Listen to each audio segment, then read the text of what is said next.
Podium Audio presents The Apple Tree, a standalone in the Sunday Morning series. Written by Jewel E. Ann. Performed by Willa James and Gregory Salinas. Chapter 1. Madonna. Causing a Commotion. 1987. Eve. I wasn't dead, but I was grounded at least 6 feet under. My father didn't say the word eternity when he took my car keys and banished me to my room for the foreseeable future, but it was sternly implied. He found my stash of alcohol buried by the creek that ran between our lot and the 5 acres that had just sold next to us on the outskirts of Devil's Head, Missouri.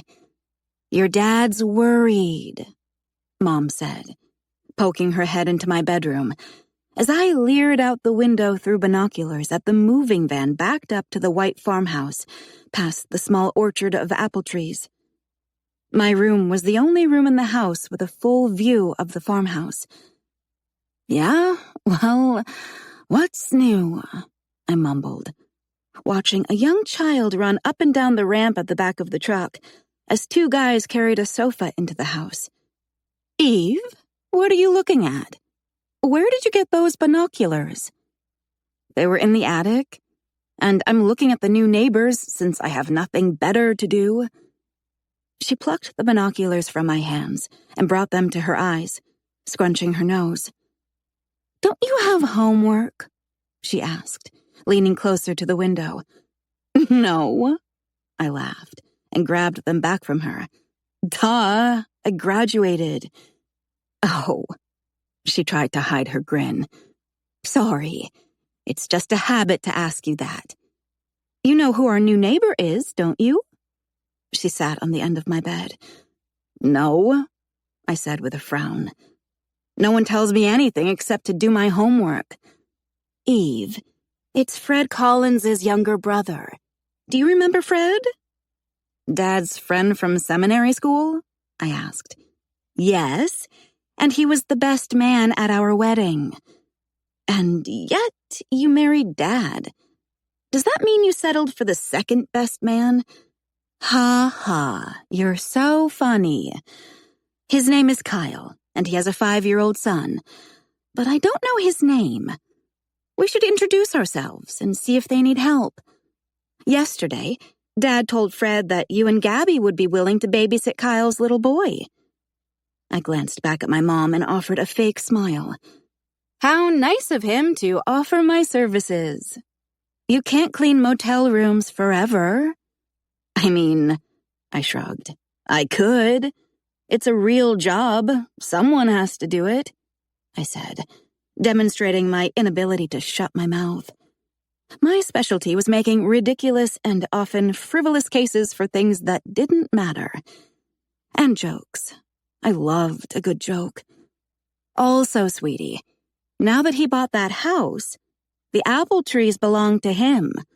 You can no longer take apples from the orchard without permission from Mr. Collins." "As if he's going to know. Do you think he'll keep an exact count?" Mom sighed, crossing her arms over her chest. "We taught you better, young lady. You're 18, out of high school, and grounded. Yes, I'm aware. That seems ridiculous. Adults shouldn't be grounded. I think Grandma Bonnie should ground your ass." I cleared my throat. "Your butt for the speeding ticket you got in Evansville last month. It was a warning." I smirked. "Because you flirted with the cop." "Eve Marie Jacobson, I did not flirt with the cop." Her cheeks turned 10 shades of pink. "Listen, you live under our roof, and there are rules. If you break them, there has to be consequences." She repeated the same lines for the millionth time. "Had the cop given me a ticket, I would have had to pay it. That would have been the consequence of my action." I brought the binoculars to my eyes again. One of the guys carried a box toward the front door. I'm not sure treating me like a child is a fair punishment. I should get some leniency since I finished so much homework that they gave me a diploma. Or can't you just give me a ticket that I can pay? What about a warning? If I unbutton the top of my blouse and gasp as if I have no idea I'm breaking some law and fake a deep southern accent with lots of oh my's and golly gee willikers, would you let me off with a warning? I did not unbutton my blouse. And if your dad heard you talk to me like this, he'd tack on another week to your grounding. We'll give you leniency when you stop acting like a child. I chuckled. Drinking alcohol feels like something an adult would do.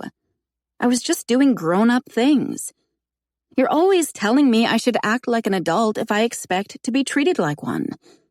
I suppose we could let you suffer adult consequences for doing illegal things like underage drinking. Where's his wife? What does this Kyle guy do? I changed the subject. Is he a rancher? I don't know what happened to his wife. Fred just told your dad that he's raising the boy alone, and your dad didn't ask any more questions. Kyle is the new high school football coach and math teacher. Math? Sounds like a nerd, I mumbled. If you mean someone with a college degree and a good job, then yes, he's a nerd. Mom shot me a smug grin when I lowered the binoculars. Is that another reference to my job?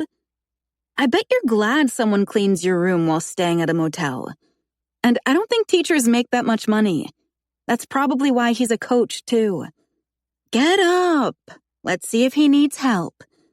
Mom jerked her chin like yanking on a fishing pole with a big bass on the end of the line. I wasn't a fish. I'm not allowed to leave my room unless it's to work, eat, or go to the bathroom, I said with an exaggerated shrug. Unless your dad or I give you permission. Gabby can help. I just started a new book, and I'm in the middle of a chapter. What book? She stopped at my door and eyed me through tiny, distrustful slits. The Bible. Mom returned a raised eyebrow. I shot her a cheesy grin while slipping the binoculars into their case. What book in the Bible are you reading? Ezekiel? She didn't believe me for a second. That's a good one. It's not, I said, shaking my head. It's rather apocalyptic. She narrowed her eyes and twisted her lips. I was slightly offended that she seemed so surprised by my biblical knowledge. Preachers' daughters knew more than anyone needed to know about the Bible. Of course, Dad spent most of his time reciting Exodus and the 10 Commandments, while I stashed alcohol by the creek and masturbated to sinful music. Gabby's at Erica's house. Your dad is at the church. It's just us until dinner. I'll meet you downstairs. After a reflexive grumble, I used the bathroom and pulled my dark hair into a ponytail before heading downstairs and shoving my feet into my red and blue kangaroos with their useless pouch that I'd had high hopes for when I bought them. You don't need to tell Kyle you're grounded, Mom said as I followed her outside. I laughed. Why? Because you know it would sound ridiculous since I'm an adult? No, because telling everyone makes you sound whiny like a child instead of an adult. The wind caught her brunette hair, which she'd recently grown out from a mullet to a layered wolf cut. Very Princess Diana. I'm not whiny. She laughed.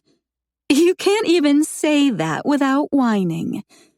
I returned to my grumble instead of anything that could sound like a whine. Howdy, neighbor, Mom said, as two men carried boxes into the house, while the boy with dark, curly hair chased a dragonfly. Slow down, I whispered to the boy as he passed me. He stopped, brown eyes wide as if he were in trouble. Hold out your hand like this and hold still. I lifted his hand out in front of him and helped him hold still. After a few seconds, the dragonfly landed on it. Then he giggled, and it flew off. "Howdy yourselves," one guy said.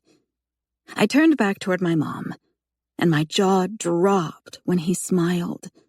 The nerdy math teacher had a hot friend with golden blonde hair that swept along his sweaty forehead and brilliant blue eyes with tiny creases at the corners when he smiled. He set the box in the entry and lifted his shirt to wipe his sweaty face. I may have peeked at his abs. My mom was happily married to a man of God, except during traffic violations. So I stared at the guy's abs long enough for both of us. "Are you Kyle?" Mom asked because she was stupid. Of course he wasn't Kyle. There was no way that guy was a math teacher with a kid. Math teachers had pocket protectors and glasses with transition lenses, not hard abs. "I am," he said. My gaze snapped from his abs to his face. "I'm Janet Jacobson, Peter's wife. And this is our middle child, Eve." "Oh, yeah. Fred told me you were my neighbors. It's nice to meet you." He offered his hand to my mom, and she shook it like a normal human. However, I didn't notice he offered to shake mine until my mom nudged me, but it was too late. "Hi," I stuttered, even though I wasn't one to stutter or lose my mind over a guy. He inspected me with a slight raise of his brows, rubbing his lips together before clearing his throat. "I'm teaching trig and calculus at the high school. Will you be in one of my classes?" His lips twisted like he was chewing on the inside of his cheek. Again, my mom elbowed me.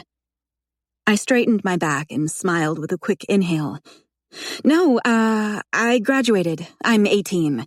An adult. No longer in school." And I had diarrhea mouth. A simple no would have sufficed. I didn't melt at boys' feet. But he was a man, not a boy. Still, I felt ridiculous.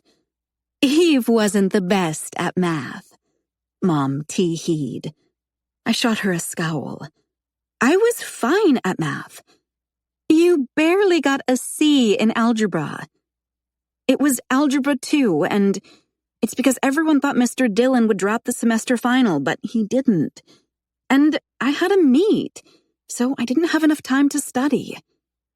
I laced my fingers behind my back and eyed Kyle with a nervous smile. Why did my mom insist on embarrassing me? "Oh, this is my buddy, Adam," Kyle said as a stocky guy squeezed past him. Adam stopped. "Hey, these are my neighbors, Eve and Janet Jacobson. Janet's husband and my brother are best friends. Nice to meet you," Adam said, smiling at my mom before gazing at me. His grin morphed into mischief as he adjusted his John Deere baseball hat. He shot a look in Kyle's direction like they had some secret. "Eve, I'll keep my distance." He winked at me. Kyle pressed his lips together to hide his grin, but my mom did not try to hide her laughter. "Adam and Eve." She slapped her hand to her chest.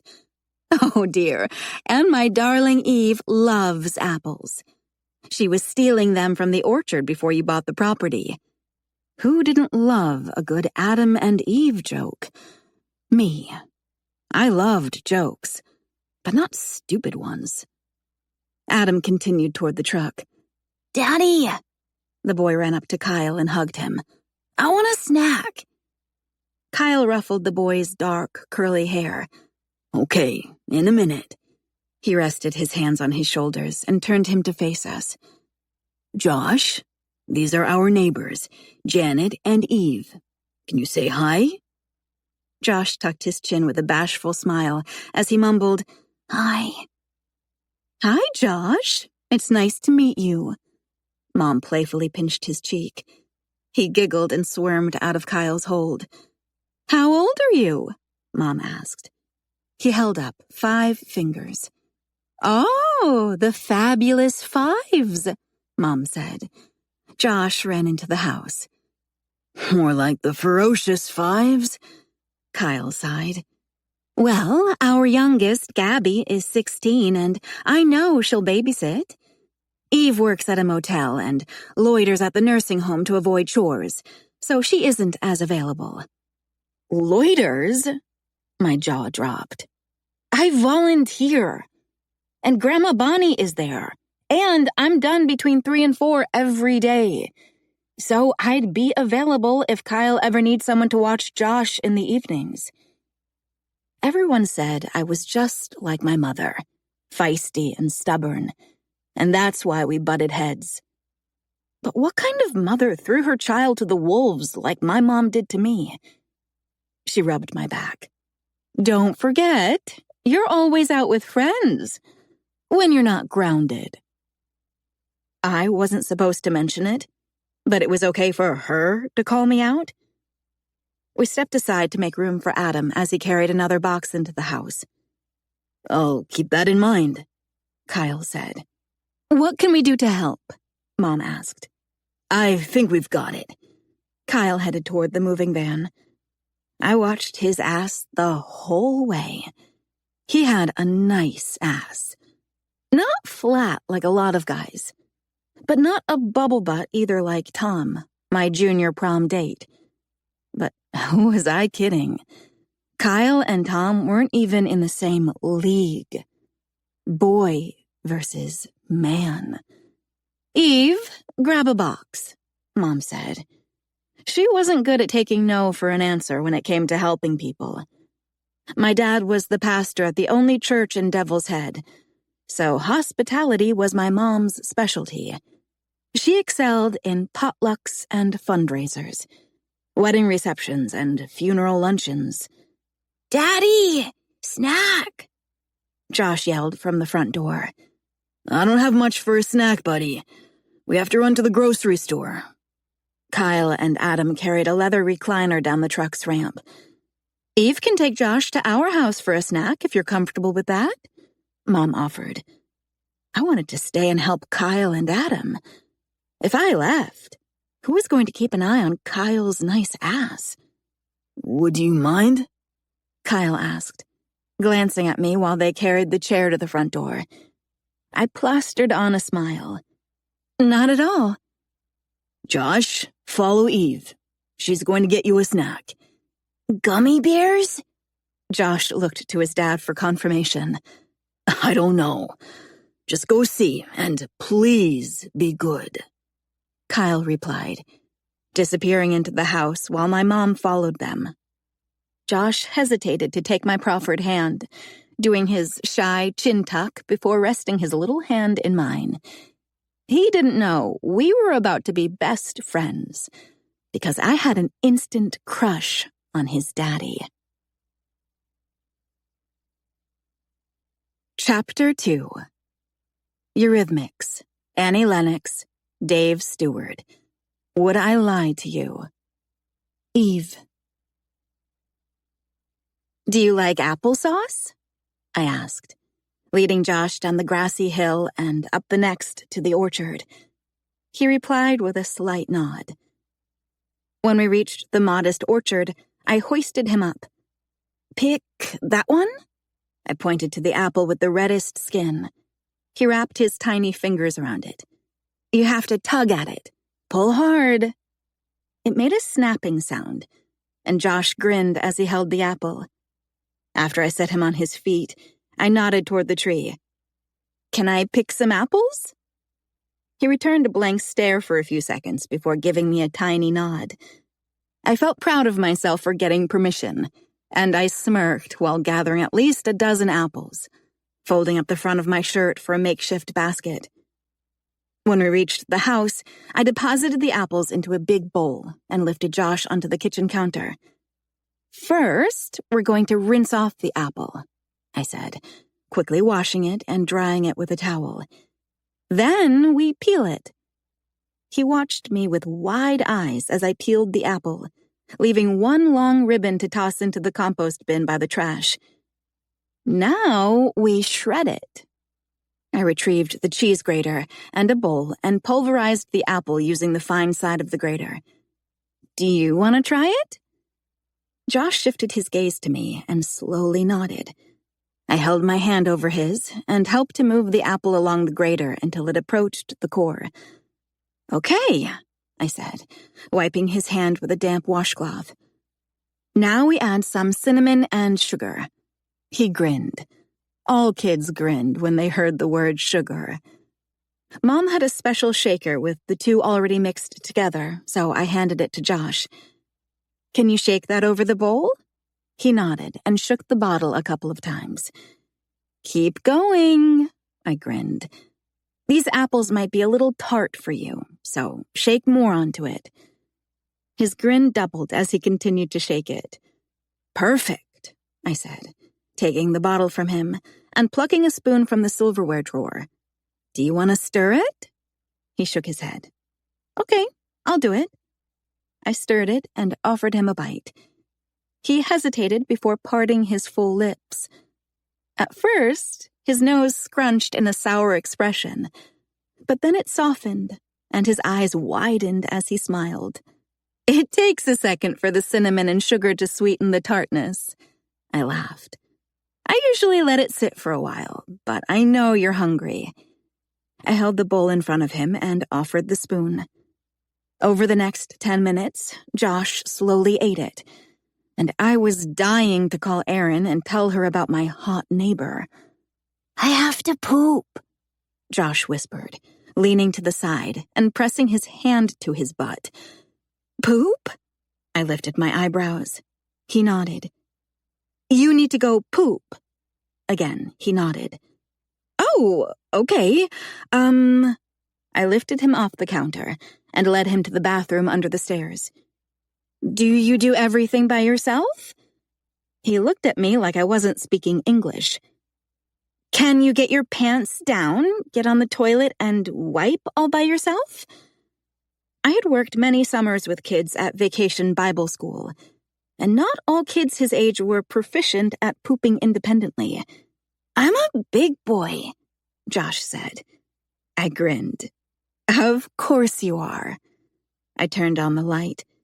Let me know if you need help. He closed the door, and I waited for him to finish, which felt like forever. Are you okay in there? I asked with my arms crossed over my chest while pacing the hallway beside the pocket door. Yeah, he replied in a soft voice that I barely heard. A minute later, he flushed the toilet, and a few seconds later, he mumbled, "Oh, shit." Did he say shit? I cringed, recognizing the sound of the incomplete flush. Josh? I said his name while slowly opening the door. He finished pulling up his pants as the toilet water rose to the top with a ton of toilet paper mixed with a couple of turds. Oh, geez. I lifted him onto the vanity. Wash your hands while I grab the plunger. I ran to the basement, a musky dungeon where we kept a few things like the plunger and old cans of paint. The stairway was filled with cobwebs, and I hated going down there, but I had no choice. When I returned to the bathroom, Josh had half the bottle of soap pumped onto his hands, the water running full blast, and the sink filled with bubbles. But I didn't have time to worry about that because the toilet was on the verge of overflowing. Luckily, it stopped running right as it reached the rim. God was good. As I dipped the plunger into the toilet, the water breached the rim and ran down the sides onto the floor, along with soggy toilet paper and a turd. Crap! Crud! I wrinkled my nose, quickly jumping back to avoid getting my shoes wet. Oops, Josh mumbled, eyes wide and unblinking. I glanced over his shoulder at his guilty face. It's fine. It's not your fault. It was all his fault, but I didn't want to make him cry. Leaving the plunger in the toilet, I lifted Josh off the counter and abandoned the mess. Let's go back to your house. He took off running when I set him down outside our front door. I jogged after him through the orchard, down a hill, and up another. Hey, did you get a snack? Kyle asked, closing the back of the moving truck.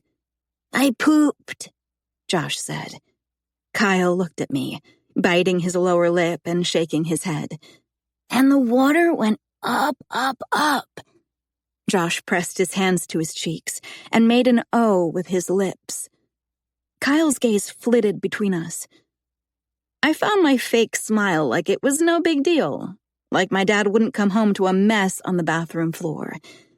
It wasn't the first time I'd abandoned a clogged toilet, but it was the first time it wasn't my fault. He clogged the toilet? Kyle asked. Pressing my lips together, I nodded. Kyle pinched the bridge of his nose. I'm so sorry. Did you get it unclogged? Of course, I chirped. No, we ran. Josh called me out before sprinting into the house and leaving me alone with Kyle. With a nervous laugh, I shook my head. We didn't run. It's fine. I feel really bad, Kyle said, sliding his hands into the back pockets of his jeans. You did me a favor and got way more than you bargained for. It's fine. I waved it off because he was so hot, handsome, sexy, and every other word that described the man of my dreams. We didn't need to discuss runaway turds when I wanted to know if he liked younger women who had a penchant for trouble, enjoyed a few drinks, and thought nonstop about sex. Well, if you ever need help with math. He didn't finish. I forced my gaze to his face, and he smirked. Was he making fun of me? Or any other favors. I owe you one. He winked. He crawled up my neck, so I looked away and tightened my ponytail. I was not the butt of anyone's joke, no matter how hot they were. What if you tell my mom you need a babysitter tomorrow night? I pulled my shoulders back and slipped my fingers into my back pockets. But I don't. Even better. I returned my version of a smirk, but I didn't go so far as to wink. You're grounded, he murmured, rubbing the back of his neck like he just remembered what my mom had said. I nodded. Kyle twisted his lips. You want me to lie for you? Lie is such an ugly word. I like your word better.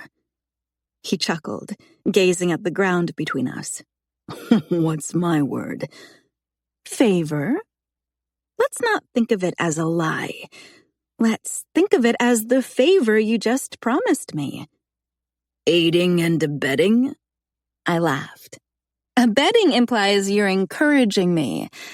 So, just aiding. Kyle's eyebrows peaked. Just because I didn't understand the inversion function of the cosine doesn't mean I don't know what abetting means.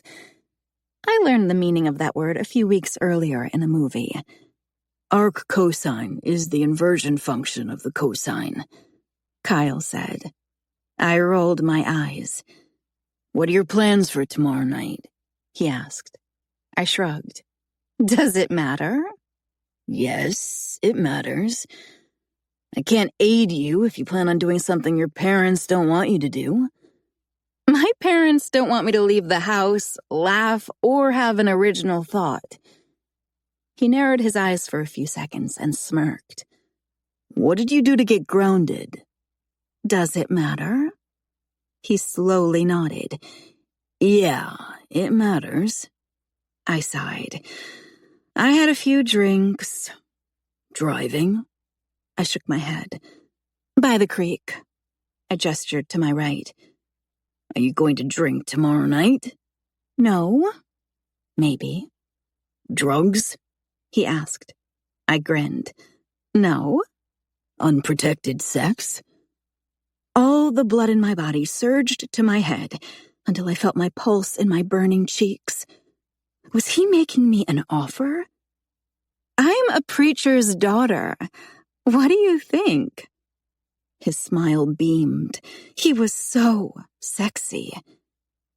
If you hadn't confessed to drinking by the creek, I would have assumed you were a rule follower, a perfect angel. But I'm getting more of a rebel vibe now. Angels are just rebels in disguise. I'm going to the bowling alley with friends. We bowl between memorizing Bible verses and exclusively snack on goldfish, animal crackers, and grape juice as a nod to Jesus. Something on Kyle's face changed as he paused before responding. He rubbed his fingers over his mouth but grinned anyway. Then his fingers curled into a fist as he laughed. Eve, he said, shaking his head.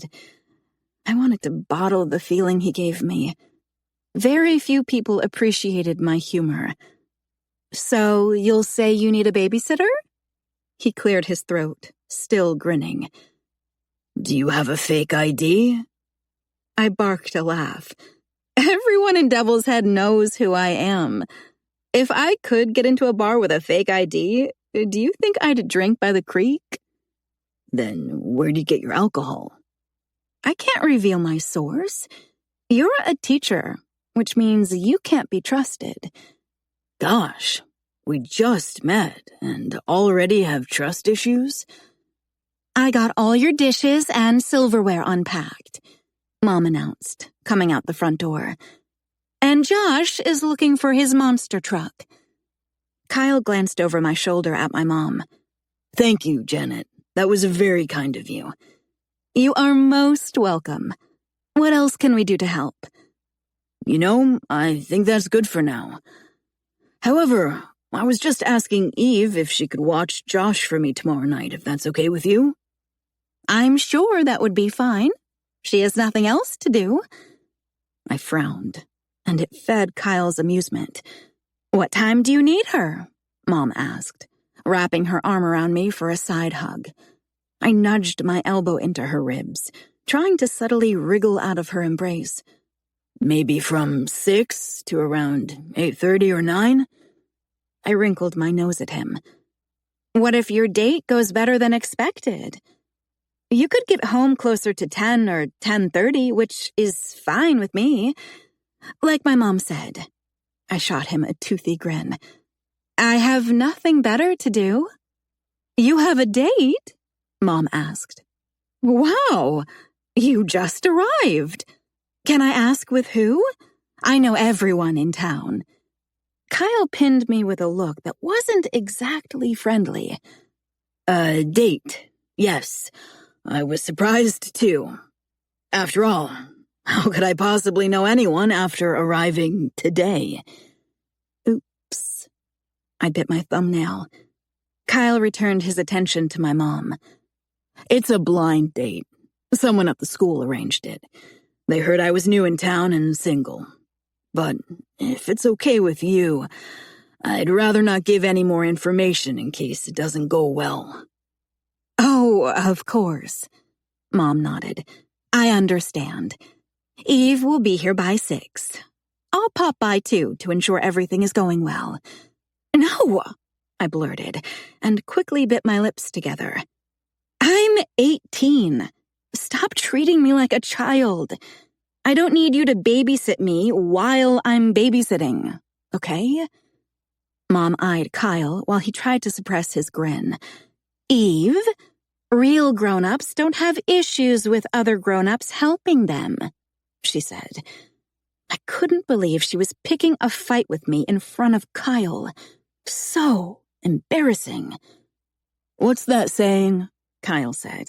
It takes a village. I'm grateful to have found a village so quickly. I'm sure Josh would love spending time with both of you. My eyes bugged out at him. We're just as excited to have you here, Mom said, looping her arm with mine and trying to pull me toward our house. I'll meet you at home, I said. I want to run inside and say goodbye to Josh. Okay. Bye, Kyle. Later, Mrs. Jacobson. She shot him a grin over her shoulder. Please, call me Janet. It was the grin she used when the cop pulled her over. After she was out of earshot, I stepped closer to Kyle and narrowed my eyes. Traitor? What was I supposed to do? He brushed past me toward the house, and I followed him. Tell her she didn't need to check up on me? Now I have to tell her that you no longer need a sitter. That's not true, he said, opening the creaky screen door. It's been forever since I've been to the movies. You're stealing my night out? I stepped inside as he held open the door. Stealing? Of course not. I'll pay you. You know what I mean. Is that it?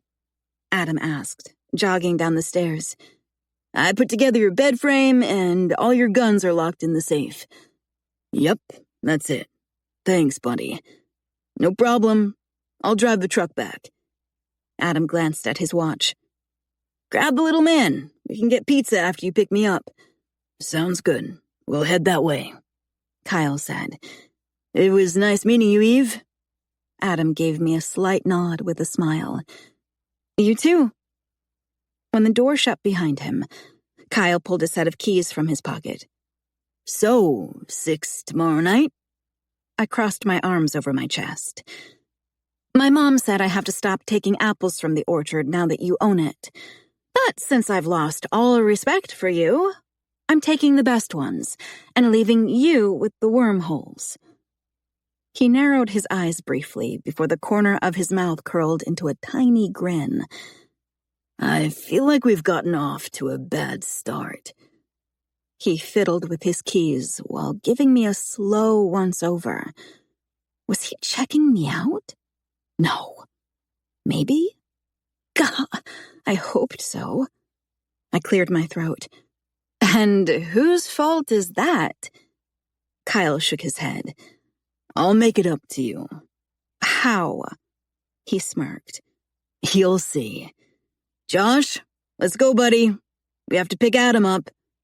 See ya, I guess, I mumbled, pushing open the screen door.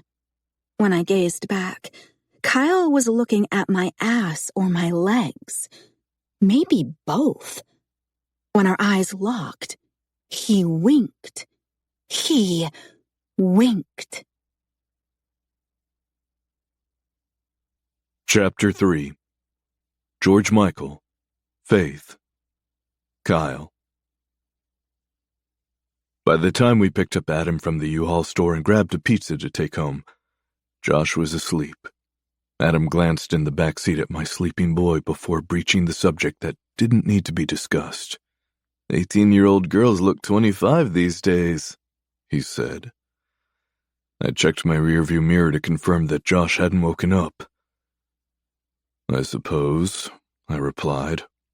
Through the corner of my eye, I caught Adam's Cheshire cat grin. He scratched his neck. Eve is, my brother's best friend's daughter, barely out of high school, my neighbor, and 10 years younger than me. Adam softly chuckled. I was going to say really hot. Miles of legs, the long dark hair, the sexy grin. Dude, she smiles like she's got a secret, and it's hot. Well, good thing you'll be flying back to Denver tomorrow. The whole Adam and Eve thing failed the first time. No need to relive the past. He fisted his hand at his mouth and tried to suppress his laughter so he didn't wake Josh. I shot him a quick glance and a half grin. He wasn't wrong about her.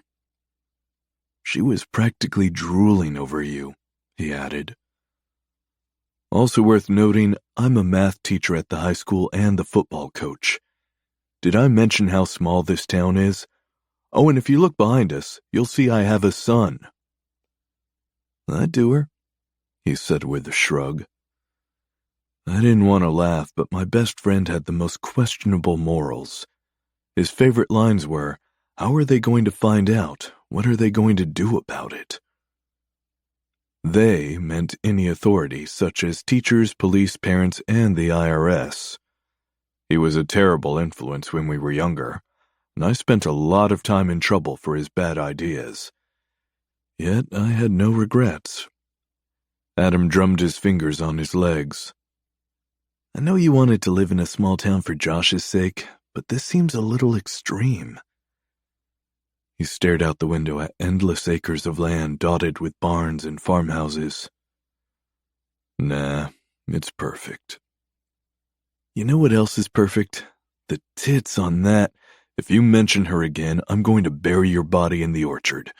It would have such a biblical symbolism of the mortality of man. Josh is asleep and can't hear us. You forget that I've known you since we were kids. You don't have to be a math teacher or a saint with me. So you can give me a long list of reasons why you should stay away from your neighbor girl, but nothing changes the fact that she's a wet dream. So since I've mentioned her again, and you're going to bury me, at least give this dying man his last wish and tell me what you really thought when you met her. I blew out a long breath. I thought I should have moved to Carthage. A triumphant grin grew along his face. Melinda's gone. You have a long road ahead of you as a single dad. Don't deny yourself a little pleasure here and there. I shook my head. I'll keep my subscription to Playboy. I'd just get myself a good pair of binoculars. Which room do you think is hers? Shut up, man. You're such a pervert. I tried not to laugh as we pulled into the drive, but Adam was relentless. Hey, buddy. I shut off the truck, then reached around to shake Josh's leg. He peeled open his eyes and yawned. We're home. Let's eat. The next night, the doorbell rang at 6:15. You're late, I said, opening the screen door. Eve squinted a fraction. Sorry, your imaginary date will be so disappointed. She stepped inside and kicked off her shoes. It could be a real date. You haven't seen me in 24 hours, I said, crossing my arms over my chest while she curled her dark brown hair behind her ears. I told myself to keep my gaze on her face. Even though I had driven Adam to the airport earlier that day, he was still in my head taunting me with inappropriate comments and suggestions.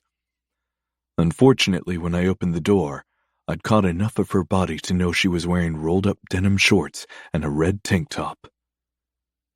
What have you done to find a date since yesterday? Eve asked. I don't think you made the personal ad deadline for today's paper. I went to the grocery store after I took Adam to the airport. Maybe I asked out one of the employees, I said. Charity, Susan, or Jody? Those are the 3 employees at the store. Charity is 16, so her parents might have something to say about you asking out their daughter. Susan is married with 4 kids but only works evenings, so you probably didn't ask her out. However, I heard she and her husband fight a lot, so she might say yes if you did. And Jody graduated with me, but she got pregnant on Valentine's Day, so she's about 6 months along. She and her boyfriend Joe plan to marry next year unless you asked her out tonight. I bet she'd choose you over Joe. Eve was a handful, and even that was an understatement. She was like a cigarette, addictive and bad for me, yet oddly alluring. Why do you think she would choose me? I turned toward the kitchen and he followed me. Just for reasons. Such as? I grabbed a 6-pack of beer from the fridge. Because I'm good-looking? Pfft, she rolled her eyes. I withdraw my statement, Your Honor. On second thought, you're too full of yourself for her to be interested in you. Are you taking those with you or hiding them from me? She nodded to the cans of beer I tucked under my arm. Neither. Well, I thought about it. Maybe both. I probably shouldn't leave them where you can be tempted. I'm taking them with me. Drinking and driving is a bad thing, she said. There have been some real tragedies around here. Good thing I'm not driving. Listen, Josh is upstairs playing in his room. His jammies are on his bed. Tell him to brush his teeth at 7 and read him a bedtime story at 7:30. He'll pick out the book. No water after 7. He's had dinner, so don't let him talk you into any snacks. He's sly and ornery. I grabbed an old blanket and flashlight and shoved my feet into my boots. Where are you going? Why do you need a flashlight and blanket? Eve asked, crossing her arms over her chest. I opened the back door. I'm going down to the creek. I hear it's a great place to stare at the stars and drink.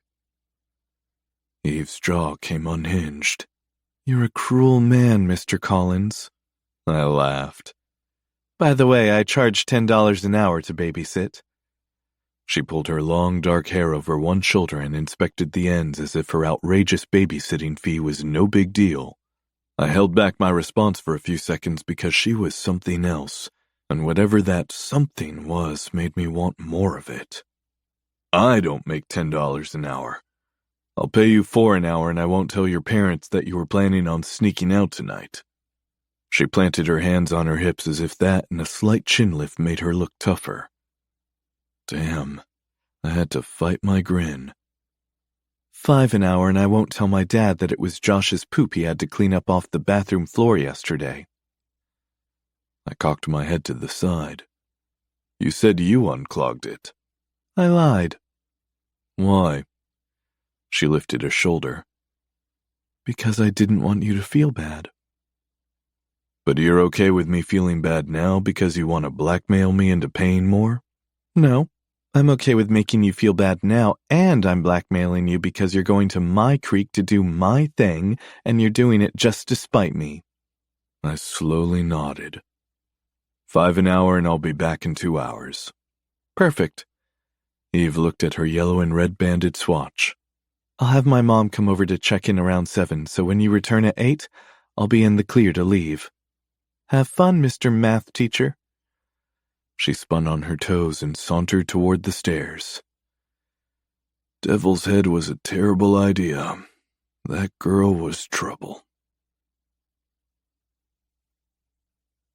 Chapter 4. Jody Watley. Looking for a New Love.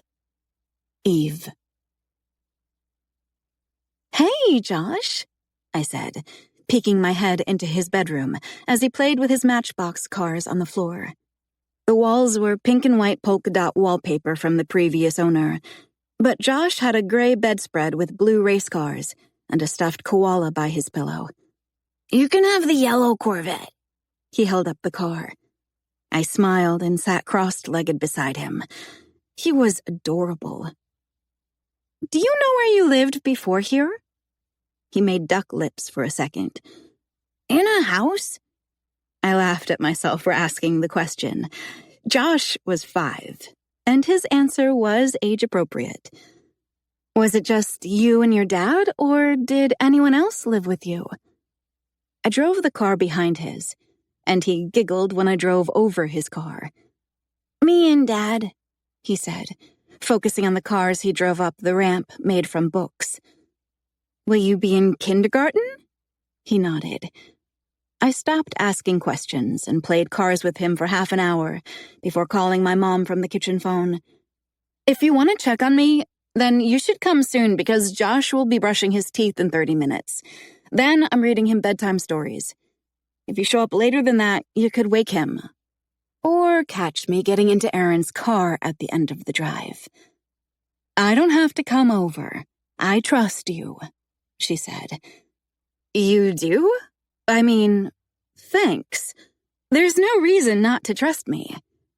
Did Kyle think he'd be out past 10? She asked. He said somewhere between 10 and 11. I said that's fine since it's a short walk home, and I don't have to be at work until 9 tomorrow. I played it super cool. Okay, call me if you need anything. I think I'm going to take a hot bath. I've had a slight headache all day, she said. Well, I hope the bath helps. Me too. Bye, hon. I hung up the phone for 2 seconds before picking it up again and calling Aaron. Hello? Her mom answered. Hi, is Aaron there?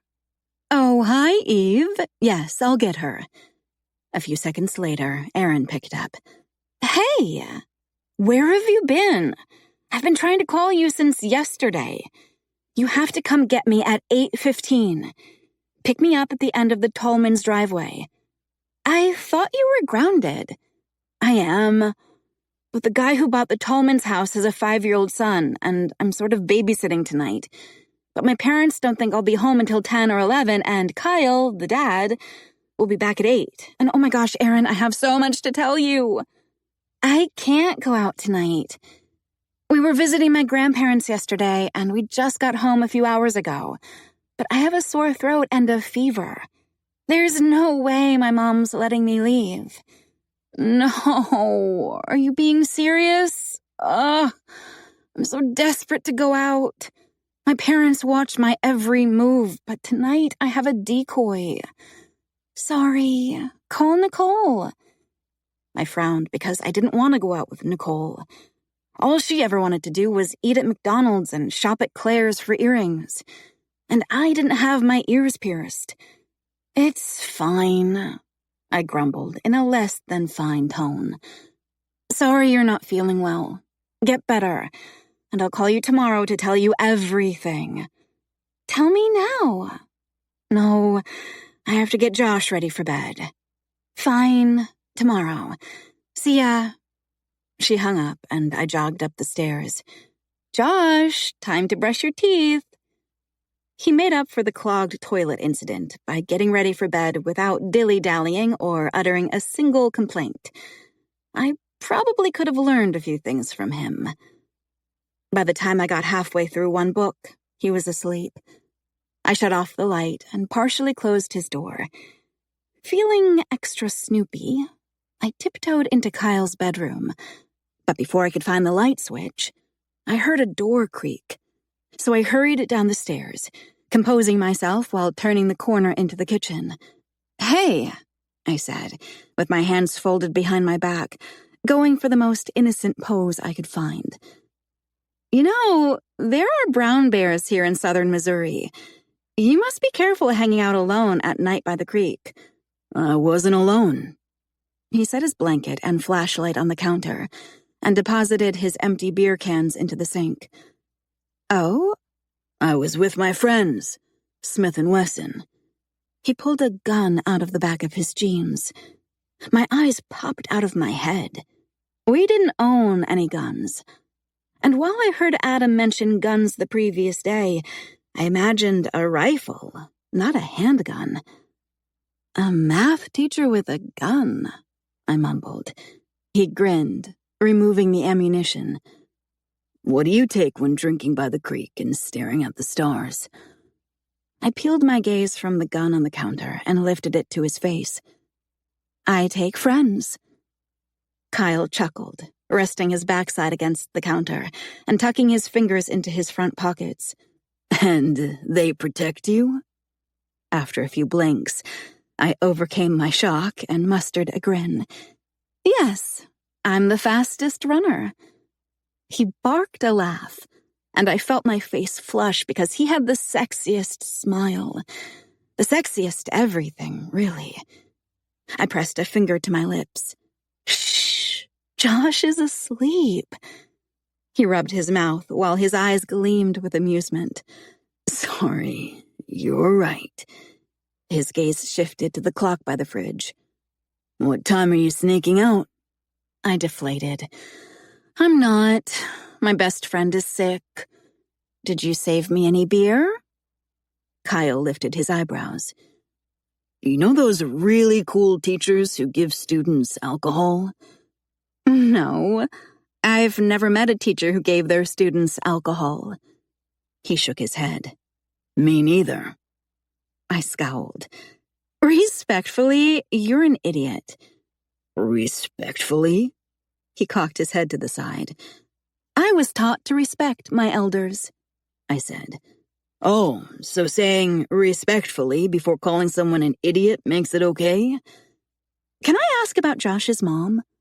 I jumped the track to a completely different subject. His smile faded.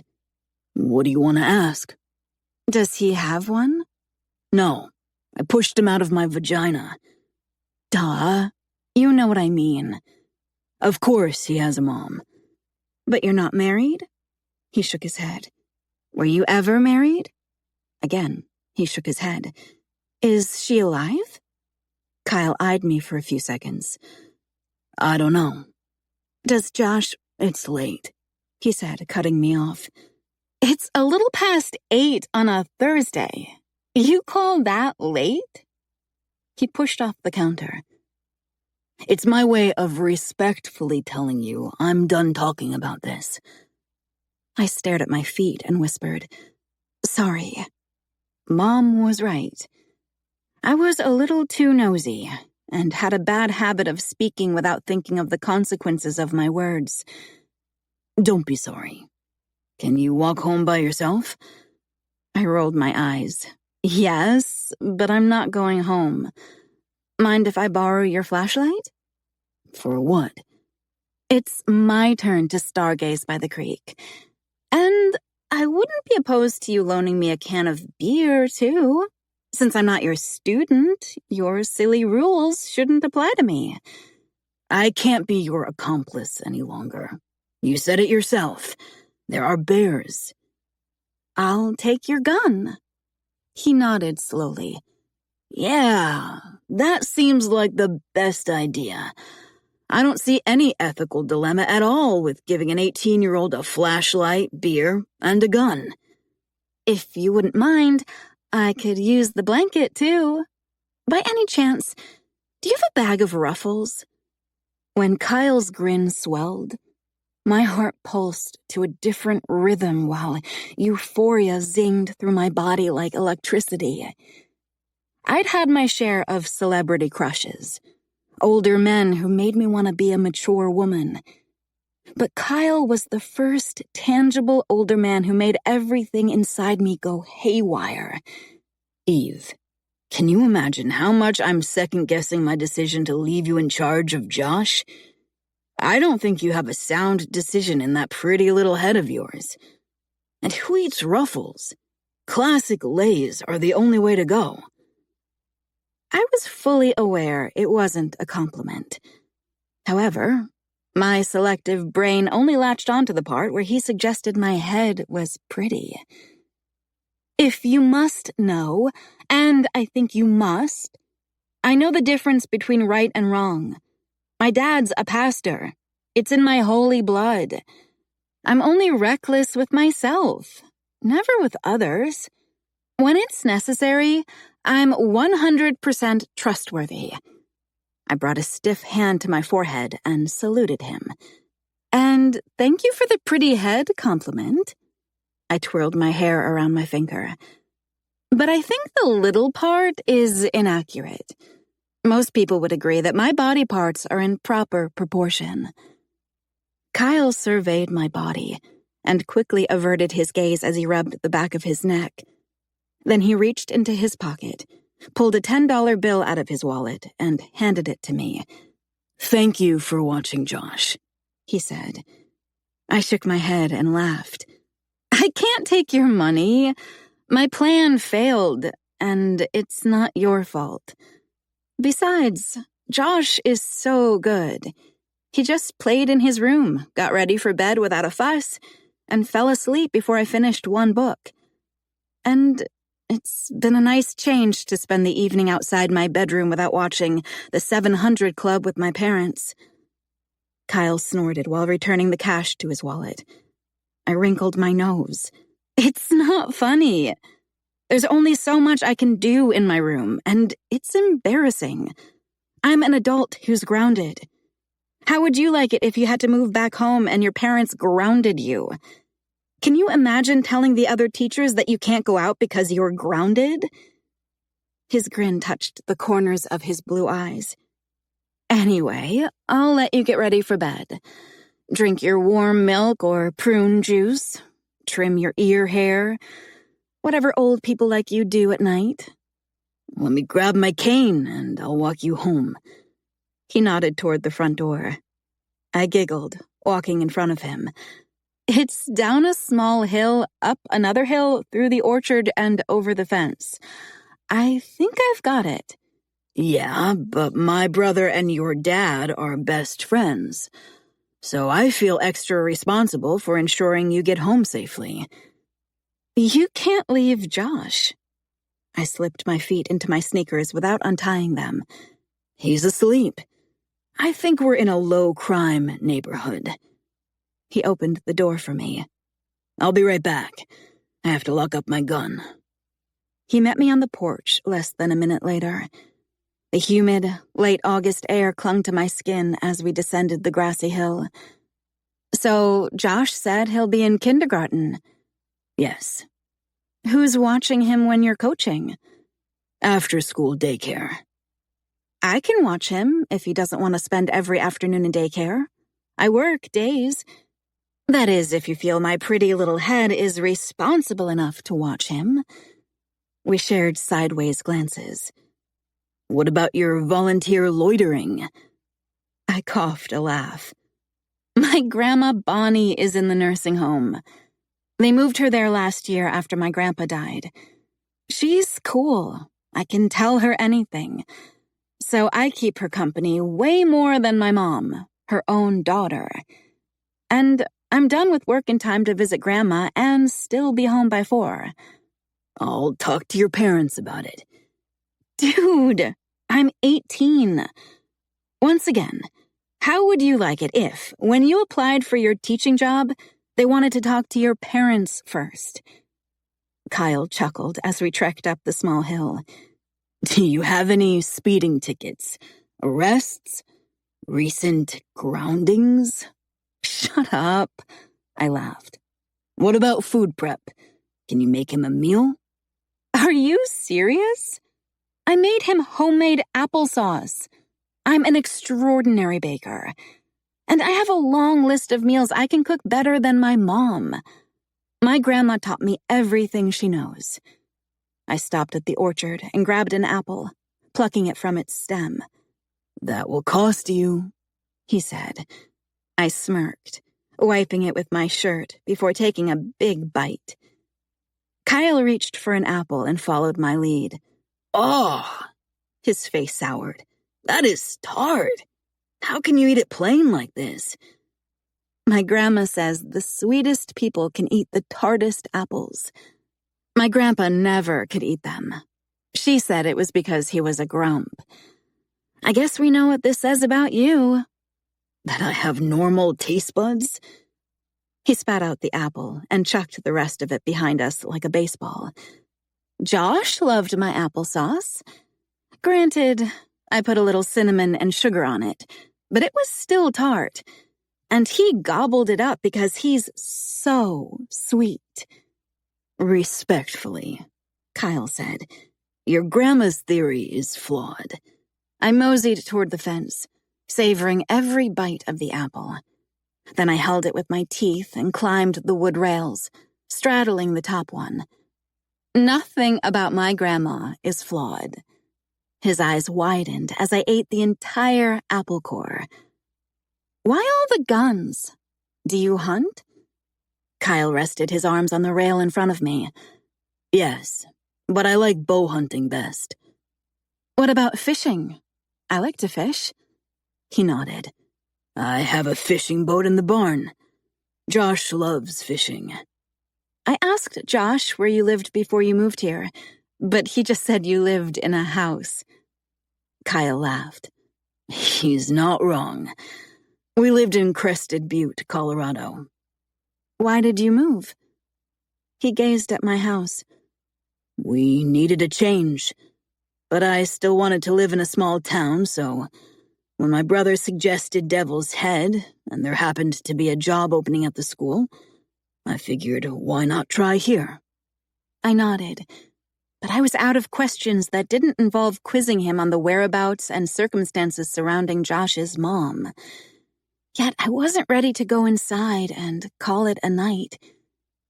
I don't know if you bring your lunch to school, but the only decent meal they serve is chicken noodle soup with cinnamon rolls. Stay away from shrimp shapes. I don't think they contain actual shrimp. And don't be fooled by the beef burger. It's a rubbery patty with a funky taste. Everything else is just a version of hot dogs. The fruit is canned in heavy syrup, the cookies are concrete, and the milk is sour. But sometimes they have chocolate milk, and it's acceptable. Kyle eyed me, trying to restrain his grin. He was so handsome. I couldn't believe he was my neighbor. I never wanted him to move. "Thanks for the tip," he said. "Oh, also, don't shake hands with Mr. Dillinger." "The principal?" He squinted. "Yes, he picks his nose all the time." Kyle cringed. When crickets were the only ones talking, I hopped off the fence. "I'm glad you moved into the Tallmans' house. We haven't had good neighbors in a while." "What was wrong with the Tallmans?" "They fought all the time. You could hear them from our house. Mr. Tallman threatened to cut off my hands if I took his apples. And they had a mean dog who chased me up a tree on more than one occasion." Kyle chuckled. "So, the bar for being a good neighbor has been set low." "The lowest." "I'll take that as a backhanded compliment." I smirked while walking away. "You can take it however your pretty little head wants." "Touché, Eve. Good night." I waited until I felt certain he was on his way home. Then I peered over my shoulder. But he wasn't walking home. He was still at the fence, watching me. When I slowed my stride, he grinned, shook his head, and turned to head home. I was obsessed. Chapter 5.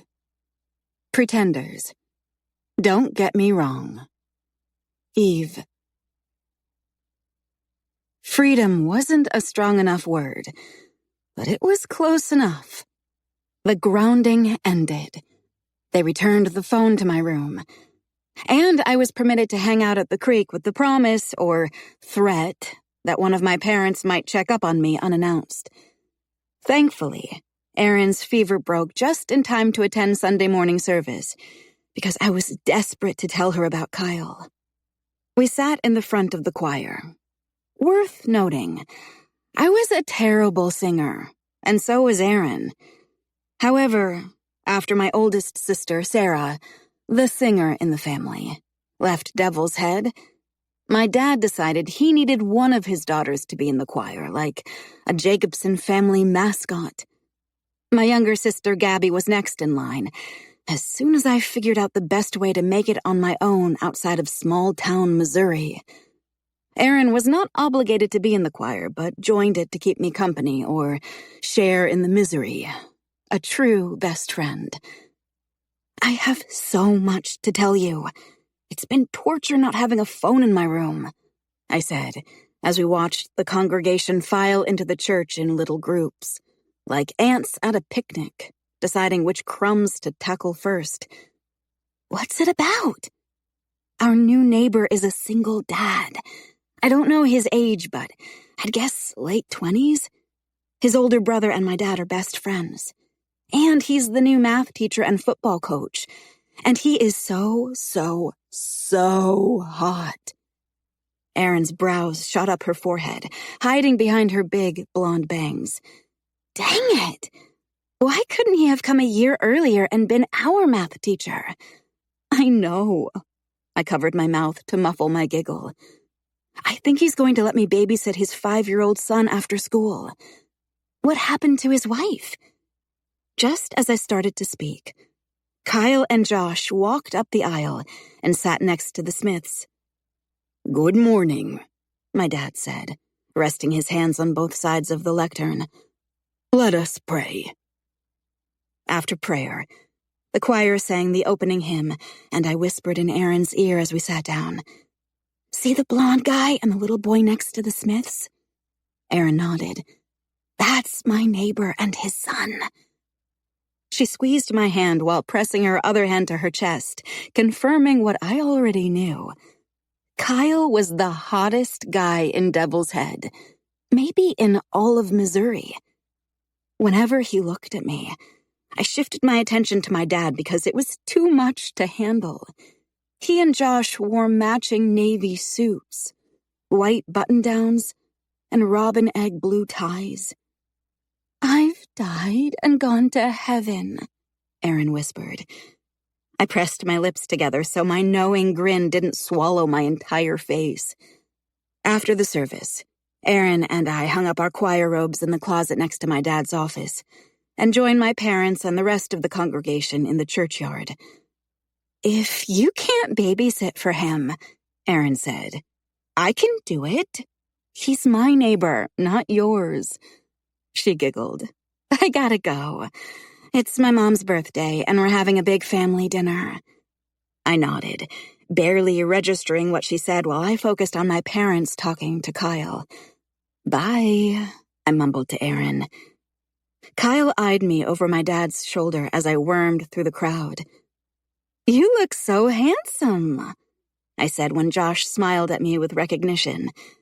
"Thanks," Kyle said, straightening his tie and lifting his chin. "It's the hair gel." My parents laughed while I rolled my eyes. Kyle's lips twitched with a restrained smirk. "Eve, your father was just singing your praises," Mom said. "Pastor Peter Jacobson never sings my praises," I replied, leering at my dad.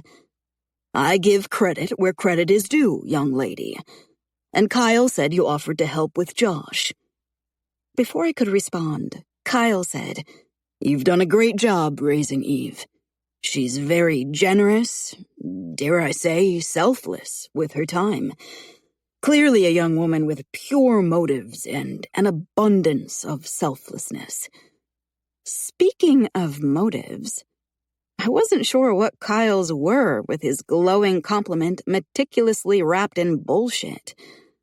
I offered a fake smile, which seemed to please him. "Wow, Kyle, I can't tell you how much that means. Things have been a little rocky with Eve, but I think she's come to her senses and reached a new level of maturity," Dad said, and my mom nodded. Kyle canted his head and looked at me. "Yes, she seems to make good choices." There wasn't a proper response to be found, so I stood there with parted lips, a dry mouth, and a narrow-eyed gaze pointed at Kyle. "Peter, weren't you going to ask Bill Ferguson about the board meeting?" Mom grabbed my dad's hand. "Oh, yeah." He spied Bill getting into his car. "Excuse me, Kyle." Kyle nodded. When my parents headed toward the parking lot, I asked, "Do you pay such high compliments to all of your babysitters?" Kyle shrugged as Josh wiggled out of his jacket. "Only the ones who asked to borrow a flashlight, blanket, beer, and a gun." He took Josh's jacket before his squirmy son ran toward a group of young kids playing chase under the oak trees. Was he flirting with me? I couldn't imagine. My attraction toward him made it hard to interpret how he looked at me with what felt like mischief in his eyes and a flirty grin. "Your parents invited Josh and me to your house for Sunday dinner, and your mom said you made apple pie with the apples I gave you. But I only recall you picking one apple, which you ate the night I walked you home." She misheard me. I told her I used apples from the ground that blew off your trees and landed in our yard. I don't recall a windy day since we moved in. It's a little way from my trees to your fence."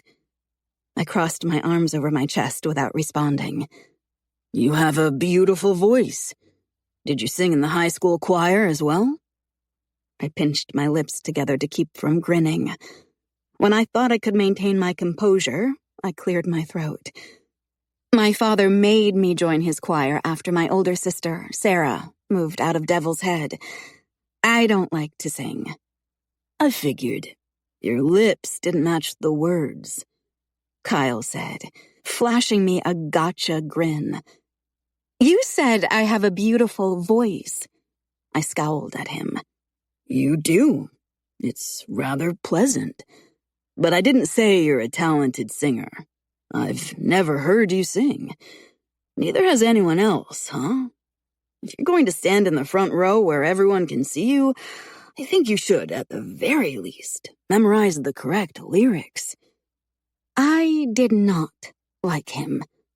Sure, I wanted him to tear off my clothes and do ungodly things to me, but not because I liked him. Why did he have to be so sexy and call me out like an errant child? Mr. Collins, I don't know how my father would feel about you staring at my mouth during his sermons. Seems a little inappropriate to me. Kyle's smile died as his Adam's apple bobbed on a hard swallow. I enjoyed having the upper hand, but never imagined having it with him. Riding a wave of confidence, I stepped closer and stared at his shiny brown shoes momentarily, before dragging my gaze up his body like he had done to me on more than one occasion. When our eyes met, I grinned. "See you at Sunday dinner, Coach." He took a step back and adjusted his tie.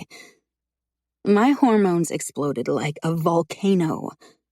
Despite my feigned confidence, I trembled, drowning in a sea of impure thoughts about a man much older than me. "Can I go to Ben's after we eat?" Gabby asked, setting the dining room table. "No, Sunday is a family day," I replied, filling the water glasses from an orange Tupperware pitcher.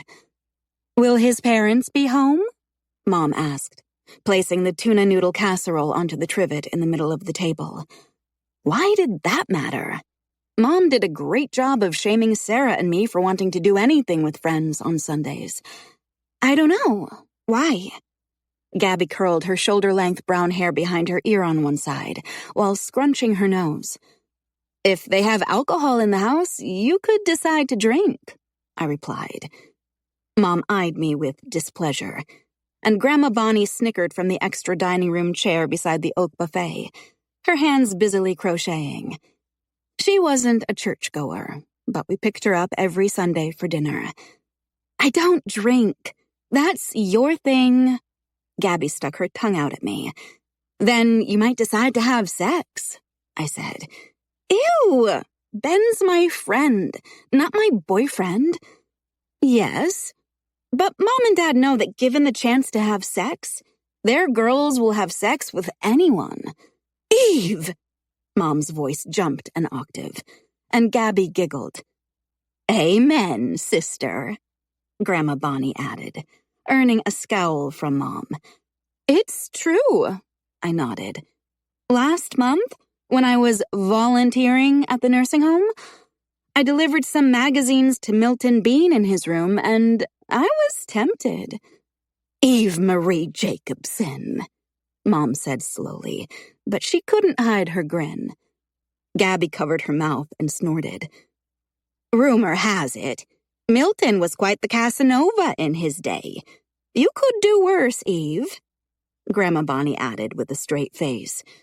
"Never let your father hear you talk like that," Mom said, ignoring Grandma Bonnie's commentary. "Talk like what?" Dad asked, reaching the bottom of the stairs just as there was a knock at the door. "I'll get it." I shot my dad an exaggerated smile as I passed him on my way to the door. "Hey," Kyle said, handing me a paper bag of apples. "Josh wants you to make him applesauce." I stepped aside. "Is that so?" I smiled at Josh. They no longer wore matching suits, but I liked Kyle just as much in his jeans and white-collared shirt. "Glad you could make it." Dad ruffled Josh's already messy hair. "Thanks for the invitation, Peter," Kyle said as I closed the door. "I heard you met your team the other day." Dad led them to the dining room. "Yes, it was a preseason dinner to meet the players and their families." Kyle pulled out a chair for Josh. "I can't see," Josh complained, with his head barely peeking over the top of the table. "Eve, get the phone book and a few other books for him to sit on." Mom nodded to me. I grabbed a stack of books and set them on the chair. "Eve," Dad scolded, removing the top book before Kyle lifted Josh onto the pile. It was an old family Bible bigger than the dictionary and phone book beneath it. "What? You always say God is here to lift us up no matter what we need." and Josh needs to reach his plate. Amen, sister, Grandma Bonnie added. She didn't believe in God, but she said amen just to poke at my dad. Excuse our daughter. She thinks she's funny, but she's not. Dad handed Mom the Bible, and she replaced it with another book. Kyle grinned. He thought I was funny. Kyle, this is my mom, Bonnie, Mom said. Mom, this is Fred's younger brother and his son, Josh. They moved in next door. Nice to meet you, Mrs. Kyle's implied question hung in the air. My husband died. I'm no longer a Mrs. anything. I'm just the old lady for whom everyone is waiting to die. Mom, my mom gasped. Gabby and I laughed, but Kyle restrained his, just barely. It's true. My granddaughters are the only ones who acknowledge my existence, except on Sundays when I get invited to dinner so Peter can ask God to save my wretched soul. I'll never stop praying for you, Dad said, earning him an eye roll from Grandma Bonnie. My mother's grossly exaggerating, Mom said, with no examples to back up her claim before everyone sat at the table. I took Grandma Bonnie's bag of yarn and set it aside, and then helped her to her chair at the table. Was I the favorite? For sure. She and my mom had a strained relationship because my mom lectured Grandma Bonnie about salvation and her lost soul bound for damnation if she didn't hurry up and accept Christ as her savior before she died. Gabby was the second favorite, but she didn't regularly visit Grandma Bonnie like I did, which was her loss. Grandma Bonnie was funny. She had the most entertaining stories, and I could tell her anything because she was a vault. After prayer, Dad dove into all things football with Kyle, leaving the rest of us with little to say. You know you're going to have recruiters watching Drew. He's not only the best player in Devil's Head, he's arguably the best player in all of Missouri, Dad said, wiping his mouth. Kyle nodded. I'm looking forward to seeing what he's got. Gabby kicked my shin, and I narrowed my eyes at her.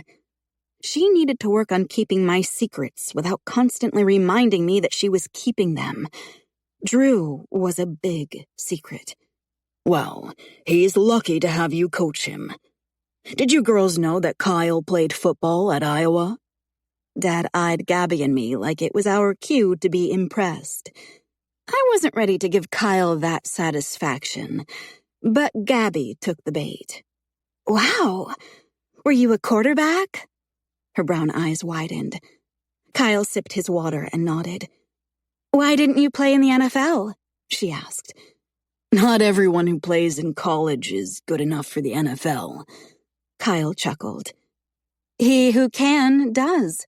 He who cannot, teaches, I said. Eve, do you need to excuse yourself and spend a little time in your room, thinking about how you should behave around guests? Dad warned. What? I shrugged. It's not my quote. No, it's not. And if you can tell me who that quote belongs to, I'll let you finish dinner with us. Otherwise, you can take the rest to your room. Dad smiled because he knew I didn't know the answer. And don't you dare help her, he warned Grandma Bonnie. With a long sigh, I tossed my napkin onto the table and mumbled, I'm done anyway. We'll let you come back down for dessert, Mom said, since you made the apple pie and the ice cream. Gee, thanks. After more than a half hour in my room, staring at the ceiling, there was a knock at my door. What? I said in my grumpiest tone. The door creaked open. George Bernard Shaw. I sat up as Kyle stepped into my bedroom. My father was the only other guy who had ever been there. He smiled. You quoted George Bernard Shaw. But for the record, some of the greatest doers were also outstanding teachers. Einstein, Oppenheimer, Robert Frost. I don't think you can be in my room. My dad doesn't allow it. Kyle picked up a trophy from my desk. Well, I told him I would talk to you because, as a teacher and someone closer to your age, I might get through to you. Get what through to me? I hopped off the bed, took the trophy from him, and returned it to my desk. Nothing. I just said it. I grinned. Kyle wasn't like any teacher I'd ever had. You ran cross-country? He eyed me. I nodded. Wow. Don't act so surprised. Kyle shook his head and held up his hands in surrender. Don't be so touchy. I'm pleasantly surprised. I sat in my window seat, pulling one knee to my chest. Why? Because I pictured you drinking by the creek, not running long distances. I'm an excellent multitasker. I did both. Who's watching Josh? Gabby. She's really good with him. Don't be fooled. She's not reliable. I'm still your best bet. She's always got her nose in a book, writing in the margins and doodling things. She'd lose him. Ouch. I thought sisters were supposed to be close. We are close. I'm just looking out for Josh. And I was looking out for my new part-time job. What's your 5K time? He asked, resting his shoulder against my wall. Sub 18. His eyebrows jumped up his forehead. No kidding. No kidding. You should have gotten scholarship offers with that. Maybe, but then what? I don't think they let you run cross-country in college without taking actual college classes. And I don't want to sit in a classroom. I need a break from school. I don't know what I want to do for the rest of my life. Some people think college can help you figure out what you want to do. You take different courses and see what piques your interest. Is that what you did? Kyle nodded. I had a football scholarship and no idea what I wanted to do, so I did what everyone who didn't have a particular interest did. Get a degree in education? He smirked. Exactly. Well, I don't want to teach. I'm not good at math. Obviously, I'm not good at literature. Maybe I'm the doer who can't teach. Maybe I'll plant an orchard and sell apples or pies. Maybe I'll make apple wine so I can get paid to drink all day. Or maybe I'll clean motel rooms forever just to piss off my parents. Eve. He shook his head. You don't need to have it all figured out. I grunted. Can you tell my parents that? He twisted his lips and nodded. I can. Really? I couldn't gauge his sincerity.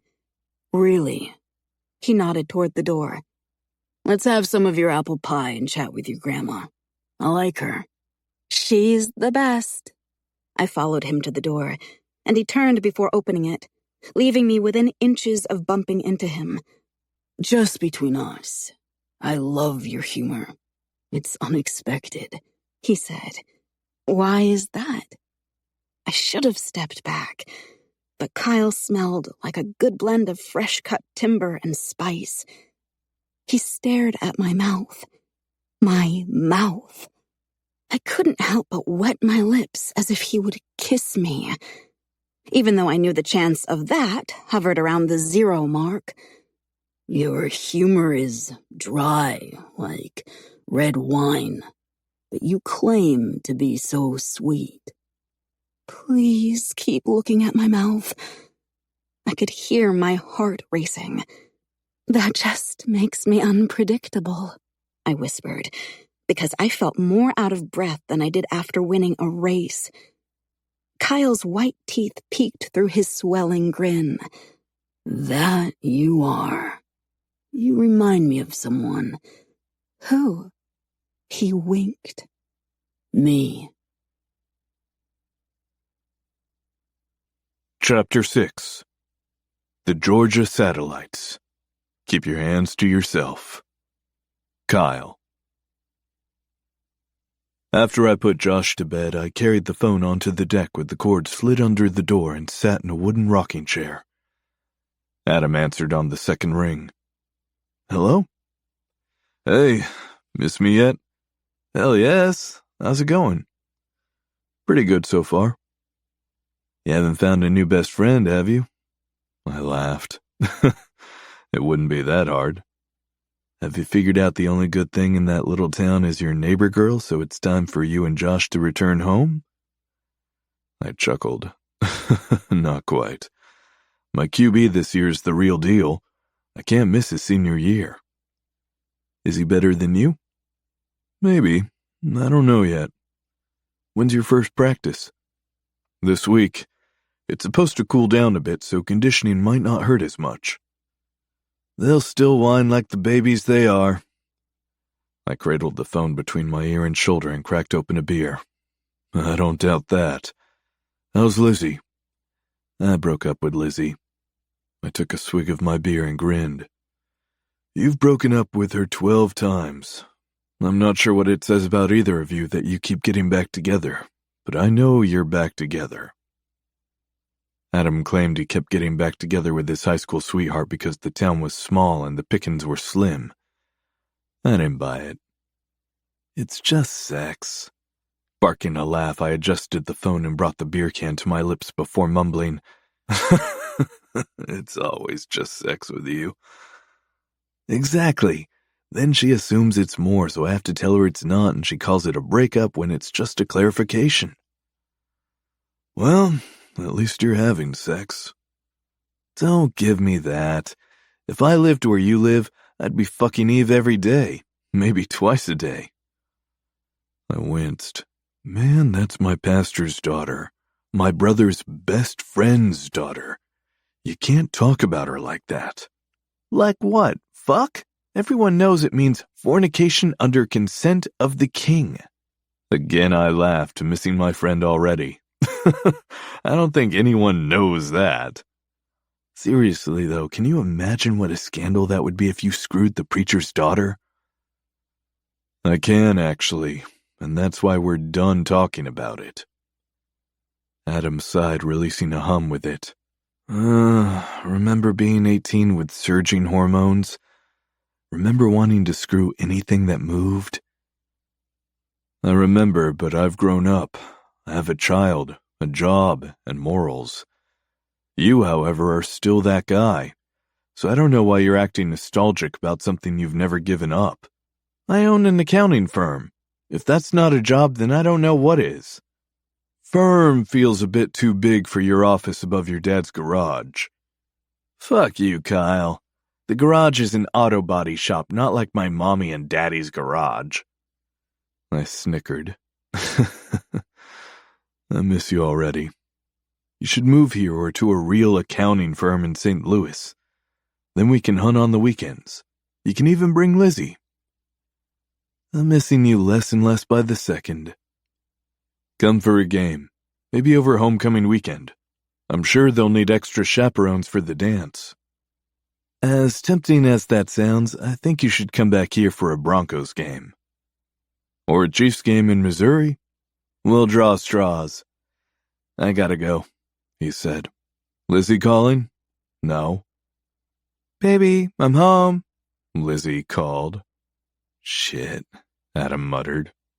I don't know why she's calling it home when you're just having sex, but I'll let you go since I'm sure the king has given his consent for you and Lizzie to fornicate. If I didn't love you, I'd hate you so much right now, he grumbled. Oh, that's sweet. The feeling is mutual. The next morning I took Josh to the first practice, but after he had a meltdown over wanting a snack, which I forgot to bring, and endlessly smacking the players on the butt, I called the Jacobsons before the afternoon practice. Hello? Janet answered. Hey, Janet, it's Kyle. I'm in a bind. Kindergarten doesn't start for Josh until next week, but I have 2-a-day practices this week. I took him with me this morning, and we had a few issues. Would Eve or Gabby be willing to watch him this afternoon? I'll see if I can make other arrangements for the rest of the week. Of course, Eve isn't home from the motel yet and Gabby's at the church with Peter, but someone will help out, even if it's me. What time do you need to leave? 3:45. Someone will be there. Thanks, Janet. I really appreciate it. After a late lunch, Josh mowed the lawn with me. I'd never had so much to mow in my life, and I was grateful that the previous owners left the riding mower when they sold me the house. Of course, it took twice as long as it should have because letting Josh help meant we made a lot of wrong turns and sudden stops and took frequent breaks to hydrate and pee because it was hot today. By the time we made the last pass on the north side of the barn, my long-legged neighbor girl in cut-off shorts, a pink t-shirt, and white sneakers traipsed toward the house while eating an apple with one hand and carrying a bag in her other. Eve's dark hair tangled with the wind, and she shook her head to get it out of her face just as we stopped the mower by the garage. When she smiled, I felt it in places I didn't need to feel the effects of an 18-year-old girl. Woman. I meant it when I said she reminded me of myself, but a better version. My family never found my humor funny, and I spent a lot of days grounded in my room. I had a penchant for alcohol and other things that weren't good for me. You're early, I said. Eve chewed the bite of apple and inspected her watch, which had pink and yellow straps that day. It's 3:55. I figured I was a little late. It's what? I looked at my watch, but it still read 1:50. The battery had died. No. I lifted Josh off the mower and sprinted toward the front door. As soon as I grabbed my keys off the kitchen counter, I dashed out the front door. I'm going to be late, and I said anyone who's late has to run an extra mile. I opened the truck door. Sorry, thank you, gotta go. Eve grinned as I started my truck. She held up her hand with the apple and waved at me with her ring and pinky fingers. I returned a grimace because it was all I could muster before I peeled out of the driveway. I was 5 minutes late to practice, and the players let me know as much. You said if you were late, you'd run the extra mile, one of them reminded me. Rob Weber, my assistant coach, smirked. I shrugged off my shirt and tossed it onto the grass before jogging to the track. If everyone just stands around watching me, I will make you run 2 extra miles. The team, minus Rod, jogged behind me.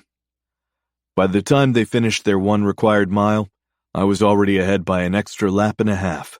Rod let them grab water before they stretched and moved on to drills while I finished my extra mile. Although I knew I would miss Adam and our other friends in Colorado, I was happy with how talented my star quarterback and the rest of the team were. We were going to have a good year. I returned home a little after 6, and the house smelled like an Italian eatery of garlic and spices. Josh was in his booster seat eating lasagna at the dinner table. Hey, I said, smiling at him before shifting my attention to Eve, who was drying the last dish. I had ingredients for lasagna? No, she laughed. My mom sent groceries with me in case you didn't have things to eat. There's bologna and bread. I filled a glass with water and gulped every drop. Eve set a clean plate on the counter. My mom doesn't consider a bologna sandwich a proper dinner. But don't tell her I told you that. She's not one for making anyone except her daughters feel bad about their life choices. I stood behind Josh and bent down to nuzzle his neck. He giggled. Stop, Daddy. You're sweaty. I know. I shrugged off my shirt and used it to wipe my face and sweaty hair. When you're done eating, I'll shower. If you want to shower now, I can wait for him to finish. Eve smiled. It wasn't her usual sassy grin. It was more of a shy one that made her cheeks turn pink, and she averted her gaze when I looked at her. Are you sure? Mm-hmm. She nodded while wiping the already clean counter with the dish towel. Thanks. Eve returned a second. Mm-hmm. When I finished my shower, Josh was in the living room playing with his blocks and matchbox cars, while Eve grated an apple in the kitchen.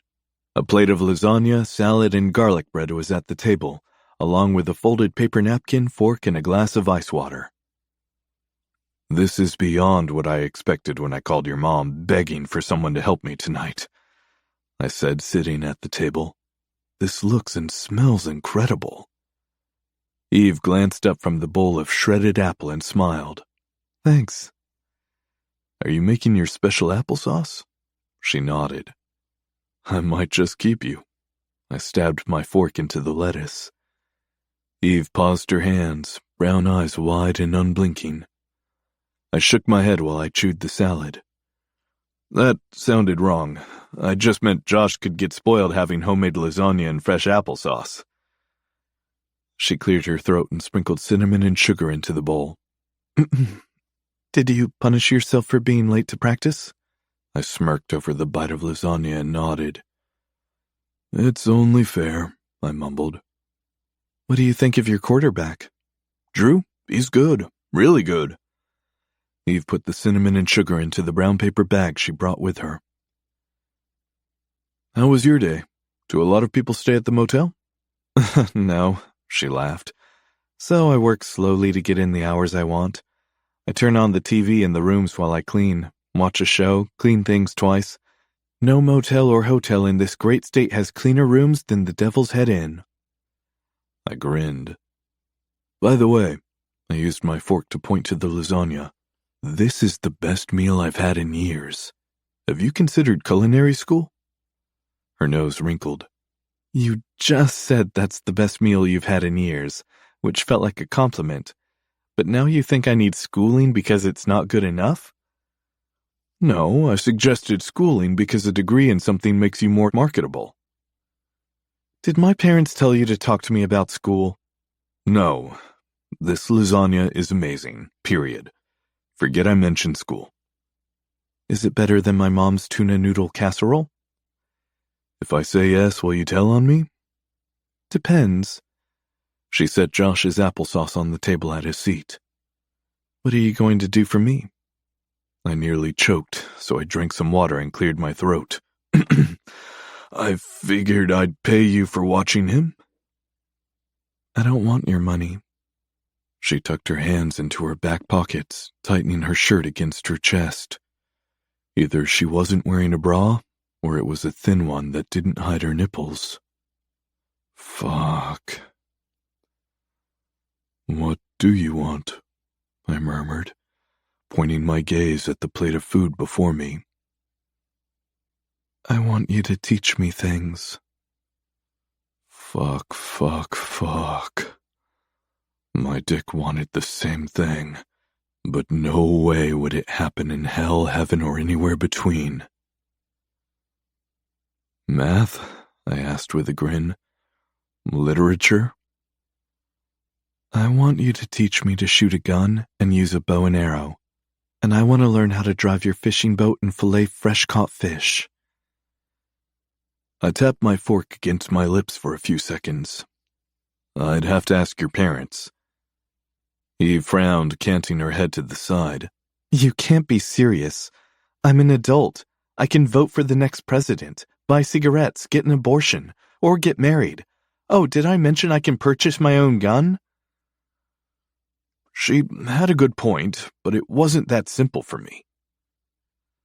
"I think it's better if I just pay you like I'd pay any other babysitter." Twisting her lips, she slowly nodded. "Fine." She grabbed my plate, scraped the rest of my dinner into the trash, and set the plate and fork into the sink. Then she put the lid on the lasagna dish and gathered it and the paper sack in her arms. "Josh, your applesauce is on the table," she called on her way to the front door. "I'll see you later." Josh ran past me as I followed Eve. She shoved her feet into her white sneakers, but with her hands full, she couldn't get the left shoe past her heel. I squatted before her, untied her shoe, and put it on her correctly. After I finished tying it, my fingers feathered up her calf. I quickly stood the second I realized what I was doing and seemingly had no control over my unexplained impulse to touch her leg. "You didn't have to throw my dinner in the trash." I blurted out the first thing that came to mind, anything to dismiss what I just did. But Eve didn't miss it. She looked like a frozen statue, not so much as a blink. After the longest seconds and most uncomfortable moment of my life, she released a slow breath, rubbing her lips together. And then she fucking smirked. I only do nice things for people who can return a favor. You don't know how to reciprocate. You're a boring rule follower. I've never met anyone so square, except for my parents. Good night, Mr. Collins. She turned and bent forward to push open the screen door rather than asking for help. I can carry those home for you, I said. Josh is eating. You can't leave him alone. I've got it. I haven't paid you. She descended the porch stairs. Think of it as a trial run that didn't work out. A free trial. Eve. I wanted to follow her, but she was right. Josh was eating his applesauce, and while it was unlikely that he'd choke on it, I couldn't risk it. I touched her leg. Could I have been a bigger creep? Chapter 7. Michael Jackson. The Way You Make Me Feel. Eve. Erin was my biggest competitor in cross country, which meant she was always willing to run with me when I needed to burn off frustration. After depositing the leftover lasagna and bag of ingredients at home, I drove straight to her house because I had a lot of steam and so much to share with my best friend. He touched my leg, I said for the 100th time after telling her the events. We jogged our usual route in the field on the south side of town. Maybe he had to touch it to get your foot into your shoe. No, it was after my shoe was on and tied, and he just teased the back of my leg with his fingers. I nearly dropped everything I was holding, and I had to bite my tongue because I almost moaned. I slowed down to let her catch her breath because she was giggling so much. That's so inappropriate, she said. I didn't respond. Right? She prompted. Yeah, of course. I mean, it's not like I'm a minor. And he's older, but not old enough to be my dad. And I grinned after he did it. He has a child, Eve. And maybe this age difference later in your life wouldn't be a big deal, but I bet your parents would die. I'm serious. They would die. Sarah dated an older man. As old as Kyle? I don't know. I haven't asked his age. And it doesn't matter anyway, I said, feeling winded. It had been a while since I'd felt the need to run that hard. I totally just quit on him. I can't go back now and beg for my job back like nothing happened. Can you just imagine if he would have done more? Like, what if he would have kissed you? What would you have done? I would have died. I knew what I would have done. I would have kissed him back, because I had been thinking about kissing him since the day we met. I might have dropped the lasagna and bag of groceries, that's for sure. I laughed. He's lonely. He has to be lonely. I lightly body-checked her. Hey! She stumbled a few steps. What was that for? I can't believe you think the only reason he would be interested in me is because he's lonely. Maybe he thinks I'm hot. Maybe he thinks I'm sweet with an irresistibly dry humor. Maybe he likes my cooking. I'm totally not saying there's anything wrong with you, Eve, except you're 18.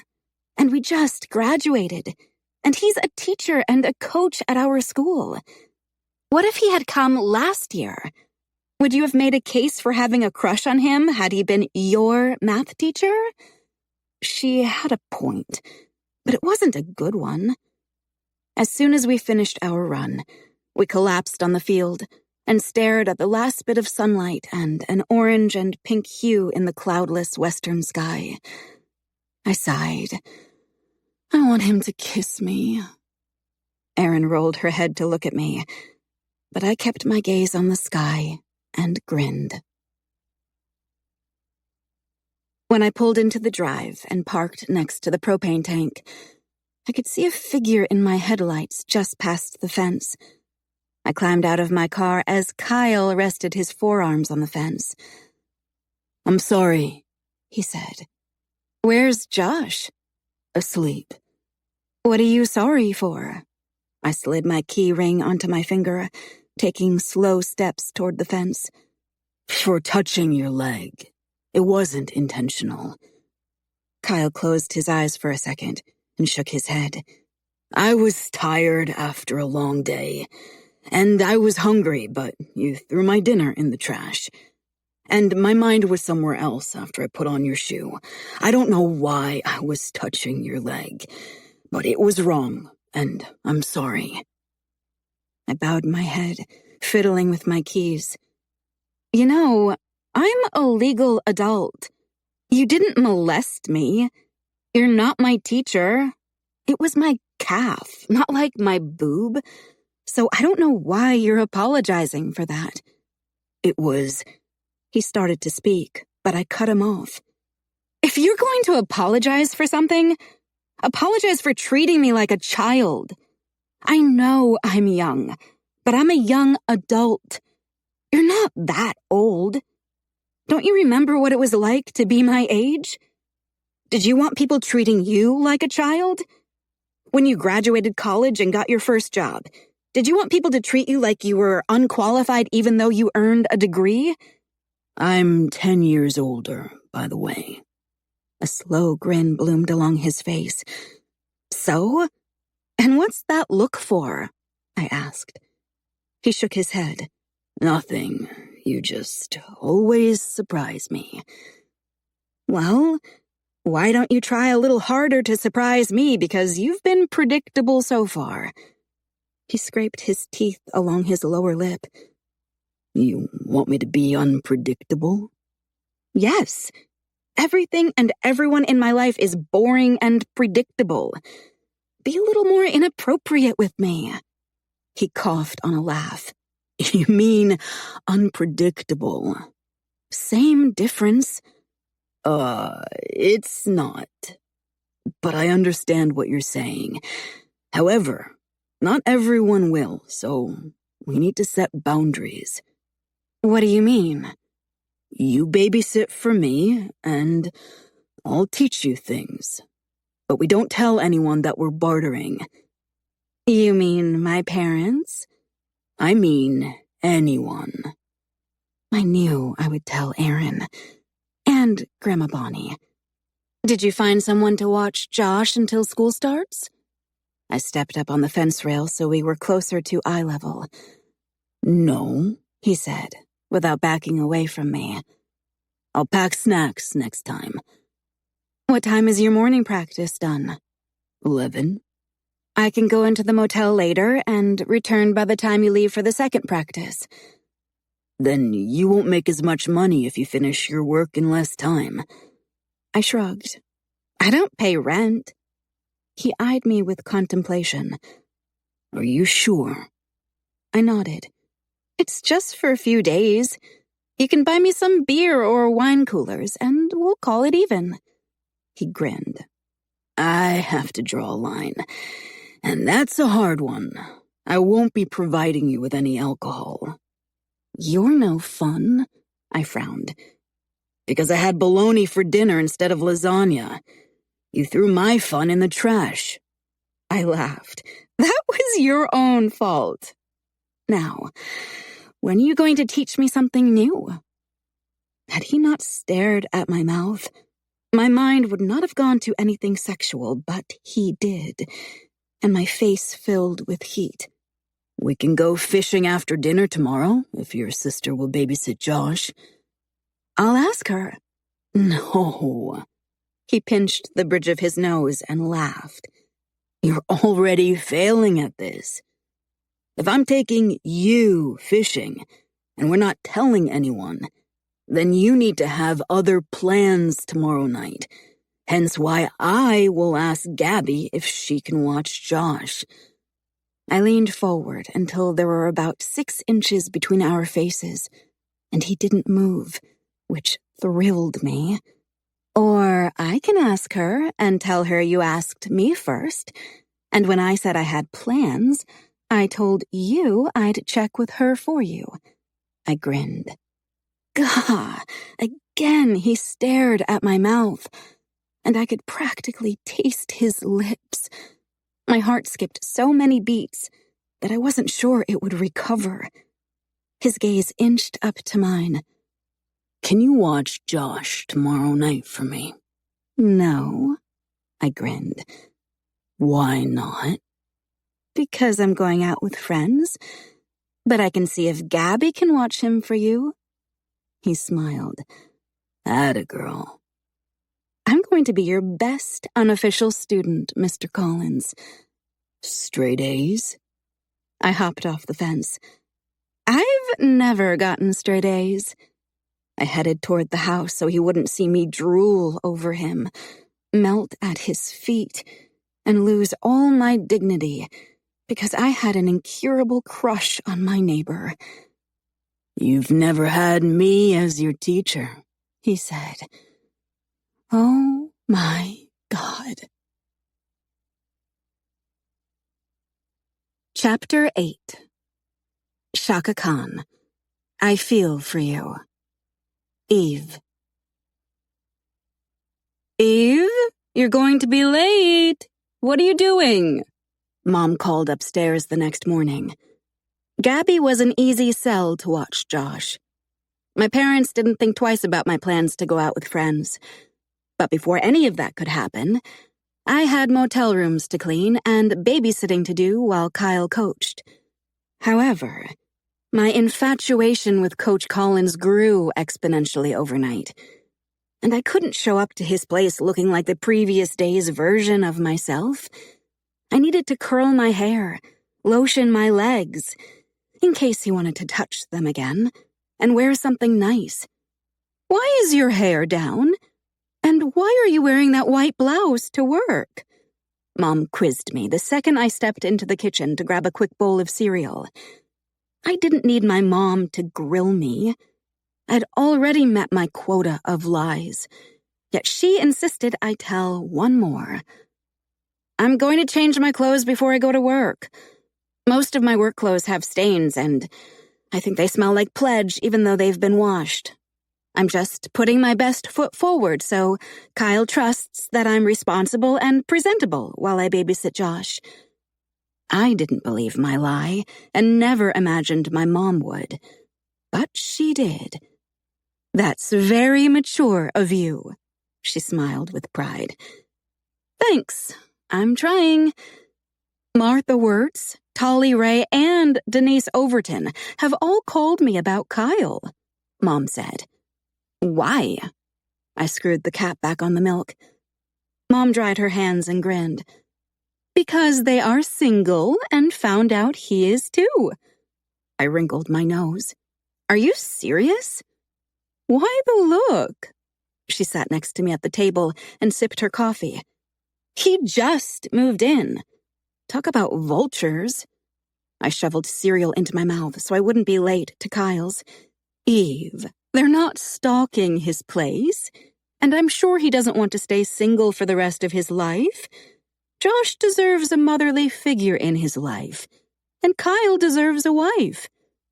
So why did they call you? Are you supposed to be a matchmaker? No, they just wanted to know if he was divorced or widowed. And what did you say?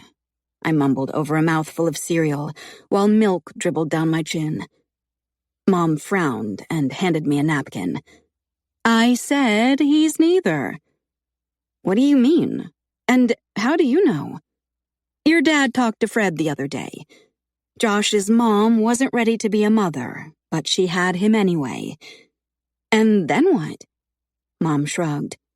Fred said she left. Left? When?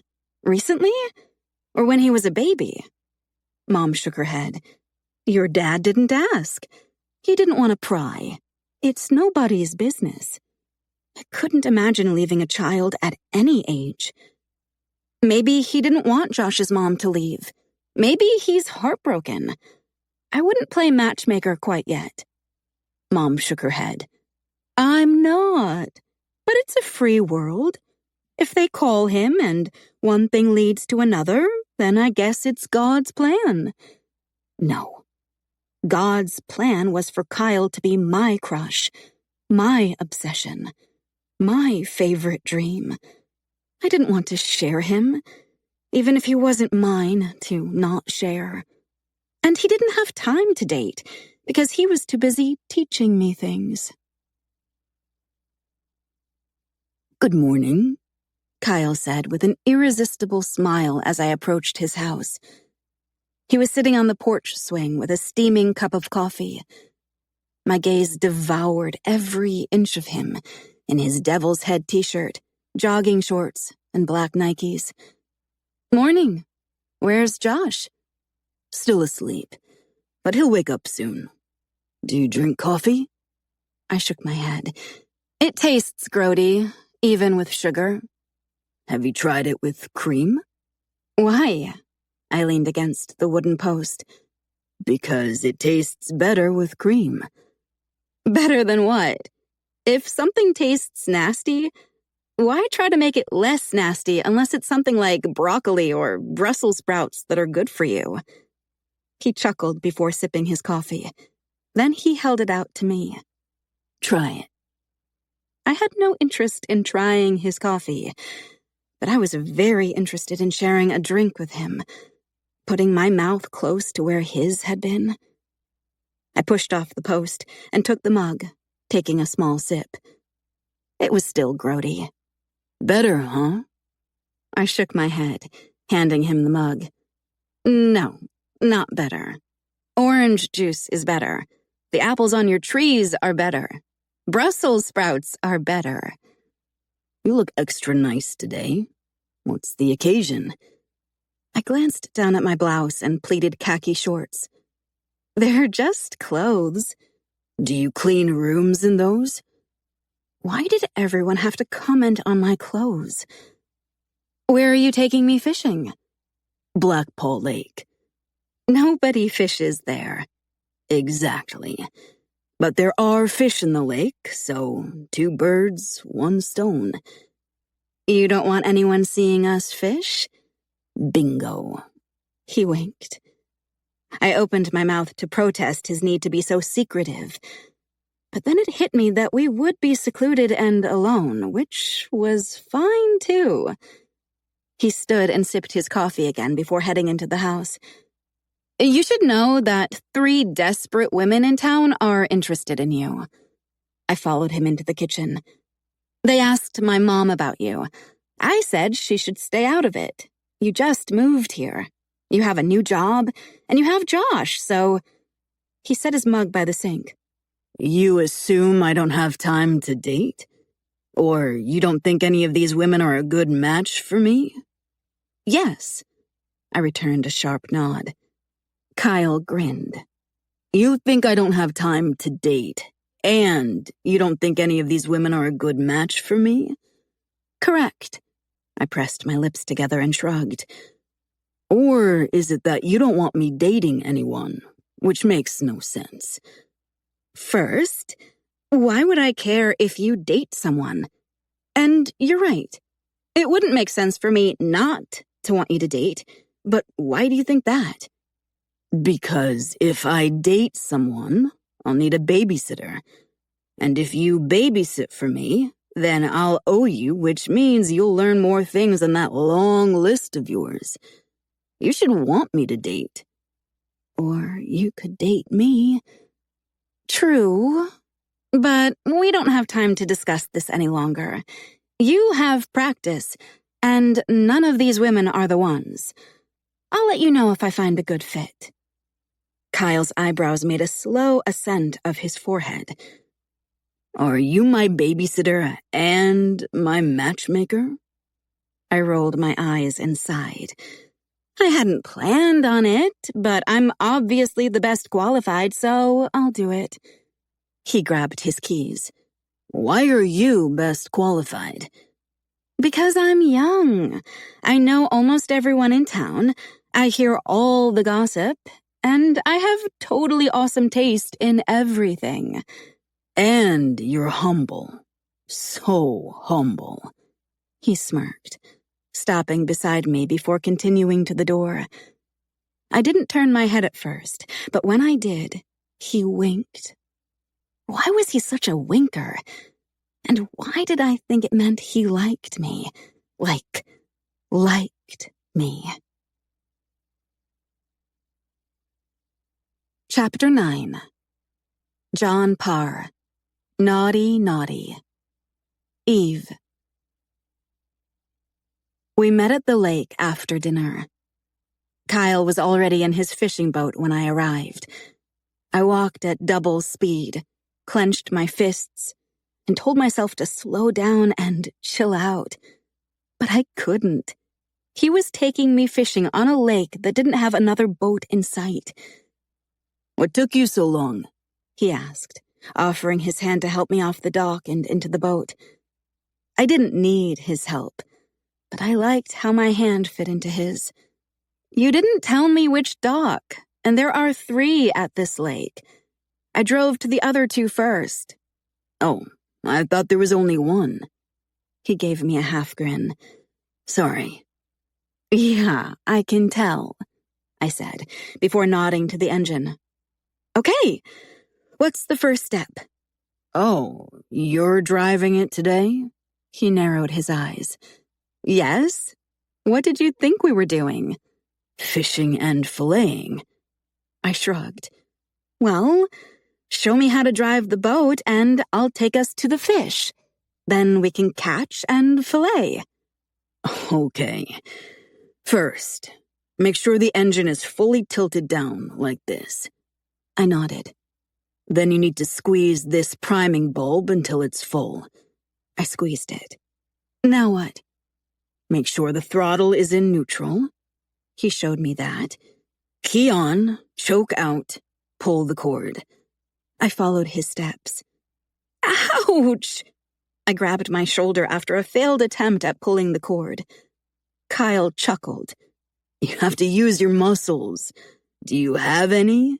He playfully squeezed my upper arm. I batted his hand away. "It's not funny," I said, but I laughed anyway. "Let's skip the starting part. I just want to drive it." "Eve, if you can't start this boat, I won't let you fire a gun. And there's no way you can pull my bow back to shoot an arrow." I frowned. "Fine, I'll try again." I gripped it harder, and again it didn't start. But at least it didn't hurt my arm as much. "You'll flood it if you don't get it started soon." Yeah. On the 3rd attempt, it started. I did it! "Sit. You're going to fall out of the boat. Let's try less celebrating and more concentrating." He showed me how to make it go, how to steer the tiller in the opposite direction from our intended direction, and how to stop when we reached our spot to fish. Despite his repeated eye rolls and smirks, I thought I did a great job. "Do I need to show you how to put the worm on the hook?" "No." I wrinkled my nose. "I know how to fish. My grandpa taught me." "But he didn't teach you how to drive a boat?" I shook my head, putting the worm on my hook. "He just fished off the dock. Catch and release." Kyle cast his line. "That's all we'll be doing. I don't think we'll catch anything worthy of dinner in this lake." We reeled in our lines and cast again. "I didn't get a chance to ask what you and Josh did this afternoon," he said. "We picked apples, chased butterflies, and then he played in his room while I snooped around in yours," I said, and bit my lip to keep from grinning while my attention stayed on my line. I felt his gaze on me briefly before he watched his line again. "I know you're trying to get a reaction out of me, but I also don't think you're lying either. You just think I'm going to think that you're lying. So, did you find anything interesting in my room?" "Besides your Playboy magazines? No." Kyle paused his hands. July is my favorite. Then he resumed reeling in his line. He was right. I tried to disguise the truth as a lie or a joke. I did snoop in his room, and I did find his Playboy magazines. I didn't open any drawers, and I only looked under the mattress just to appease my ridiculous side. I honestly didn't think you'd have magazines there. I fought my smile. I was wrong. The articles are really good. I laughed. Stop! He grinned. It's true. There was a recent article on AIDS that was well-written and thoroughly researched. Is that what you read to Josh at night? Thoroughly researched articles about a deadly virus? No. He just likes to look at the pictures. Coach Collins, you're a pervert. You mean a hot-blooded man? Oh, I got a bite! I pulled up on my pole and reeled in the fish. Nice one. Kyle grabbed the fish. I can take it off, I said. He eyed me with surprise and held my pole while I removed the fish and gently returned it to the lake. I should have brought my camera, Kyle said, handing me my pole. Why? So you could take a photo of me and my fish that I couldn't show anyone because, according to you, this isn't happening? You're right. This is our moment. I might not remember the look on your face when it tugged at your line, but I'll never forget the look on your face when you tried to start the boat. Oh, really? My pain is more memorable to you than my joy? Everything about you is memorable. As soon as he said the words, he got a look on his face that I would never forget. Panic. I meant entertaining. I find your actions entertaining. As entertaining as the magazines under your bed? Did your parents forget to teach you manners and proper etiquette for respecting other people's privacy? I told you I didn't open any drawers. For someone with such a biblical name, you make me think Eve is just short for evil. Stop! I shoved him playfully, just as he leaned toward the edge. I repeat, it was a playful shove. Yet, he fell out of the boat. Oh, shit! Kyle? He emerged and shook his head like a wet dog. What the hell, Eve? I cupped a hand over my mouth while my other hand gripped the side of the boat as it rocked from his body rolling out of it. I'm so sorry. Are you okay? Of course I'm okay, he grumbled. Now help me back in the boat. He reached a hand toward me. I don't know why he thought the same arm that struggled to start the boat would magically have the strength to hoist his 200-pound body into it without the whole thing capsizing. However, I had no choice but to trust him, so I gave him my hand. Kyle! My words died as he pulled me into the water. I surfaced and wiped my eyes while he climbed into the boat without help. You jerk! You did that on purpose! What if I can't swim? He reached under the seat and tossed me a life jacket. Then he peeled off his t-shirt and wrung it out over the side of the boat. There was this article on boat safety in one of my magazines. Did you happen to read it when you were snooping? I didn't give him the satisfaction of carrying on like a damsel in distress. Instead, I hugged the life jacket and floated on my back, staring up at the mountains of clouds in the distance. Do you think my dad and your brother look at Playboy magazines? I asked, even though I couldn't hear his answer with my ears under the water.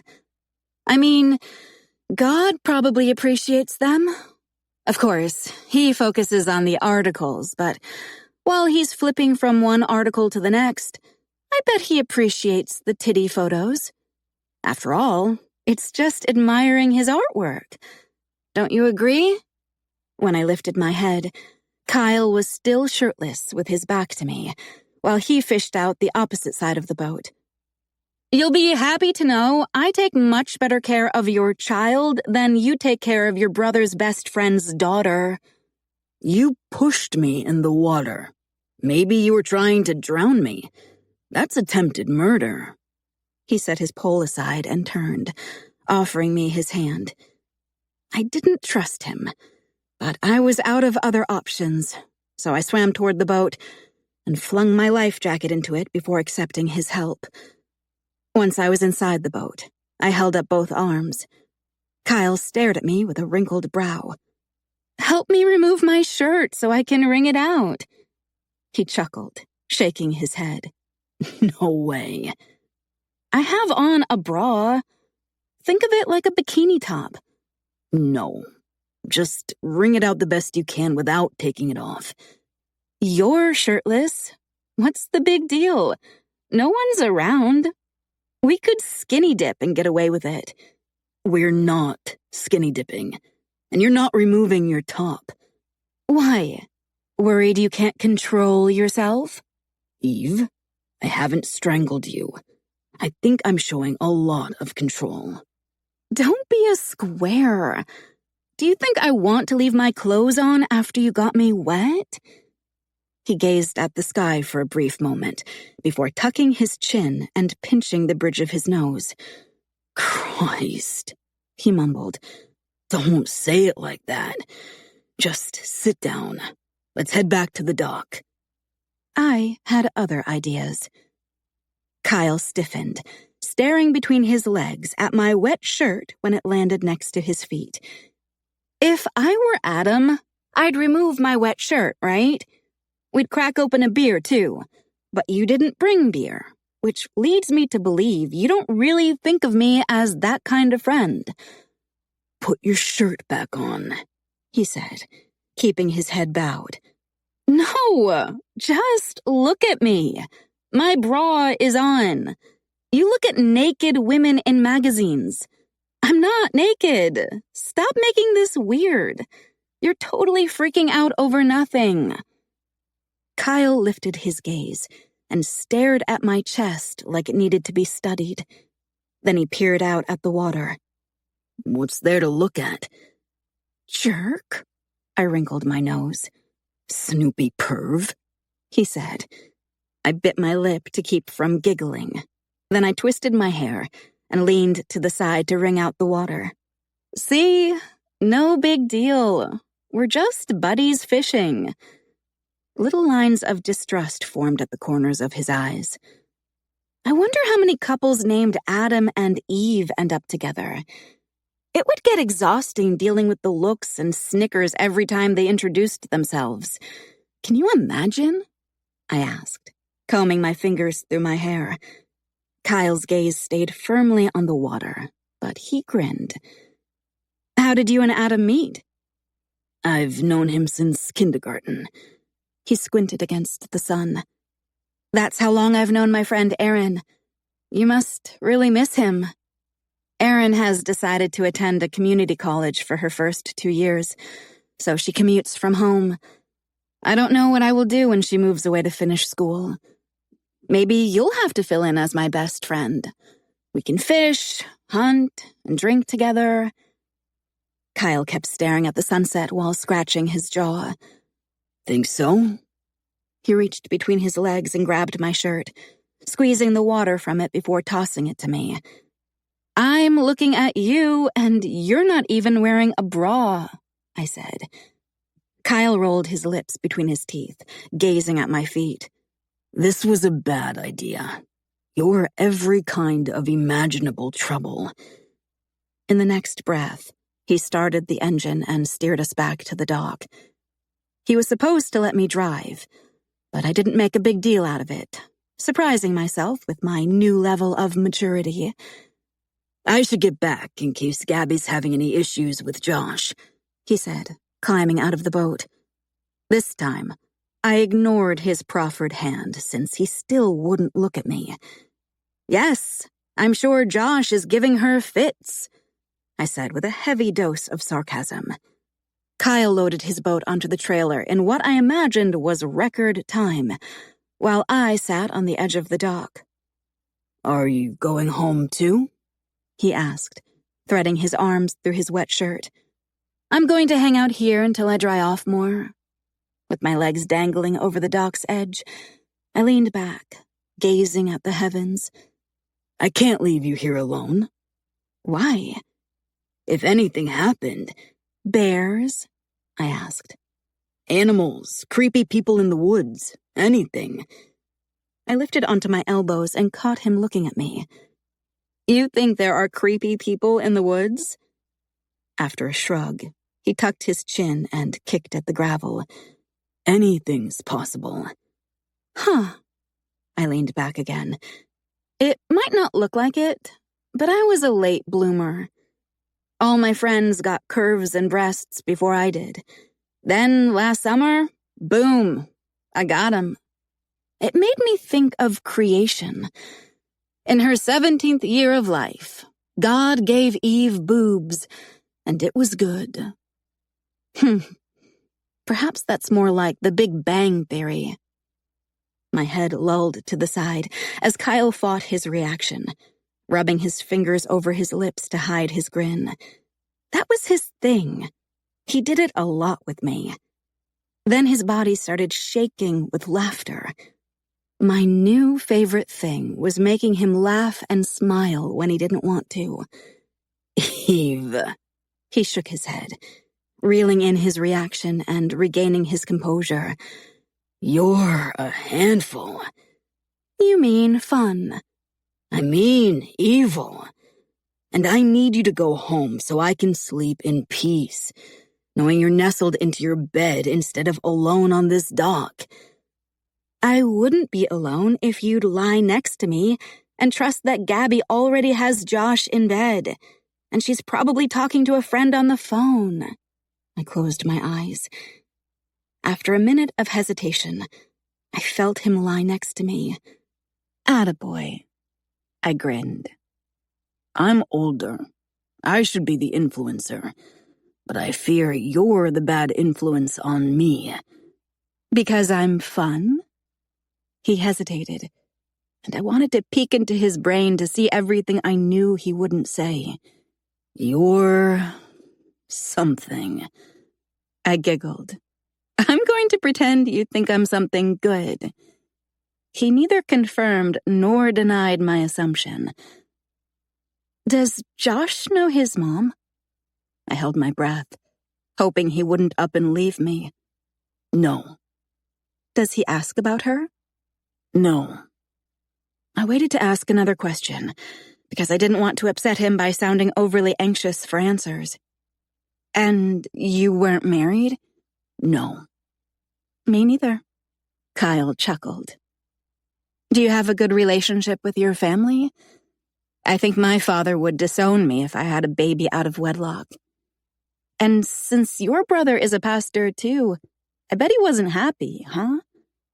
We have an older sister who has been arrested twice and to rehab more times than I can count. She's had at least 2 abortions that I know of. My family loves Josh, and I have a good enough relationship with them. I can't be responsible for anyone's happiness but my own.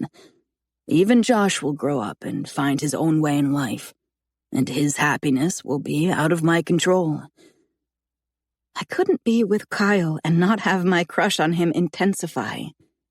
The problem was that no matter how hard I tried to convince everyone else that I was an adult, he made me feel like a young girl with hearts in my eyes and unrealistic dreams of falling for the guy who consumed my every thought.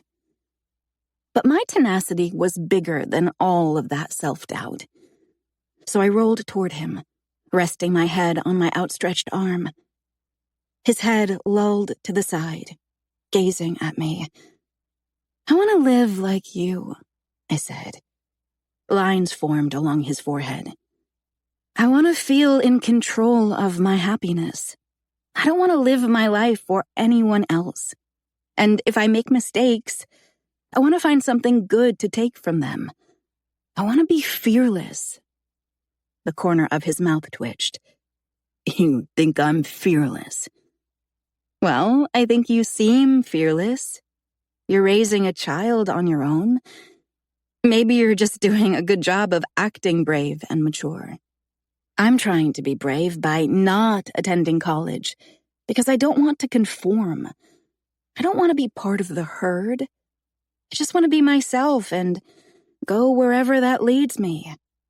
Maybe that means I'll spend most of my life doing odd jobs like cleaning motel rooms.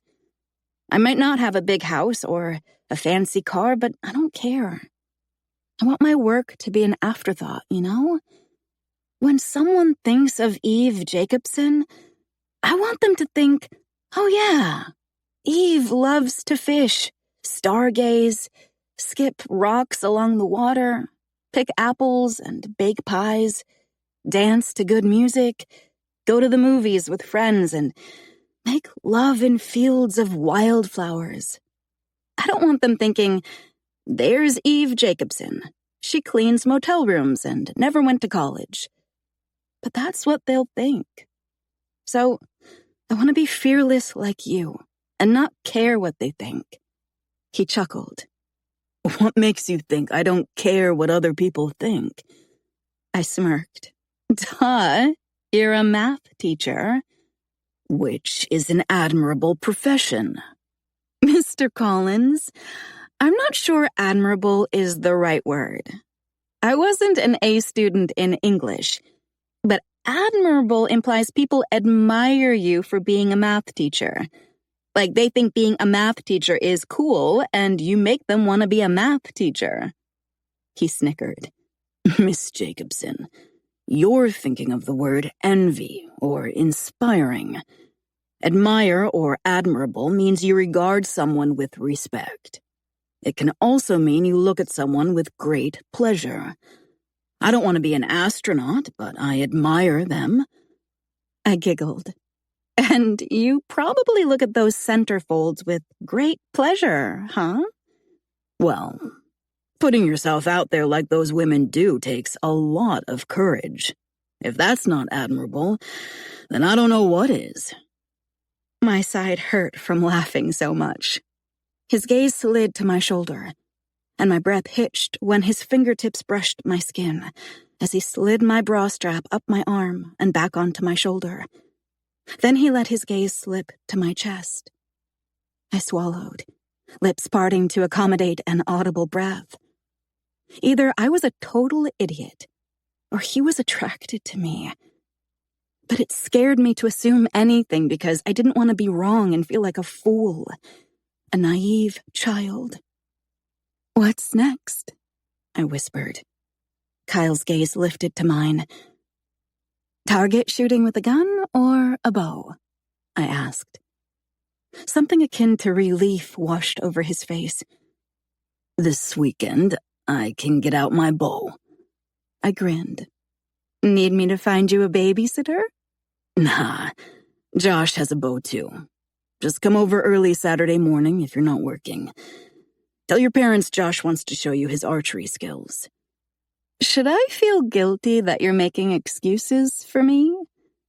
He looked at my chest again and mumbled a no before wetting his lips.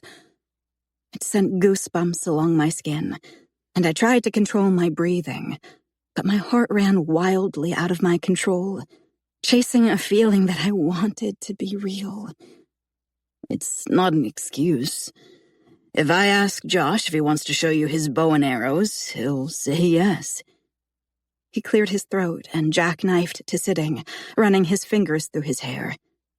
I sat up, too, and threaded my arms through my cold, damp shirt before standing. When he reached for me, my heart almost stopped.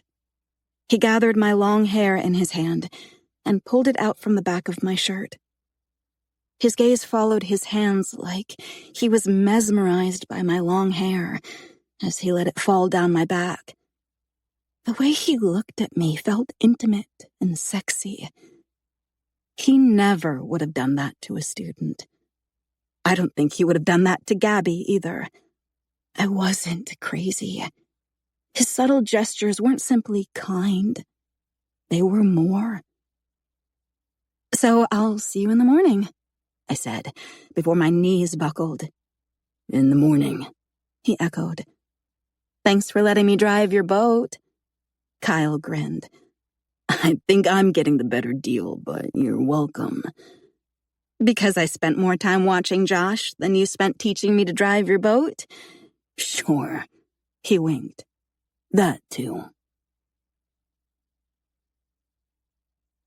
Chapter 10. Foreigner. Say you will. Eve. You're glowing, Grandma Bonnie said, adjusting her glasses with her arm while she crocheted from the recliner in her room. Lily Ann McDonald, a junior at the high school, played the piano in the foyer just down the hall from Grandma's room. She was trying to get volunteer hours in for college applications.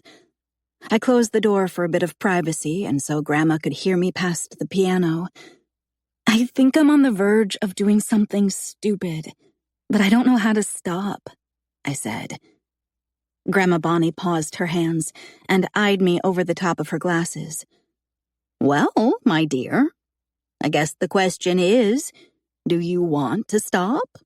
And if you don't, what are the consequences? That right there was the reason I spent so much time at the nursing home. My parents would never have given me that response. They would have beaten the truth out of me with a big guilt trip and the threat of spending another moon cycle locked in my room. I don't want to stop, but I also don't know the consequences for sure. Is it dangerous? I shook my head. Illegal? Again, I shook my head.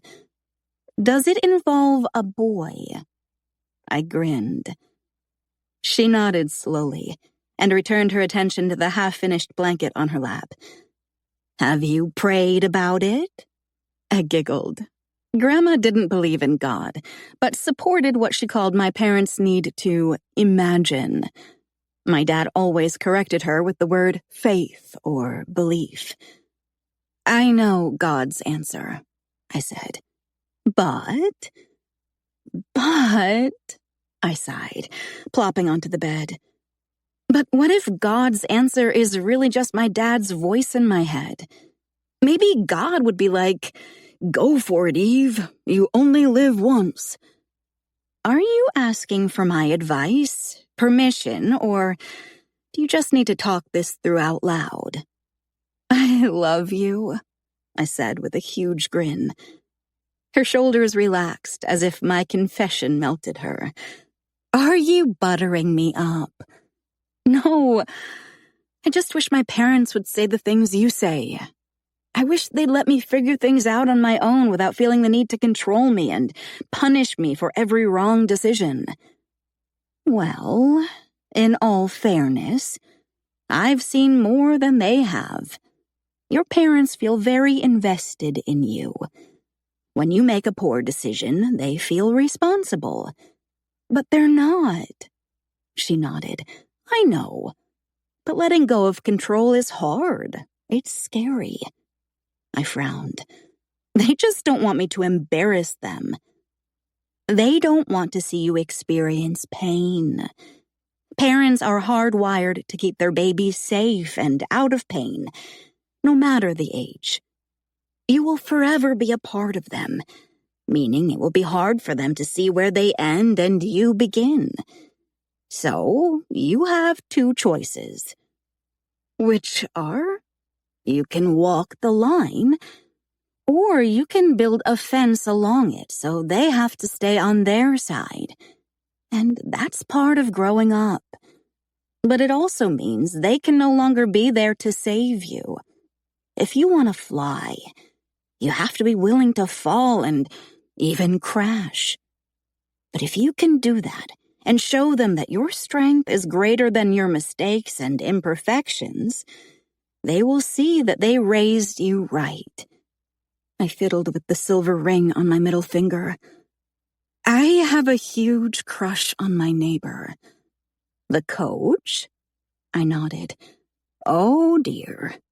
I nodded again. Oh, dear, indeed. And I don't know if he could ever think of me like anyone but his brother's best friend's daughter, but I spend most of my waking hours dreaming about it.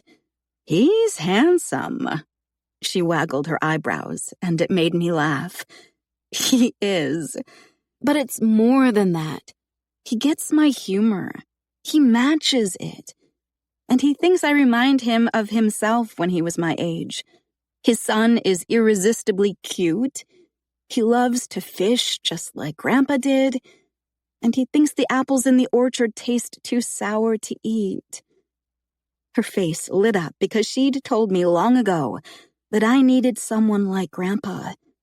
He was a tough man with a gruff attitude, except with her. Grandpa always said his Bonnie was his weakness. He said he only had one life to live, but he'd die 1,000,000 deaths for her. I don't think that's a line you can walk, she said. I shook my head. No, it's definitely a fence I'd have to build. You're young, she murmured, tipping her chin to focus on a new row of stitches. Are you prepared to live on the other side by yourself? Sarah did. She chose love. Is it love that you have? Can I get back to you on that?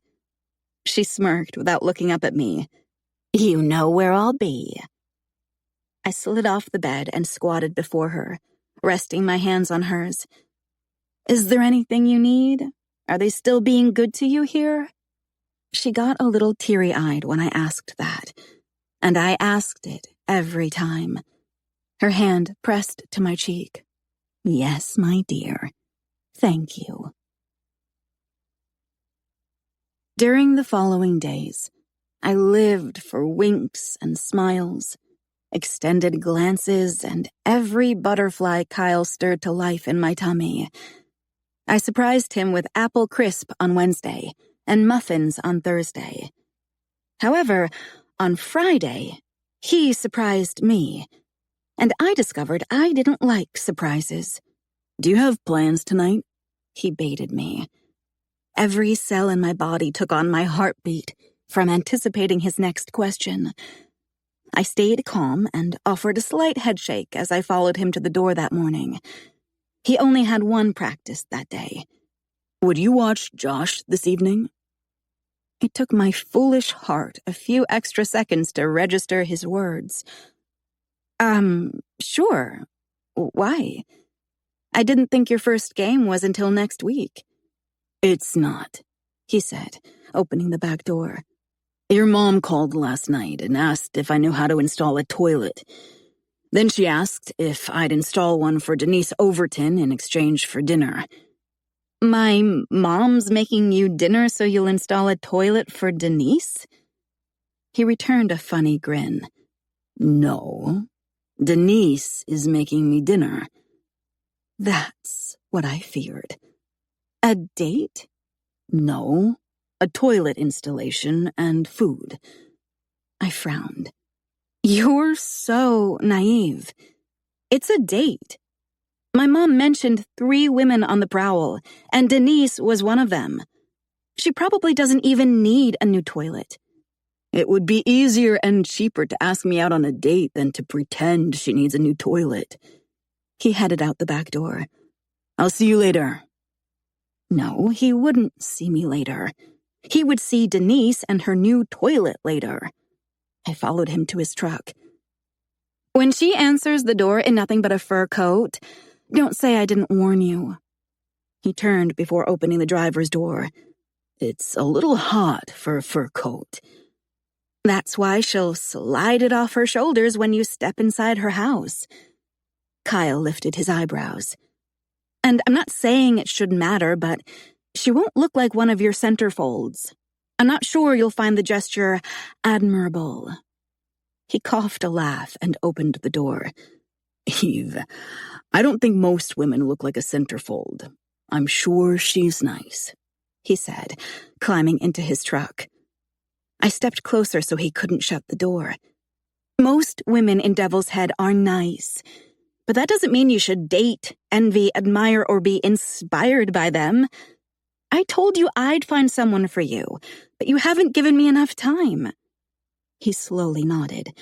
Well, Good thing it's just a handyman job and a thank you meal, not a date. I deflated. Denise was nice and pretty. She was closer to his age, 27 or 28, and she worked at the animal rescue shelter one town over. Eve? He woke me from my thoughts. I glanced up at him. I have to go. If you can't watch Josh, that's fine. I can ask your sister or take him with me. I perked up. Denise would have to keep her clothes on if he took Josh. Sorry, I have a date tonight, and Gabby's going to a movie. It was a lie and a half. Maybe 2 lies. I wasn't sure if Gabby was going to a movie, but it was her usual Friday night plan. Kyle inspected me as if he didn't trust me. I didn't blink. That was how I made all of my lies believable. No blinking, no smiling. I just stood like a statue until he accepted it. Fine. I'll take him with me. Now, I have to go. I stepped backward and mumbled a goodbye before he closed the door and sped down the driveway. Maybe I need my toilet fixed, too, I said to no one except the wind as I spun on my heels and headed back into the house. Where are you going? Dad asked the next morning. After I inhaled the waffle Mom had made me, I headed toward the door. Mr. Collins asked me to come over this morning because he and Josh are target shooting with bows, and Josh wanted me to see him hit the target. He's really taking a liking to you, huh? I glanced up, hair hanging in my face as I worked my heel into my sneaker while balancing on one leg. It's not like that. Josh is the one who wants me to come over. Dad narrowed his eyes. I was talking about Josh. Oh, yeah, duh. Yes, Josh likes me. He's a sweet boy. Sure, he clogged our toilet, but who hasn't? I shot my dad a toothy grin. See ya. I ran out the door before he could ask any follow-up questions. I had intended on baking something to bring them that morning, but I was angry at Kyle for fixing Denise's toilet, so I showed up empty-handed. Let's go, Josh yelled from the porch as soon as he saw me. Come on, Eve, I'll show you. I wanted a boy just like him, full of life, endless smiles, and contagious giggles. Kyle slowly stood from the porch swing and sipped his coffee. He looked hot in his white t-shirt, faded jeans, and wet hair. How was your date? I asked when Josh was already halfway to the barn. Kyle descended the porch stairs. Disappointing. He told me she'd be naked under a fur coat, but she was wearing scrubs and smelled like dog urine. However, dinner was good, and she let Josh finger paint, so he instantly loved her. My face soured, so I glanced in the opposite direction as we followed Josh. That's great, I mumbled in a tone opposite of great. It's not like she made him homemade applesauce, I mumbled under my breath. What? I shook my head. Nothing. How was your date? He asked. My what? Your date. You said you couldn't watch Josh last night because you had a date. Oh, yeah. It was fine. Good. Maybe one of the best dates I've ever been on. I should have stopped at fine, but jealousy made me reckless and a big liar. Sounds like it could be serious. Was it a first date? Yeah. I couldn't look at him, so I watched my feet as we walked. A friend? Someone you graduated with? No. He's not from Devil's Head. It was a blind date. He's a lawyer.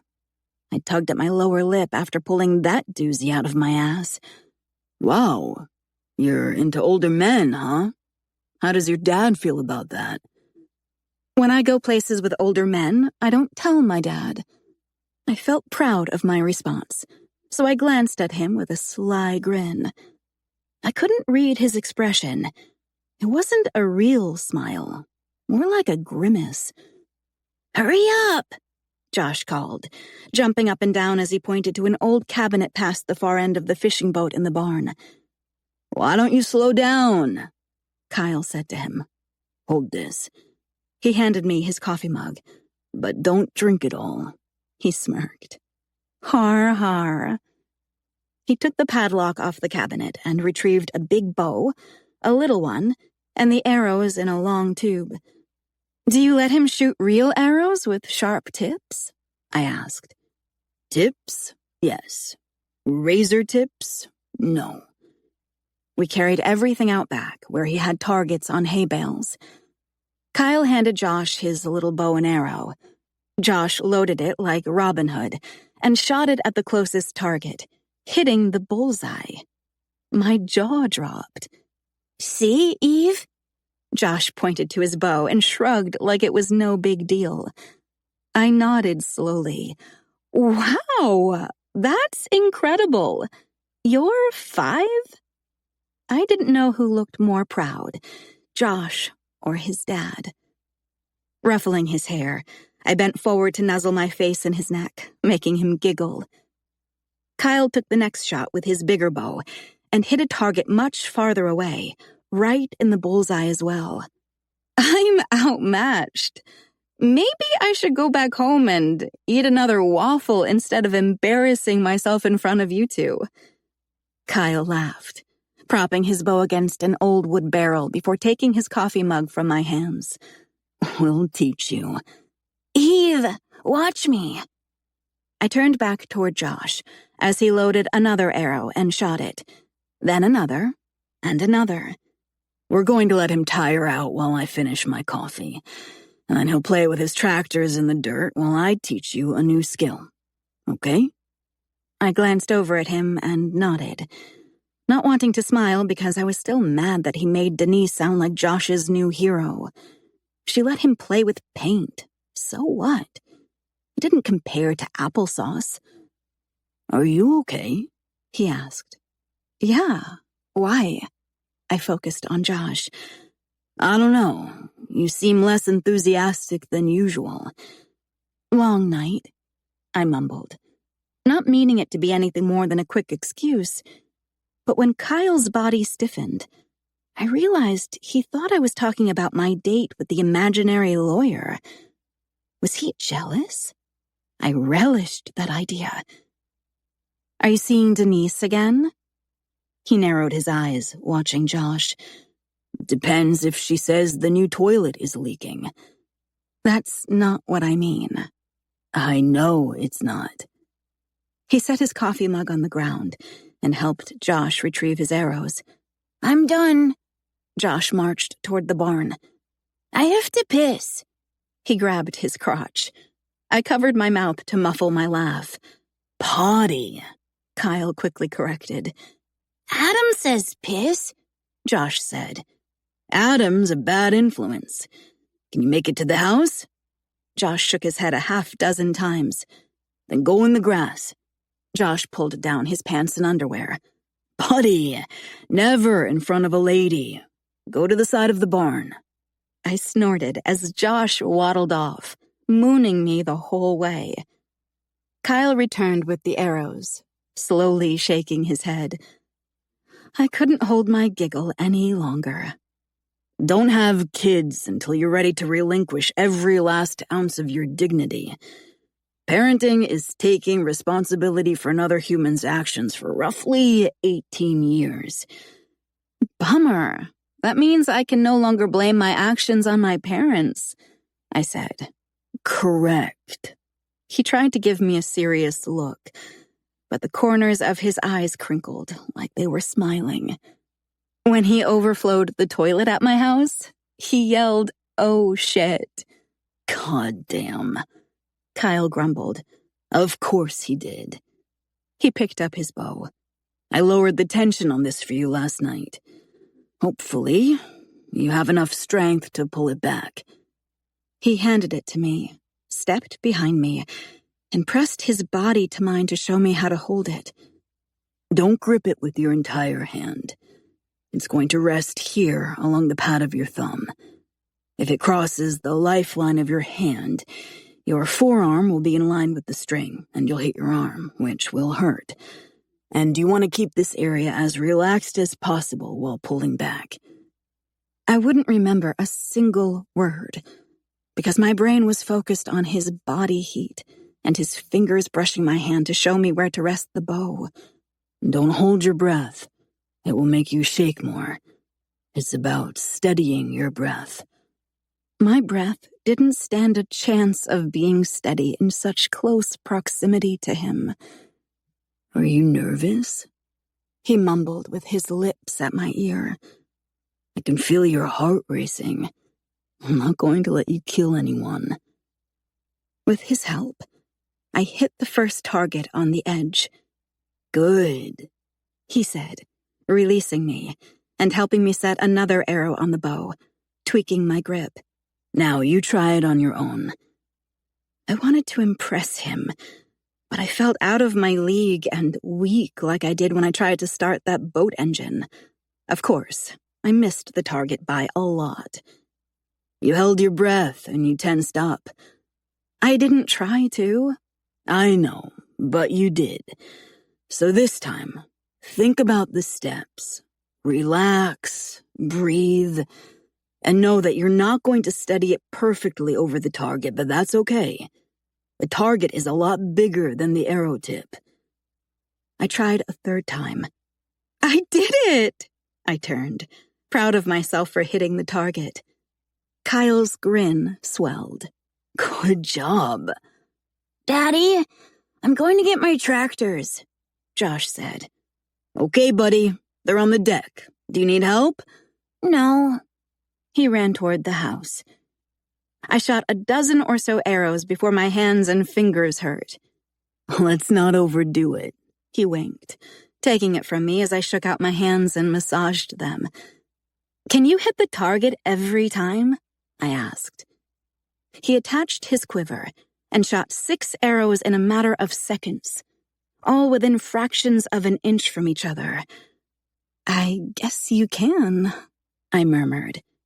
His grin doubled as if he were trying to impress me rather than the other way around. Then we retrieved the arrows together. Josh hasn't made it back, which means he's using the flower beds as a play zone. I'd better get back. I nodded, following him into the barn. Does your dad hunt? I asked.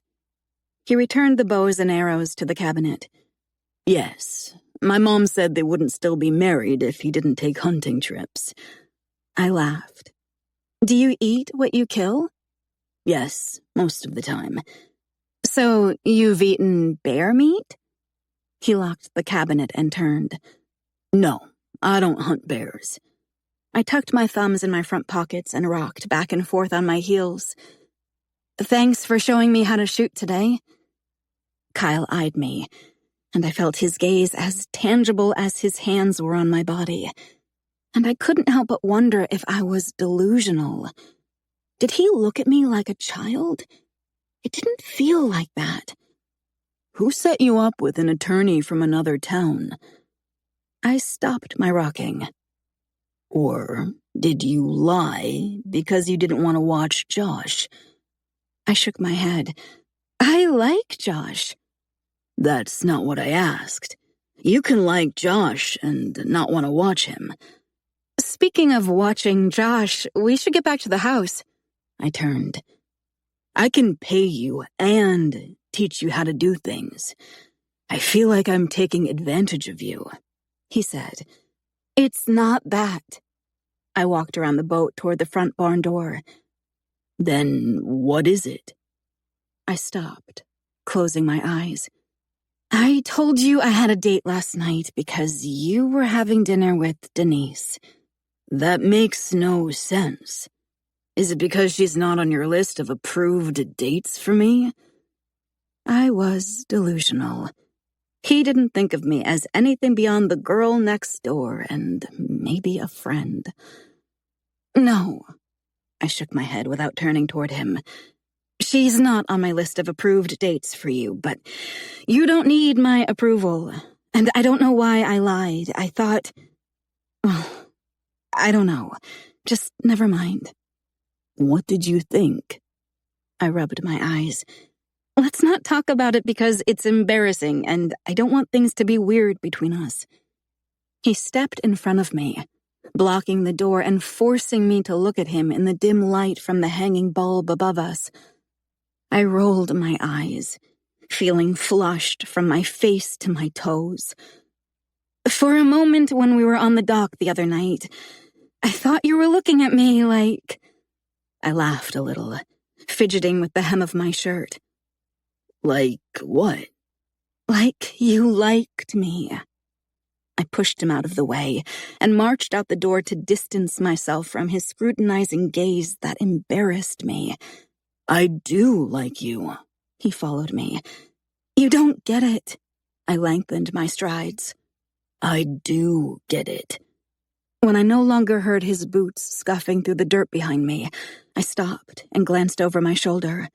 I do get it, he repeated, scraping his teeth along his lower lip several times. And it's fun. Liking you is fun. Everything about you is fun and refreshing.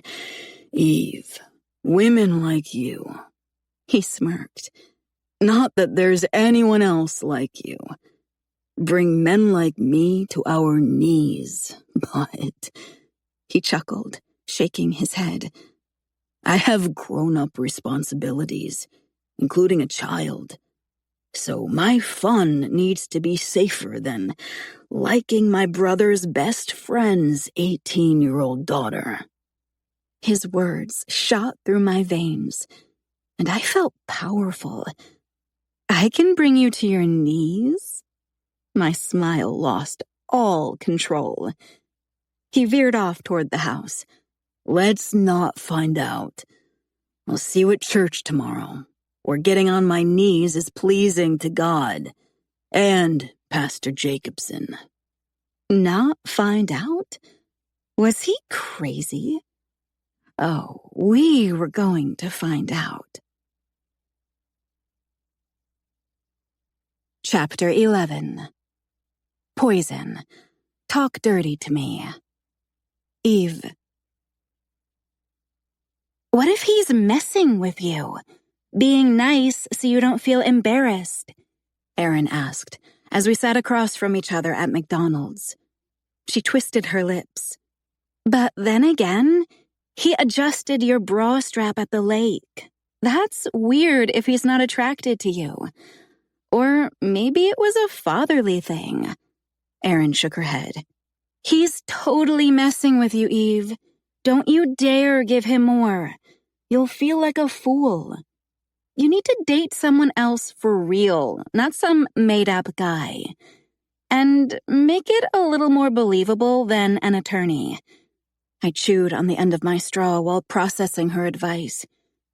It's not that I didn't see it that way, too. But there were so many looks and tiny moments that felt real.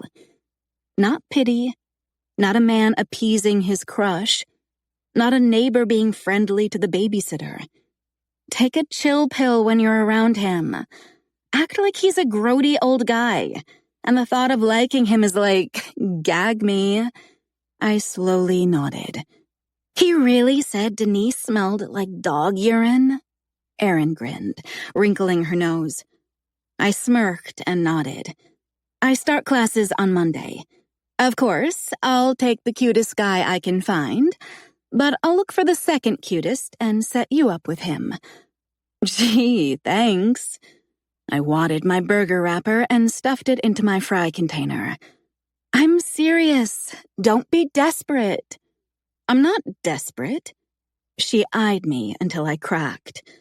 I'm not, I laughed. I'm just interested. Obsessed. I shook my head. Determined. Delusional. I rolled up a tiny piece of my straw wrapper, loaded it into my straw, and blew it at her. Sunday morning, I prayed that Kyle and Josh wouldn't be at church, but God didn't grant my wish. He was probably too disappointed in my lies that week to extend me a little mercy. Aaron gave me a tight grin with wide eyes when Kyle and Josh sat behind my mom and sister. They wore their matching suits again, but with different ties.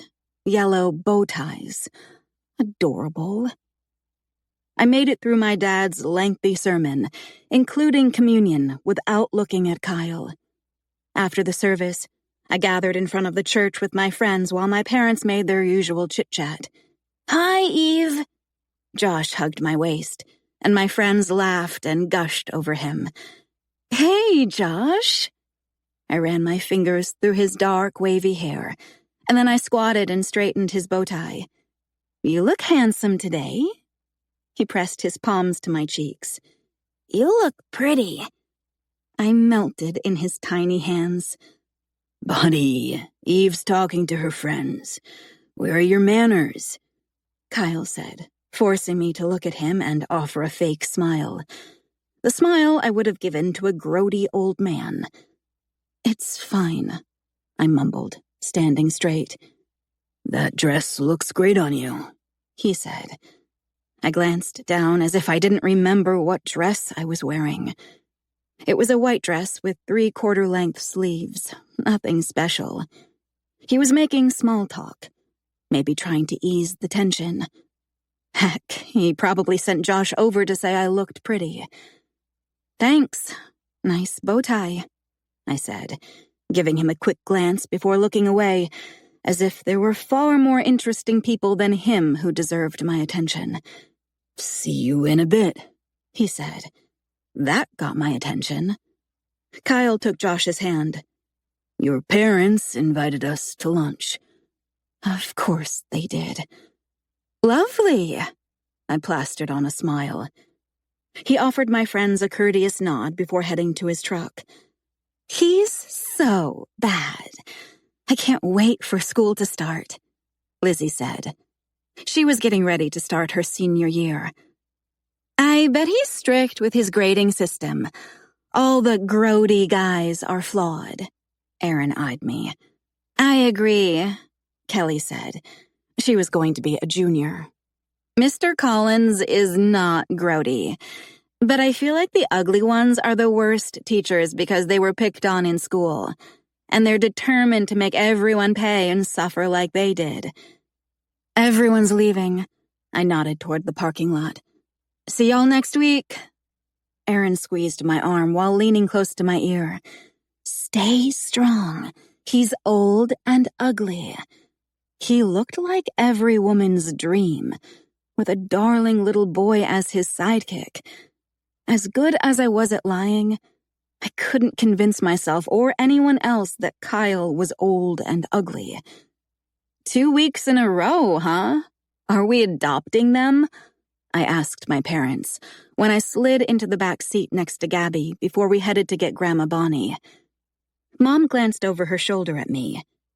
"Kyle and Josh?" "Yeah. Who else did you invite to Sunday dinner?" "They're like family because Fred is the brother your father never had. So think of Kyle as your uncle or cousin."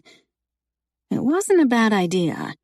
I had cousins, and they weren't ugly, but I didn't have a crush on them. I tried to latch on to that idea. Kyle was my cousin with a cute little boy. We were all family. Incest was not only forbidden, it was gross.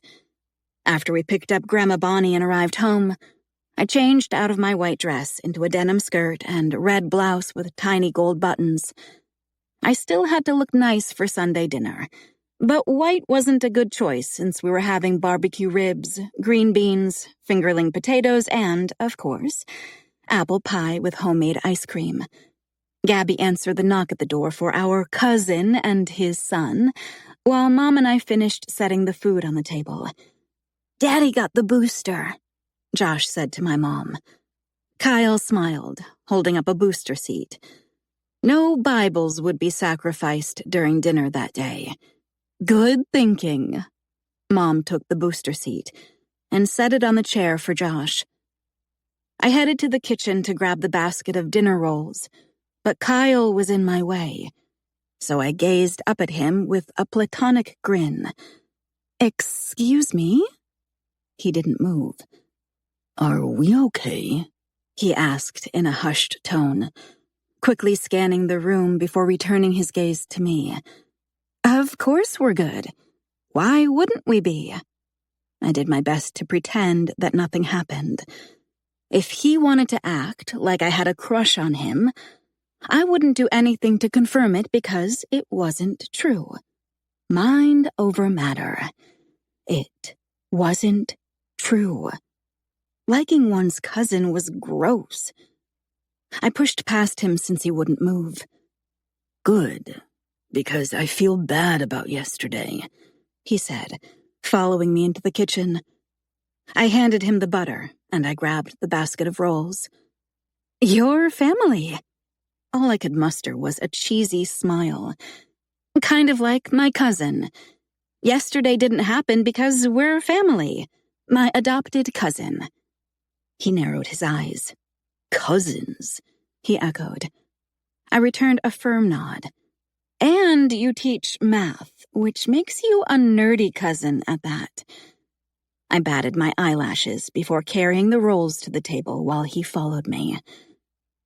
After saying grace, my dad repeated the previous week's behavior by talking Kyle's head off about football. But Kyle didn't seem to mind. His passion was palpable. I wanted to feel a little passion from him, too. Cousin. He's my cousin. Denise wasn't at church today, but I talked to her yesterday. Mom squeezed into the conversation, changing it to another topic I didn't care about. She wanted me to thank you again for helping her out. She said she had a great evening painting with Josh and chatting with you. Kyle finished chewing and blotted his mouth with a napkin. "I was happy to help, and Josh had a good time." "She's great with kids," Mom added. "And she loves football. You'll see her at all the games. She even volunteers at the concession stand." "Eve loves football too," Gabby said. "Last year, she went to all the games." She smirked. Mom nodded. "That's right, you did." I shot my sister a stiff smile. She had kept my secret for a whole year, and I thought she would forget about it since it no longer mattered.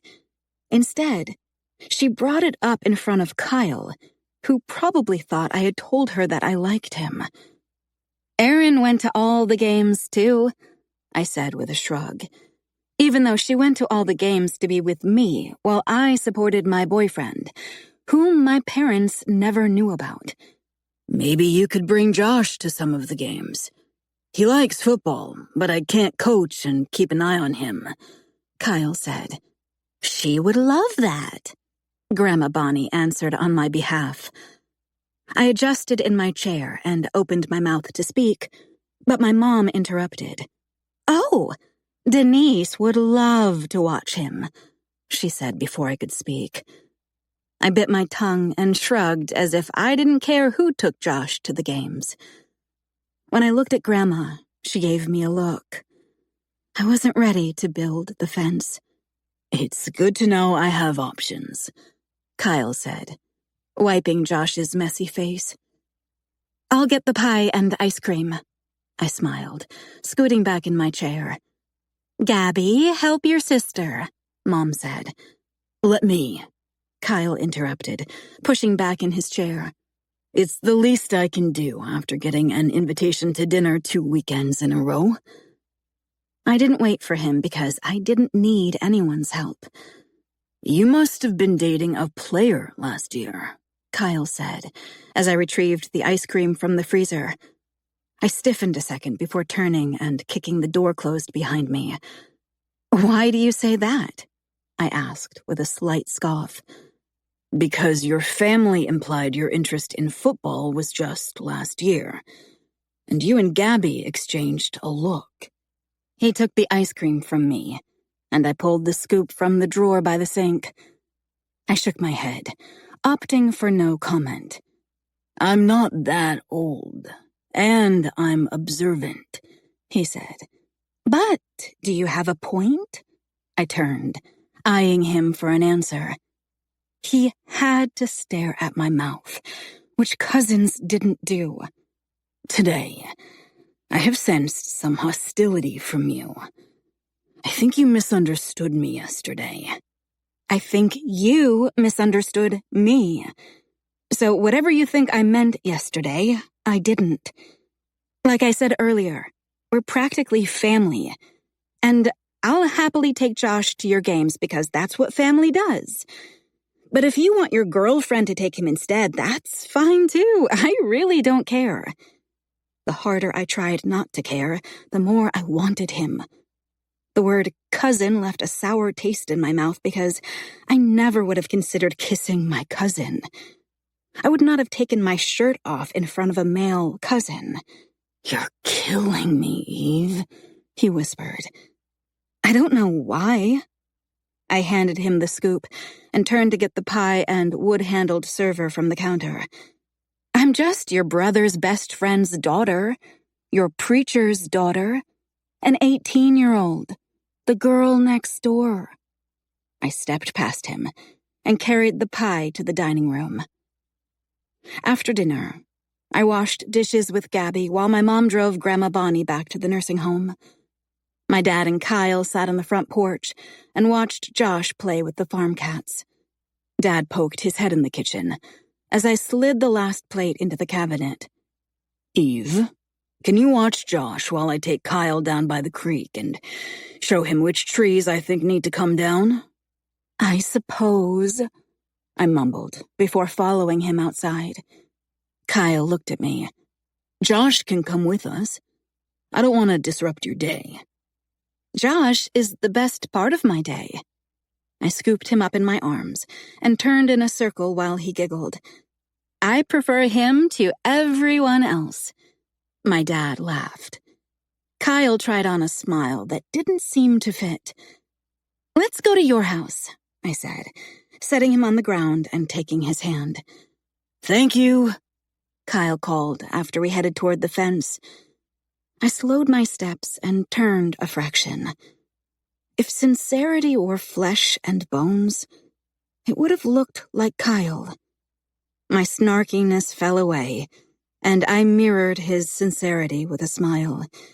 "You're welcome."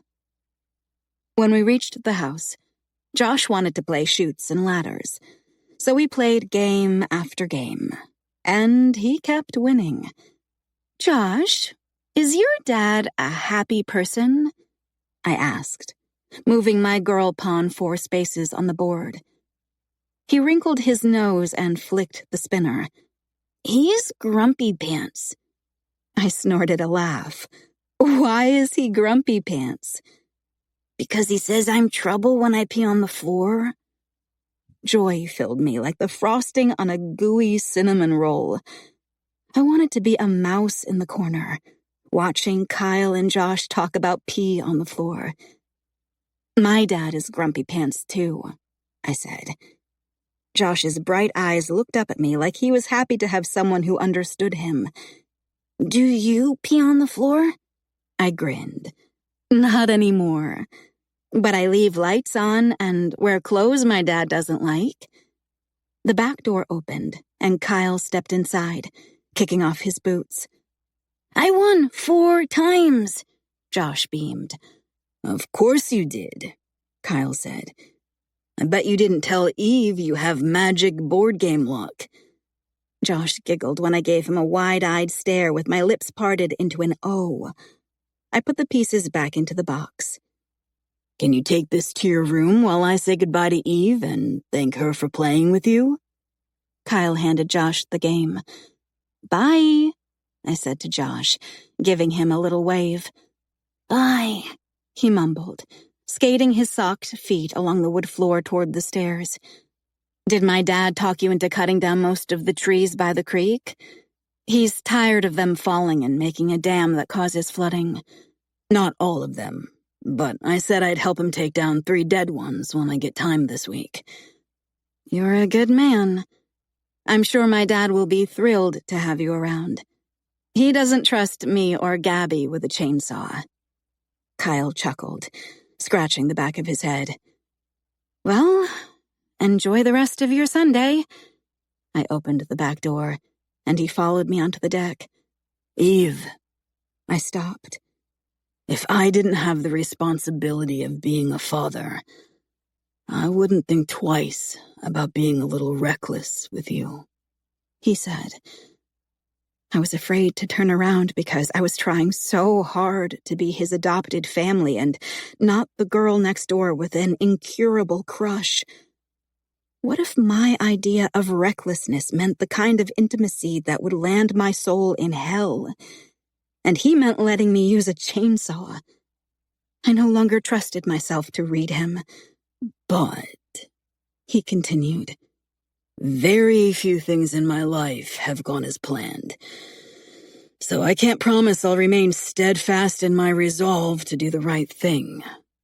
This is my preemptive apology for if or when I fuck it all up." The wood beneath his feet creaked as he took a step closer. My lips parted to accommodate my labored breathing. I liked his vulnerability.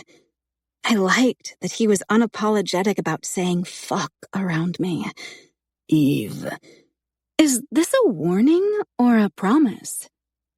I couldn't look at him and act confident, so I continued down the 4 stairs to the yard.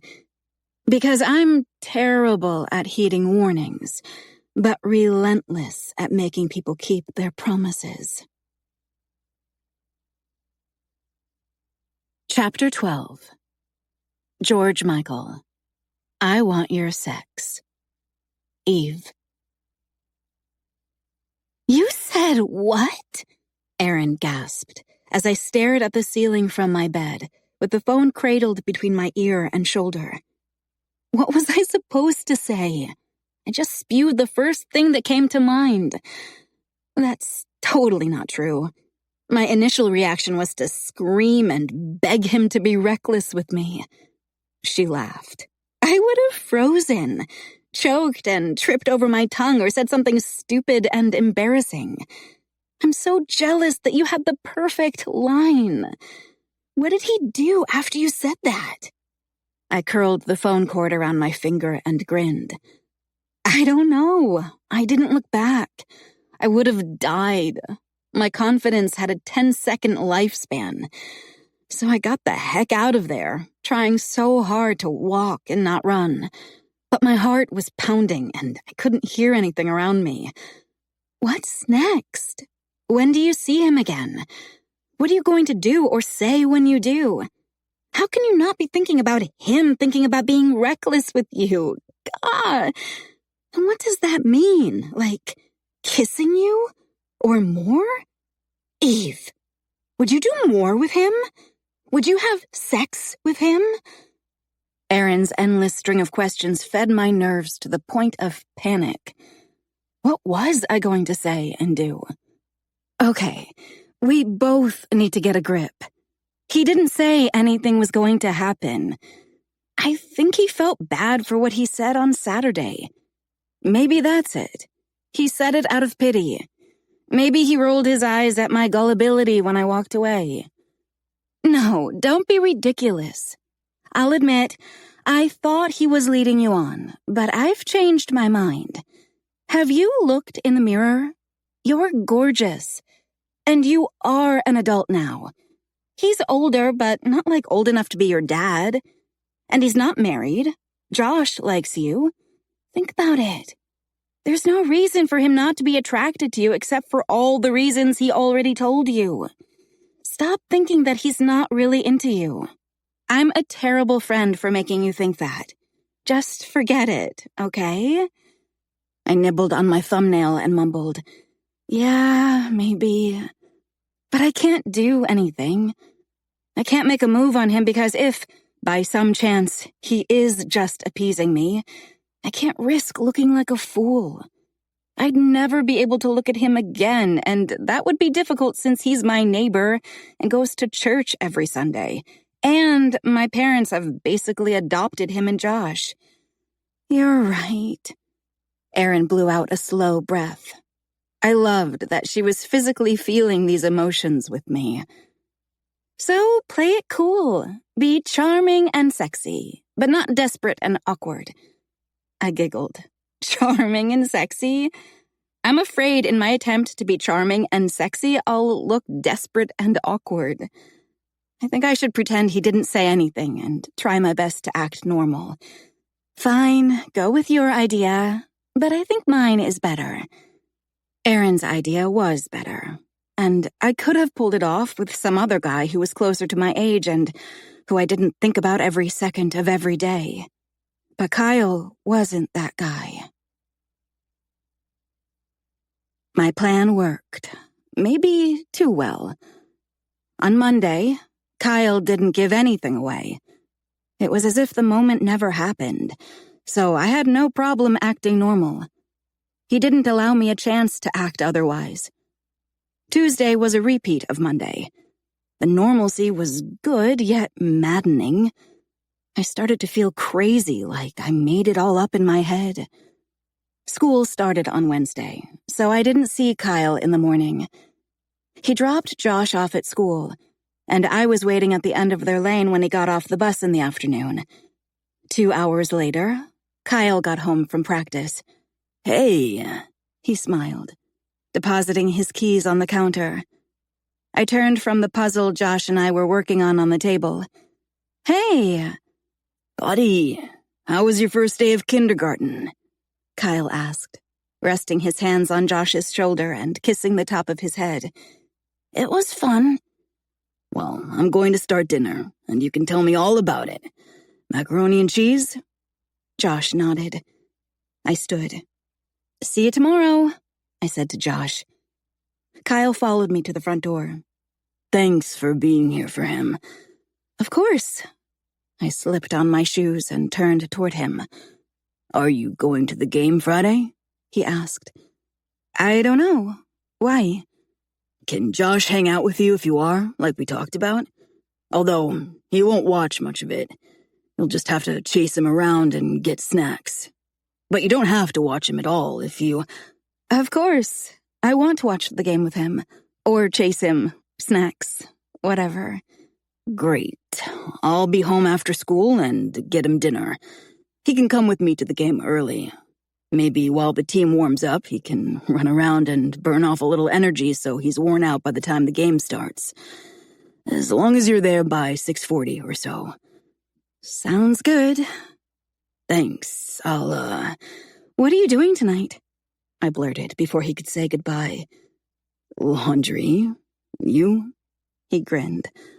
I'm thinking of walking down to the creek before it gets dark.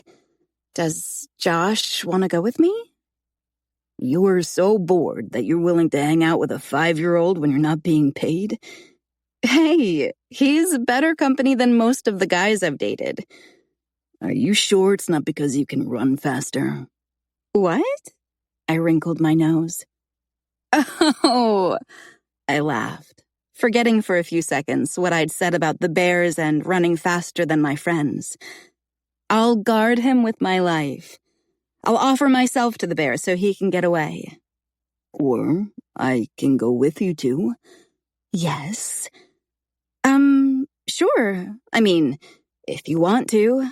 Don't feel you have to if you're busy doing laundry. I'd hate for you to wear dirty underwear to school Friday since you're supposed to look your best on game days. I'd just go without underwear if I didn't have clean ones. I pressed my lips together, trying not to imagine him without underwear. You're not picturing me naked, are you? Stop. I coughed a laugh. No, I'm not. Liar, he mouthed. I narrowed my eyes, but my flaming cheeks told the truth. So, you'll be back over after dinner? Yes. I was so giddy my voice shook. See you in a bit. Eve! Josh called, running toward the door after I stepped outside. He had my Walkman and headphones. Oh, thanks. I almost forgot that. I said, as he handed it to Kyle and ran back into the kitchen. Thought you were watching Josh, not listening to music, Kyle said. I rolled my eyes, holding out my hand. I can do both when he's playing with his toys. Kyle narrowed his eyes. What tape? I stepped closer to the door, keeping my hand out in a silent demand. Just stuff I record off the radio. Like what? He put the headphones on his head. No! I lunged for him, but the partially closed screen door caught my shoulder. It was too late. He pressed play. Life as I knew it ended when his eyebrows peaked. I had stopped in the middle of a song. There were many songs on that tape, but the one he was hearing was not the one I was most proud of. George Michael's I Want Your Sex. Click. He shut off the cassette player and slowly removed the headphones, winding the cord around my Walkman before handing it to me. See you in a bit, he said with a wink. After dinner, I changed from shorts to jeans and grabbed a sweatshirt before shoving my feet into my shoes at the door. I'm taking Josh to the creek, I called. Is Kyle okay with that? Dad called from the living room. Uh-huh. Okay, be careful. Uh-huh. I ran out the door, hopped the fence, and ran toward his house, slowing to gain my composure as I reached the top of the hill. It was just a song with a catchy beat. I wouldn't mention it or make direct eye contact, and we'd be fine. Josh and Kyle were playing catch with a Nerf football in the front yard. Heads up, Kyle called, throwing the ball to me. I caught it, and his grin swelled to the corners of his eyes, which I told myself not to look at. Then I threw it back to him, and that grin faded. Nice duck, he said, catching the wobbly ball. I'm out of practice, he laughed. Ready to skip to the creek? I held out my hand to Josh. He took it, and we skipped toward the far end of the orchard and the hill that led to the creek while Kyle followed us. Look! Josh pointed to the hut I built from old branches and brush near the bank. He let go of my hand and ran to it as Kyle stopped beside me.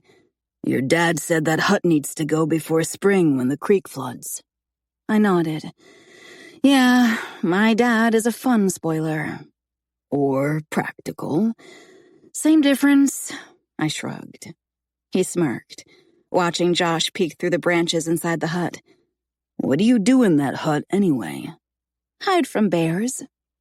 Kyle shook his head. Eve, you're something. Where's Josh? I can't find him, I said. Josh giggled as I pressed my hand to my brow and inspected the area. Josh! Again, he giggled, and I walked a few feet in one direction and then in another. I'm in here! I jumped. Oh, I didn't see you. Can I come in? He pushed on the branches I tied together with rope to make a door. Daddy, you can come in too. Oh, I don't know, buddy. There might not be enough room for all of us in there. There is, he insisted as I crawled into the far corner and hugged my knees. Kyle squeezed into the tiny hut, hugging his knees too, and the sides of our bodies touched at every point. Don't move. I will hunt for food, Josh said with a big smile. Don't go too far and stay away from the water, Kyle said. Josh climbed over our feet and shut the door behind him. He grabbed a stick and held it like a gun. Shh, don't scare the deer, he whispered, pointing toward an old, dead tree stump. Hope you're not claustrophobic, Kyle mumbled.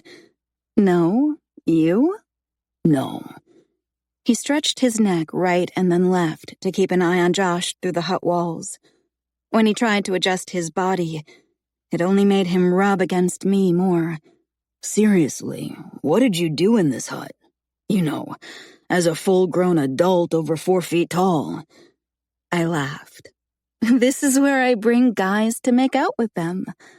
It was an obvious lie. And while turning our heads to look at each other was too close for comfort, I couldn't help it when I felt him looking at me. You must be attracted to tiny men. I rolled my eyes. Kyle's gaze dropped from my eyes to my lips, so I rubbed them together, and it was suddenly too hot to wear a sweatshirt. I'm sorry, he whispered. I narrowed my eyes. For what? He leaned in. I got it, Josh yelled, and Kyle sat up straight. Josh carried a handful of leaves to the hut and served us venison for dinner, which lasted 30 seconds before Kyle squeezed his big body through the door. He leaned in to kiss me, right? That almost happened, right? I exhaled after holding my breath longer than I had ever held it before. When I crawled out and brushed off my backside, Josh grabbed my hand and pulled me toward the water. Not too close, buddy, Kyle said behind us. When I glanced back at him, he smiled. Not an "I almost kissed you" smile.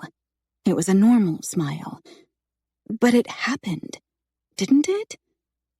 Suddenly, my song choice seemed irrelevant. We headed toward the house after throwing a dozen rocks into the creek. Josh alternated between walking and running, keeping 10 feet ahead of us the whole way. I said nothing. Kyle said nothing. Nothing was hiding the biggest something ever. He almost kissed me. You need a bath, Kyle said when we reached the house. I want to play with my cars, Josh protested, climbing the deck stairs. 20 minutes, but then you're getting a bath. Fine, Josh grumbled. Want something to drink? Kyle asked me after he reached the top of the stairs. I stood at the bottom, still in shock. Not the kind of drink you'd probably like, he smirked. More like 7-Up or Kool-Aid. I blinked. I slowly nodded. Okay. He proceeded into the house while I moved like a sloth, which was appropriate because time was different in dreams and illusions, and that's what I was experiencing. Right? I only have grape Kool-Aid, but if you mix it with 7-Up, it's pretty good. Can I interest you in Josh's favorite cocktail? Sure. I didn't plan on standing directly behind him, but that's where I naturally navigated. So when he turned with 2 glasses of purple Kool-Aid, I was right there. He stiffened, eyes wide. You almost kissed me, I whispered. He squinted. I did? Yes. You apologized and leaned in to kiss me right before Josh returned to the hut. He twisted his lips with a slow nod. Huh. Well, at least I apologized for it. Here, tell me what you think. He handed me the drink and sidestepped to get past me. You'll want to insist Josh try going to the bathroom by halftime, or before he grabs his crotch. And if there's a line, just go behind the bleachers or a tree and let him do his thing. I had hoped he'd be better at holding his bladder by age 5, but clearly he's not quite there. I turned. Kyle leaned his back against the fridge, legs casually crossed at his ankles while he sipped his drink. Do you like it? He nodded toward my glass. I looked at it as if I was seeing it for the first time before bringing it to my lips for a sip. But I couldn't taste or feel anything but him. Well? I licked my lips. It's good. You don't have to drink it if you don't really like it. I shook my head. Should get home. I needed to call Aaron ASAP. It was an emergency. He chewed on the inside of his cheek for a few seconds before relinquishing a nod. Let me give you money now for the concession stand in case I forget tomorrow. He set his glass on the counter and pulled out his wallet. I stared at the $10 bill he offered me. Eve? I was completely out of it. Are you going to take it? I slowly nodded without taking the money. Kyle stepped closer, and I gulped. He slipped the $10 bill into my back pocket, which meant his hand was on my butt. I blinked heavily, staring at his chest.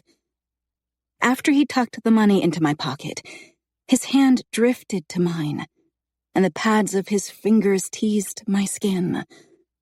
I closed my eyes, and just when I no longer felt his touch, he curled a few strands of hair behind my ear, letting the back of his fingers ghost down my neck. Parting my lips, I pulled in a shaky breath, and then his touch disappeared. Do you have any questions about Friday night? I opened my eyes, shooting my gaze to his as my body warred between chills and melting to the floor. Was he serious? Of course I had questions. So many questions. But they had nothing to do with the Friday night football game. "Daddy?" Josh called. So, no questions? We're good? My jaw dropped. Am I good? Of course I found my voice when he had to tend to Josh. It was too late to ask why he almost kissed me and touched my hand and neck. I mean, he grinned. I'm sure you're good. But I mean, are you comfortable watching Josh at the game? My brain exploded. What did he say? Was my mind in the gutter thinking he meant I was good at sex? Or did he mean he knew I was good, as in, okay, no questions, mentally stable, capable of walking home? What did he mean by good? I think I hate you, I said with a steadfast determination to keep a straight face.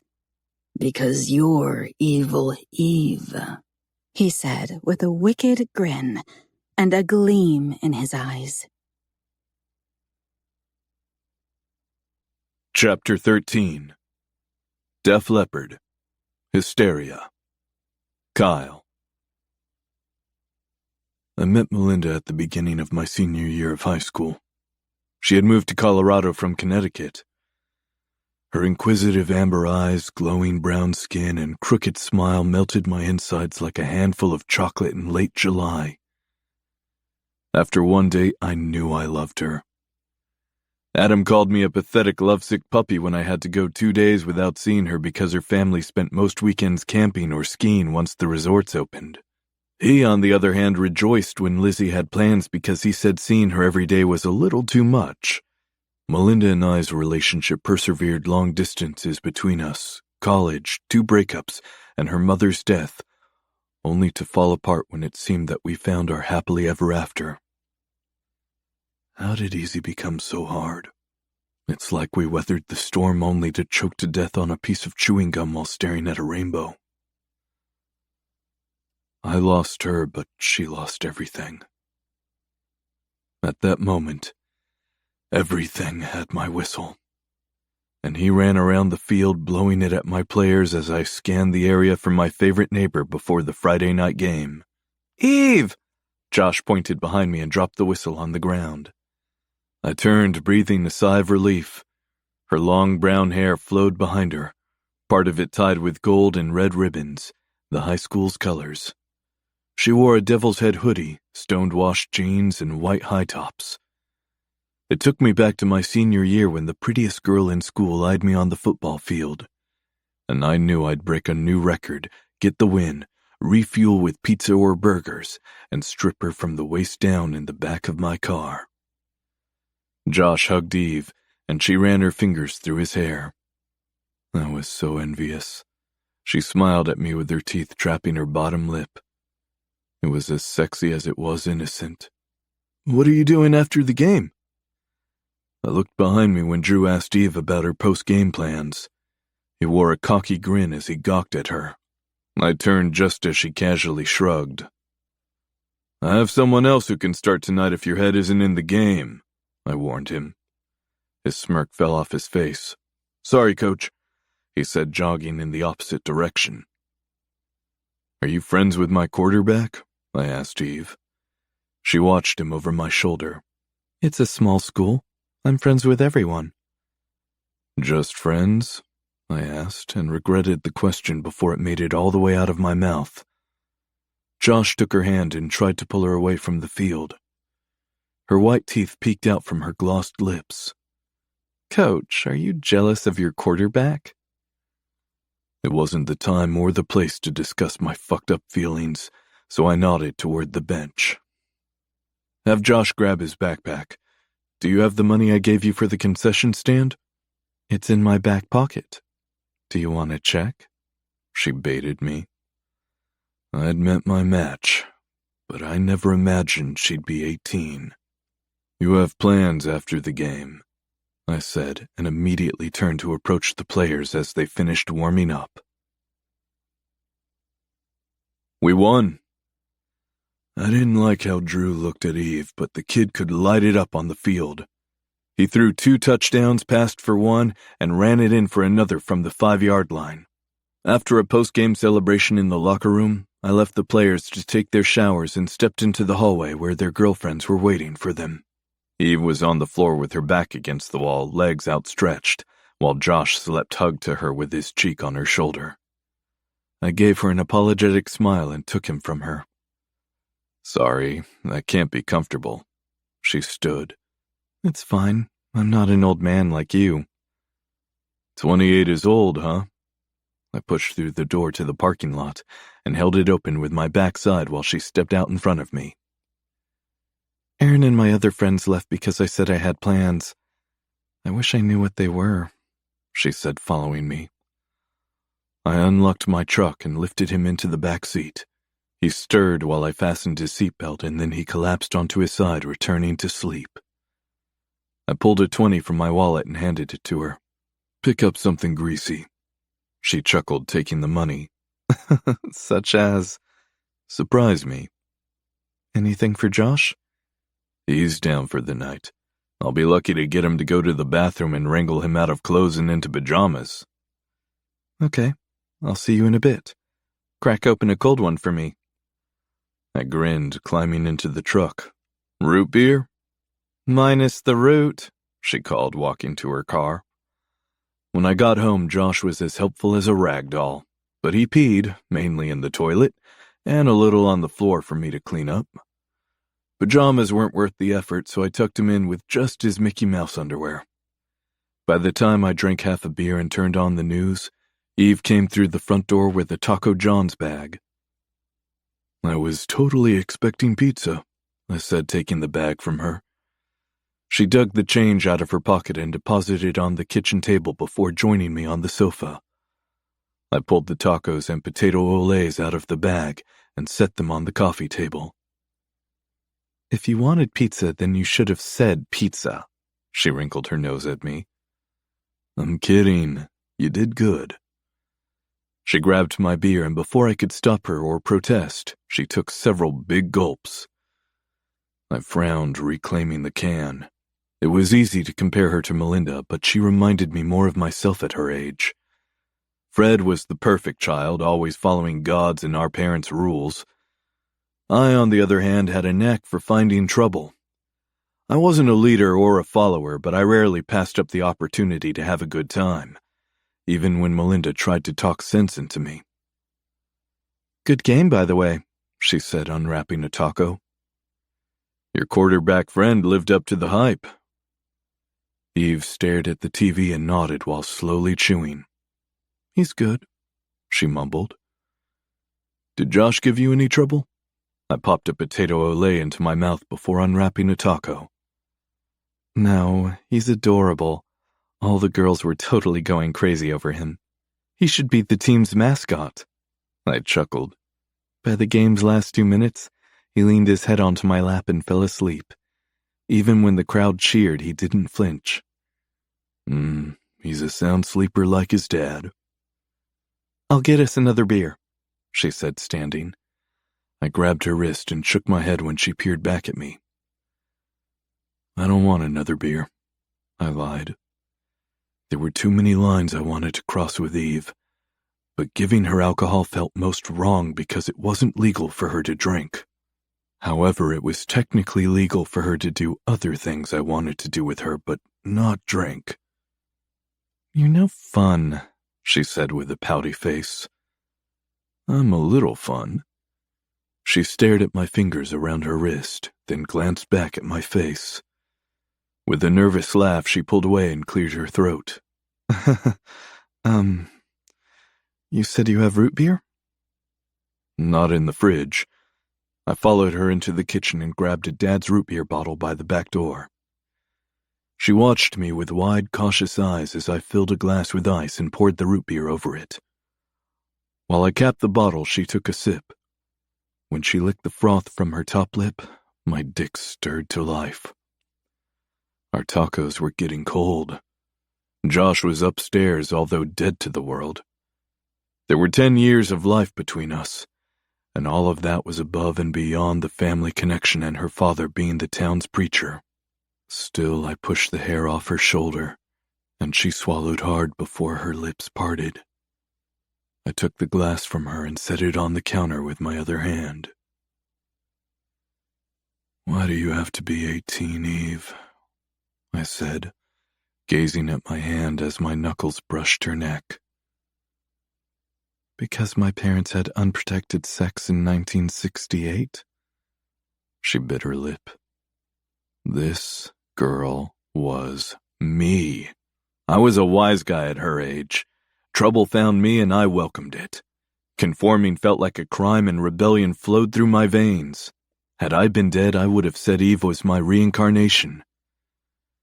When I looked into her eyes, she rolled her lips together to suppress her grin, but I made no effort to control mine. "They had it in 1966 too, but my 20-year-old sister is taken." She made my face hurt from grinning nonstop. "Why do I want to kiss you so badly?" I murmured. Her chest rose and fell faster and faster, and her lips parted to accommodate each quickening breath. Again she swallowed, and her face tensed with concentration. "It's a rhetorical question," I whispered. Eve bobbed her head several times. "We should finish eating. I'm terrible at just kissing." I handed the drink back to her. Eve inhaled a shaky breath and took the root beer, but she didn't look at me. There was no logical reason to kiss her. The math didn't add up. But I loved the sparkle in her eyes when she looked at Josh, and the way she bit her lips to hide her smile when she gazed at me. The fire in her belly ignited something inside of me. For a stolen moment, I wasn't a single dad. She wasn't 10 years younger. I was a man who wanted to kiss a woman because she was beautiful and funny. God, I loved her humor, her insatiable curiosity and rebellious desire.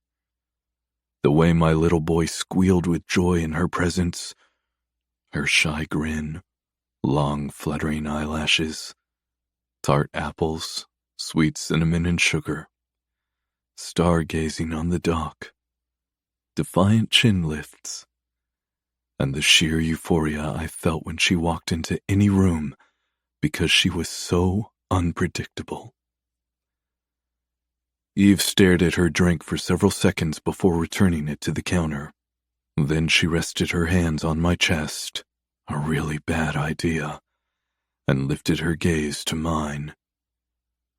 "I'm not that great at just kissing either," she murmured. I gave her credit for feigning confidence, but her voice trembled. Her whole body shook. I couldn't uncross the line, so I idly stared at it.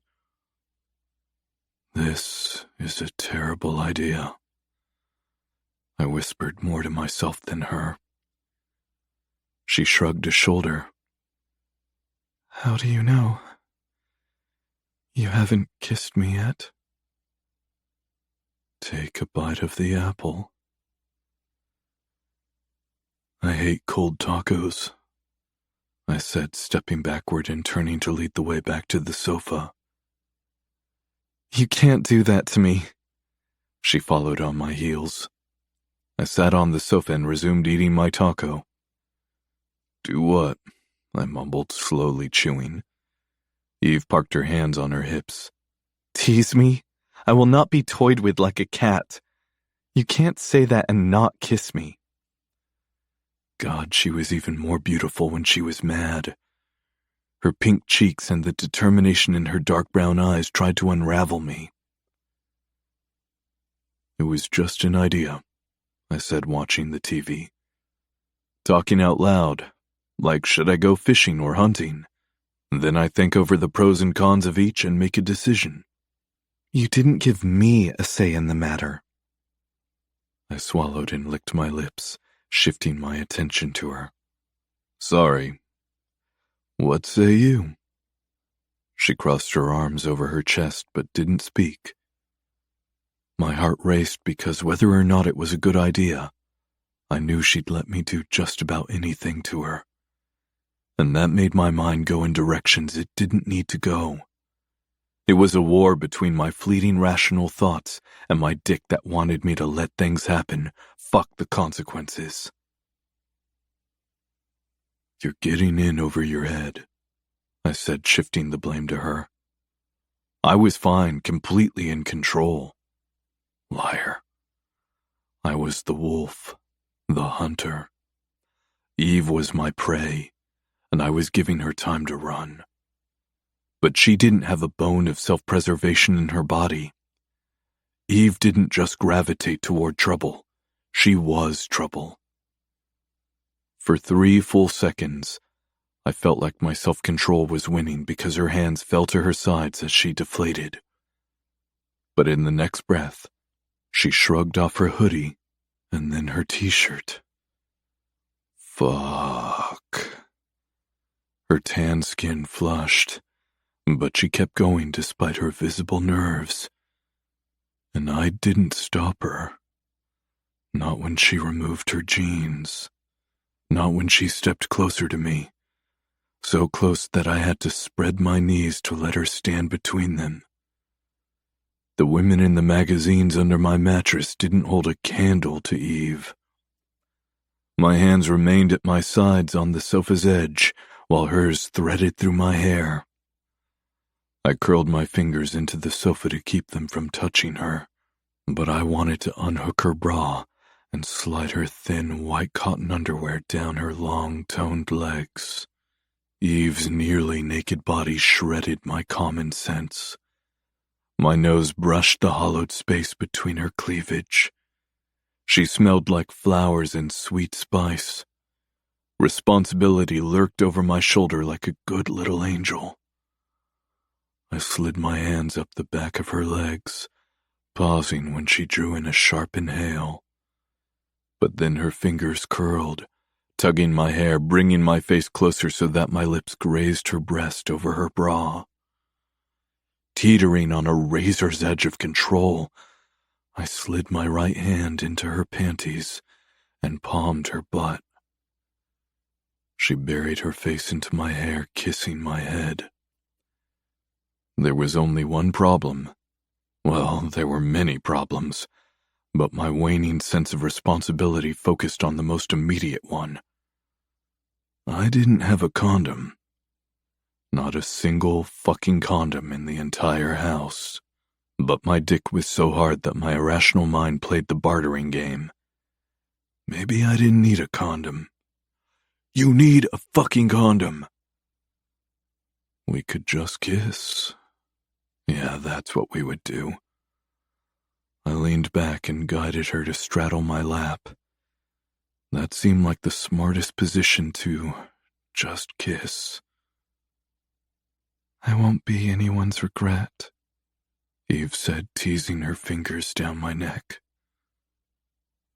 Not kissing you is the only thing I would ever regret, I whispered, ghosting my lips over her cheek, dancing around the point of no return. What are you waiting for? She murmured. Just taking my time. We only get one first kiss. I teased her earlobe with my teeth, while both of my hands breached her underwear, gripping her perfect ass. A bad idea.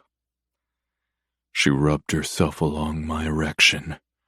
The worst idea.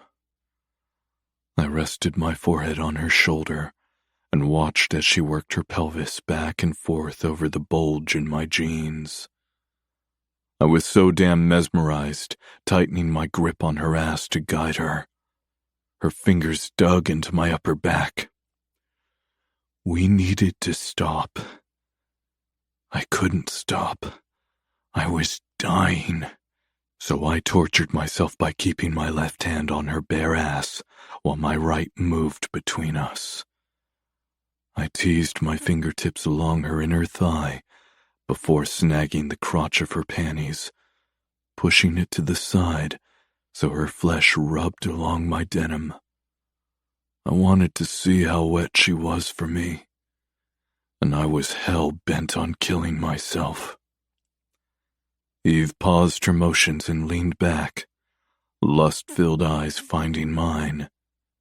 As she wet her lips, her delicate fingers unbuttoned my jeans. Stop her. She eyed me the whole time as if she were silently asking permission. Stop her. As she started to pull down my zipper, I framed her face in my hands. She froze as we stared at each other, our lips a mere breath from touching. Eve, I whispered while grinning. Her smile mimicked mine, face flushed, wayward strands of hair teasing her eyelashes that fluttered shut as I kissed her for the first time. I felt 10 years younger. The hottest girl in school was straddling my lap with her tongue teasing mine and ribbons in her hair. The perfect mix of naughty and nice. Everything inside me buzzed with need. I wanted to kiss her harder and deeper, but I didn't. She deserved my patience. After all, I had no clue what I was doing or where things were going between us. But I liked kissing her, and I liked pretending that it was okay to touch her. Before it ended, she reached behind her to unhook her bra. I broke the kiss. We can't, I said, taking a deep breath while running my hands through my hair. I'm not, she quickly said. I'm, not a virgin. She was so fucking irresistible. At the same time, where the hell was my head? I hadn't thought about the possibility of her being a virgin. I've just never had someone look at me like you're doing, she said, blowing her hair out of her face. That's why I'm a little shaky. How am I looking at you? She slowly shook her head. I don't know, because I've never seen that look before, she murmured, leaking more vulnerability. I suddenly felt a wave of responsibility, but not necessarily to do the right thing in someone else's eyes. She deserved to be acknowledged as a beautiful, desirable woman who held a lot of power over the man looking at her. Eve, you're happiness personified and fucking gorgeous. That's how I'm looking at you. A tiny smile broke through her nervous expression. Like the centerfolds in your magazines? I felt like a pervert. She would never forget about those magazines. No one compares to you. But that's not... She kissed me while her hands made another attempt at unzipping my jeans. No. I lifted her off my lap and scooted to the sofa's edge, rubbing my eyes while trying to settle my breathing. Damn it. I'm sorry. Eve quickly righted her bunched-up underwear. Her hair covered her face and she kept her chin tucked. I leaned back to button my jeans, then reached for her wrist as she stepped away to get the rest of her clothes. I don't want to hear it, she said, yanking her arm out of my hold and wrestling with her jeans to right the legs that were inside out. I sighed. Eve. No, don't say a word. I told you I wouldn't be anyone's regret, and I don't have a fucking condom. She stilled with her back to me, jeans on but not zipped, hair covering her shirtless torso. The buzz of cicadas through the screen door was the only sound between us while I waited for her to process what I said. While I waited for my stupid brain to process the possibility that Josh could have woken up to see Eve straddling me half naked. I'm an idiot. After a long pause, she turned. God, she was beautiful. Eve made me want to burn every magazine under my mattress. I stood sliding past her to retrieve her shirt. Then I pulled it over her head. She didn't help me. Instead, she stood there, staring at my chest with a blank expression and rosy cheeks. So I guided her arms through the holes like dressing Josh. Finally, she lifted her gaze to mine. What if you had a condom? She murmured. I'd be deep inside you, probably with a hand over your mouth to keep you from waking Josh. A grin bloomed along her face. You think I'm a screamer? I smirked. I think I'm that good. It wasn't not true, but I only said it to get a reaction. Will I be graded on a curve, Mr. Collins? I stepped back and laced my fingers behind my neck. Worth noting, on record, that I never had inappropriate thoughts about a student or anyone who had ever called me Mr. Collins. Until Eve Jacobson. It had to be in the name. Eves were evil temptresses. Period. God must have smacked his hand against his forehead laughing at me. Her name is Eve and she loves apples. It's just a metaphor, I whispered to myself. There was nothing in the Bible specifically stating it was an apple. What did you say? Eve asked. Nothing. I pressed my lips together and looked at her while swallowing hard.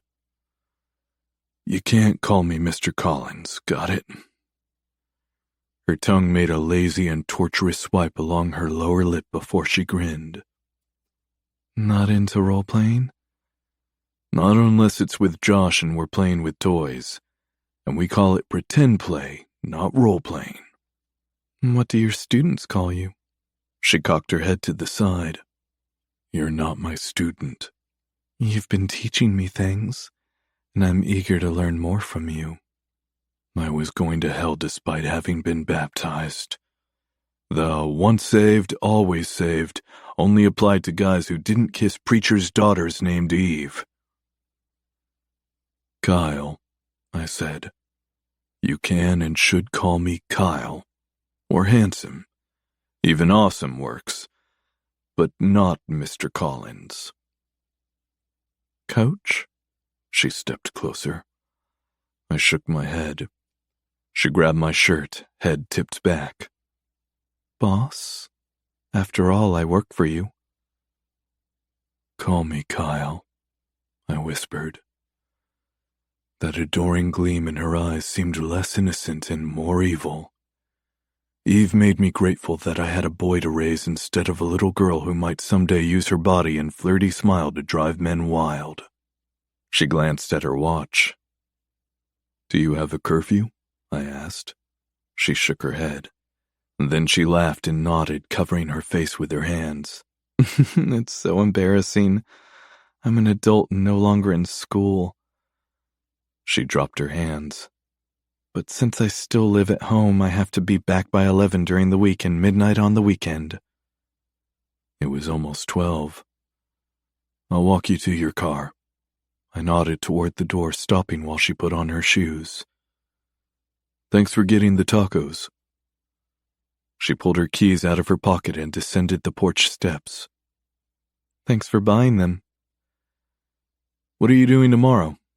Want a Target shoot? She turned at her car door. I'd love to, but I offered to fill in at the motel since Rose is on vacation. Another day, then. I fixed one of her untied ribbons and pulled a few stray hairs from around her eyes. She nodded. Another day. Good night, I said, ducking my head to kiss her. She wrapped her arms around my neck, pressing her chest against mine. Her tongue teased my lips and the kiss intensified when mine darted out to meet hers. I couldn't remember the last time I enjoyed kissing a woman so much. Every time it slowed and I thought I should end it, she leaned into my body a little more and it fed the fire. Finally, I ended the kiss, adjusting my erection. Her gaze followed my hand, making her grin stretch to her ears, but she didn't say anything about my uncomfortable situation. I have to go so I can talk to my parents about us before they're in bed, she said, opening her door and plopping into the driver's seat. You can what? Wait! I held open the door. What can they say? We're consenting adults. She shrugged, putting the key into the ignition. Eve. I narrowed my eyes. Her gaze washed across my face before she relinquished a shit-eating grin. Are you panicking? She smirked. Of course you are, because I'm that good. Evil. She laughed while I shut her door. Chapter 14. John Cougar Mellencamp. Paper in Fire. Eve. I almost called in sick to work the following day. But since I was filling in for another employee, I couldn't bring myself to leave the owner without someone to work. I wasn't all evil. It was the longest day of my life because I needed to talk to Erin so badly that by the time I reached her house after work, I was ready to explode. Eve, how are you? Her mom asked, answering the door after I rang the bell twice and knocked a dozen times. Great, is Erin home? Yeah, she's in her... Thanks, I called, already halfway up the stairs toward Erin's bedroom. She had music blaring from her boombox, and I opened her door without warning. Hey, she said, glancing up from the edge of her bed where her foot was propped up while she painted her toenails red. How was working on a Saturday?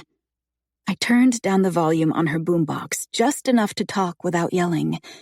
I almost had sex last night, I said so quickly it sounded like one long, indecipherable word, like I was trying to talk while being electrocuted. What?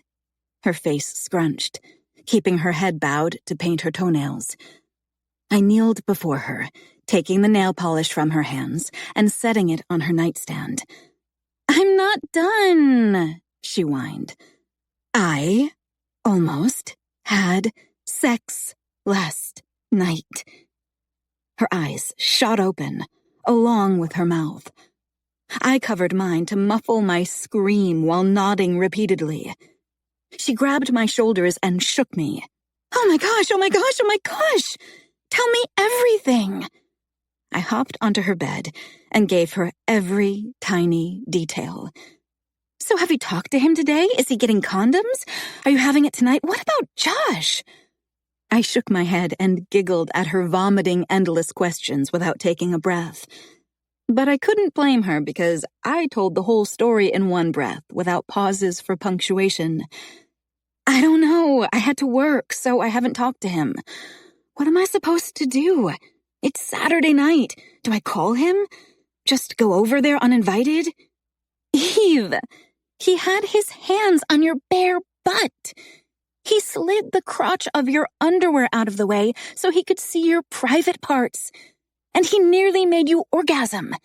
Yes, you go over there tonight and finish the job. I gnawed the heck out of my lip for a few seconds. What if he didn't get condoms? Do you really think he took Josh with him to get them today? Erin hopped off the bed and dug through her purse, pulling out a condom. Take it. She handed it to me. I stared at it. Take it! She shook it in front of me. I slid it into my pocket. Why do you look so nervous? She asked, sitting beside me to resume painting her nails. Because last night, we were in a moment. You know how after a football game, especially a big win, everyone is excited and celebrating and horny? I giggled. Yes.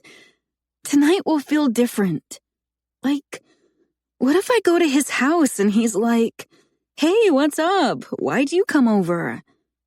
I bled insecurity in the safety of my best friend's company. Stop. He's not going to say that. He'll be like, Josh, time for bed, now, Erin said in her deepest man's voice. I snorted. Whatever you do, you have to call me as soon as it's over and tell me everything. Good idea. I'll ask to use his phone while he discards the condom. I rolled my eyes. Erin capped the nail polish and shook it before switching feet. You know what I mean. I just don't want you doing it tonight and telling me about it at church tomorrow, when I'll have to control my reaction. Besides, I know Hazel Johnson always has her hearing aids in and turned up to hear the sermon and every word anyone says. Why do you say that? Because she's always scowling at us. Huh, I hadn't noticed. Go have sex and call me. She jerked her head toward her bedroom door. I stood, feeling like the condom in my pocket was a gun that everyone could see. It might not happen. Or it might. But if you don't go, we'll never know. Okay, wish me luck. Good luck, and call me. Are all your friends busy tonight? Mom asked, passing me the creamed peas. It's rare to have you or Gabby join us for dinner on a Saturday night. I shrugged. Gabby was with Ben, and it was weird being home tonight. I didn't feel like McDonald's tonight, but I'm meeting everyone at the bowling alley after I'm done eating. Kyle called, Dad said. I dropped the serving spoon, and it clanked against the bowl.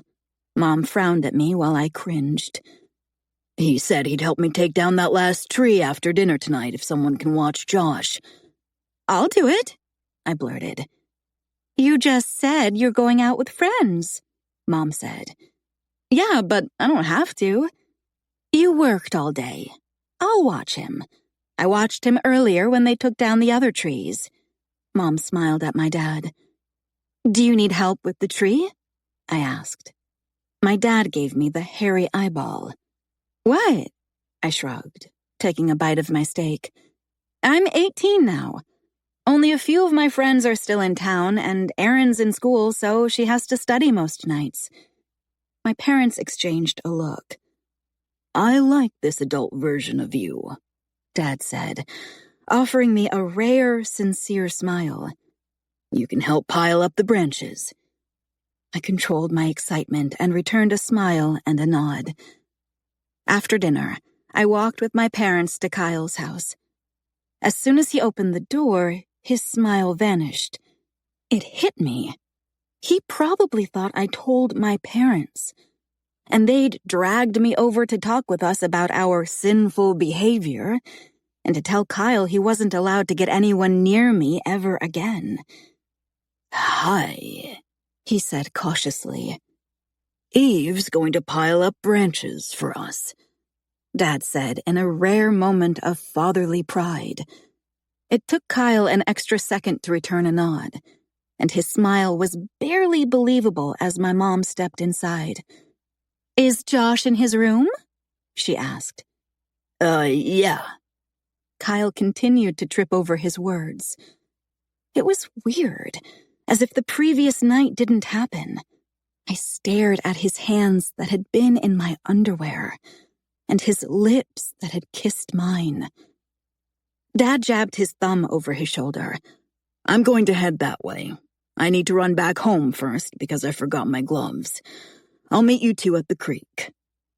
I'll grab my handsaw and be there soon," Kyle said to my dad while staring at me with an unreadable expression as he stepped outside and squatted to tie his brown work boots.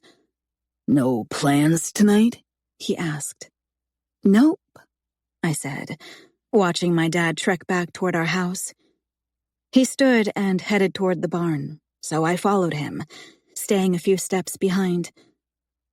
"Did you think I told my parents about last night?" He shook his head, opening the barn door. "I don't know what I thought." I stepped inside as he held it open. "Why would I tell them?" I laughed, following him toward a wall of tools hanging from rusty nails beside the cabinet where he kept his bow. "I don't know. I thought maybe Jesus made you do it," he said. "Jesus died so we can sin," he laughed, plucking a handsaw from the wall before facing me. "I love your interpretation of the Bible. Your father would be proud of your vast knowledge." "Thank you," I grinned. "Nothing makes me happier than making my dad proud. Now, are you going to kiss me?" Kyle eyed me for a second before shaking his head. "Your dad will be waiting for us." I shrugged. "It's just a kiss." "It's never just a kiss," he said, without looking directly at me. I stepped closer until my boots tapped his. "Just one?" He grunted a laugh and pointed his attention past me as if someone was there. "Evil." I pried his fingers from the saw handle, and it fell to the ground. When his attention returned to me, he grabbed my head and kissed me. It was one long, hard kiss. It's how I imagined a man should kiss a woman. Passionately, confidently, unforgettably. And boy, was it ever unforgettable. He had strong hands that cradled my jaw like he owned me, as his fingers splayed along my neck. All I wanted was to experience how he would touch and manipulate the rest of my body if given the chance. When he released me, his mouth bent into a sexy smile. He knew what he did to me. After he retrieved the saw from the ground and took several steps toward the door, I dropped to my knees. He peered over his shoulder, halting his steps. "You're slowly torturing me." I pressed a fist to my chest, gesturing a dagger to the heart. Kyle wasn't 5, but his blue eyes sparkled with an innocent wonder when he gave me a once-over. It's how Josh looked at him. That wonder morphed into something else, but I couldn't read the emotion behind it. "I'm in uncharted territory. You have to be patient with me," he said. I climbed to my feet and hurried after him. "I'm not a patient person, but I'm working on it." "I wasn't patient at your age either." He opened the door, and we headed toward the creek. "Eve, you must be careful falling to your knees like that." "I've spent many hours praying. My knees are used to it," I said. He chuckled. "That's not what I meant.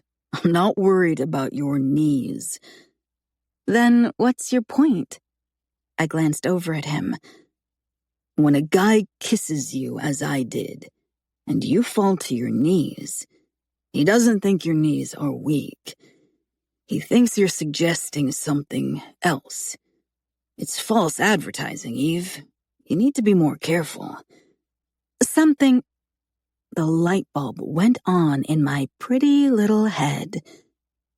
"You thought I was going to..." I bit my lip and looked at him again. He kept his focus on the grassy path, trying to control his grin while he shrugged. "I haven't. I mean, I would, I think. I'll look into it." I tapped a finger on my chin. He lost control and snorted, pressing a fist to his mouth. What? Stop laughing at me. I bumped into him, and he stumbled a few steps to the side. Sorry, I wasn't expecting that reaction, he said. What reaction? You assumed I would be more experienced? Kyle playfully nudged me back. No, I don't assume you're experienced. I'd like to think you've been selective. A virgin? Judicious. I laughed. You're such a nerd. Let's get this done before it gets dark, my dad said as we stepped into the clearing just beyond the bend in the path. My hut! I gasped at the pile of sticks. Darling, I told you it was going to come down. No, Dad. You said it should come down. And I said it shouldn't. Period. We weren't done discussing it. When I looked to Kyle for help, he rolled his lips together and shrugged. Did you help him tear it apart? I pressed. Eve, we don't have time to discuss it. What's done is done, Dad snapped. I kept my expectant gaze on Kyle. He returned the tiniest headshake, as if he didn't want my dad to know that he was absolving himself of wrongdoing. While they took down the last dead tree, I dragged limbs and branches to the burn pile. My thoughts were all over the place. 1 minute, I was composing a long spiel I planned on giving my dad about the hut. The next, I was thinking about my lack of experience with blowjobs. It made my head hurt because thoughts of my dad didn't belong anywhere near blowjob contemplation. That's good, Eve. I'll finish up the rest tomorrow, Dad said, gesturing toward the path back home. On the way up the hill, he and Kyle discussed widening the path between our two properties so Gabby and I didn't tear up his grass when riding the four-wheeler or Anakin, the horse we inherited from Sarah's boyfriend. I hung back a few feet for a bit of privacy while I pouted. I'm going to say goodnight to Josh, I told my dad so he didn't question why I was heading toward Kyle's house instead of ours. Thanks again, Kyle. See you at church in the morning. My dad veered to the right as I followed Kyle toward the orchard. See you in the morning, Kyle replied. After my dad was out of earshot, Kyle slowed down and waited for me to catch up. I told him the hut didn't need to be torn down, but he didn't want a storm to blow it into the creek, he said. And you told him that it was highly unlikely, right? Then you told him that Josh loves the hut, right? Sure. Liar. He laughed. It's not the end of the earth. It's not the end of the earth, I parroted mockingly. I miss the woman from last night. He shot me a look with one eyebrow raised. I was being a woman. An irritated, pissed-off woman. I miss the man who stands up for me, protecting me and my things at all cost. My knight in shining armor. Oh, I smacked my forehead. That's right. I've never met that man. Ouch. You haven't given me a chance. I did. You had the chance to save my hut, but tucked your tail between your legs and bit your tongue. Kyle turned 180 to face me, and I bumped into him and frowned. Eve, last night, I let the preacher's daughter grind against my cock in nothing but her bra and panties. Patience. A hunter waits for his shot. A knight doesn't storm the castle until he knows he can take the rook and the king. One move at a time, okay? I stared up at him and rolled my eyes. I don't play chess. So, what move did you make today? When you were at work, I was helping your dad take down the trees. And my hut? He sighed. When I was helping your dad take down the trees, he thanked me for trusting you with Josh, and I sang your praises. You sing? He smirked. Probably better than you. Jerk. Evil. It shouldn't have thrilled me to be called evil, but it did when Kyle said it. I got a condom, I informed him with pride. He narrowed his eyes. You got a condom? I nodded. Why? I was crestfallen by his reply. Last night, you didn't have... No, I'm aware of what I didn't have last night. I'm just really confused as to why you got a condom. And just to be clear, it's a condom. Do you double up? You're not supposed to. He closed his eyes and shook his head. Where did you get a single condom? Erin? As soon as I said her name, I cringed. He widened his eyes. Erin? As in your friend, Erin? I wrinkled my nose and nodded. So you told your friend about us, even though I told you to tell no one? She's my best friend. I said no one. She's not going to say anything. Eve, you weren't supposed to say anything, but you did. So why do you believe she won't? Dude, we're not doing anything wrong. What's the big deal? He pinched the bridge of his nose. If it's no big deal, we should tell your dad, right? And I'm sure he'll be happy for us. Well, I think we should wait to tell my dad. His hand flopped to his side. Oh, you do, huh? And why is that? I twisted my lips for a few seconds. Since I'm still living at home, he has a tendency to treat me like a child, so I don't think he'd be okay with us yet. Ever? My dad was never going to be okay with me dating a man 10 years older than me. So we agree that things are murky, a little gray, and perhaps telling anyone, and I mean anyone, isn't a good idea right now. I frowned. What do you expect me to do? I can't exactly untell Erin. He turned and marched toward the house, seemingly a little miffed at me. I'm 28, Eve. I have a son, a house, and a job. I don't need you getting condoms for me. I'm a big boy. I can walk into a store and buy them myself. No shame, no big deal. You're mad, I said, following him. Yes, I'm mad. I don't need my colleagues finding out that I've been messing around with one of their recent graduates. I don't need my brother discovering that I tried to screw his best friend's daughter less than a month after moving next door. So we're just going to be secret lovers? Kyle's stride died, and I stopped to keep a safe distance. He shook his head and chuckled. Listen, I'm attracted to you. You elevate the mood of every room you walk into because you have a lively personality. I feel 10 years younger when I'm with you. But I just bought a house and started a new job. I'm responsible for another life. I don't want to get shamed out of town right now. So I don't know if we're lovers or what we are.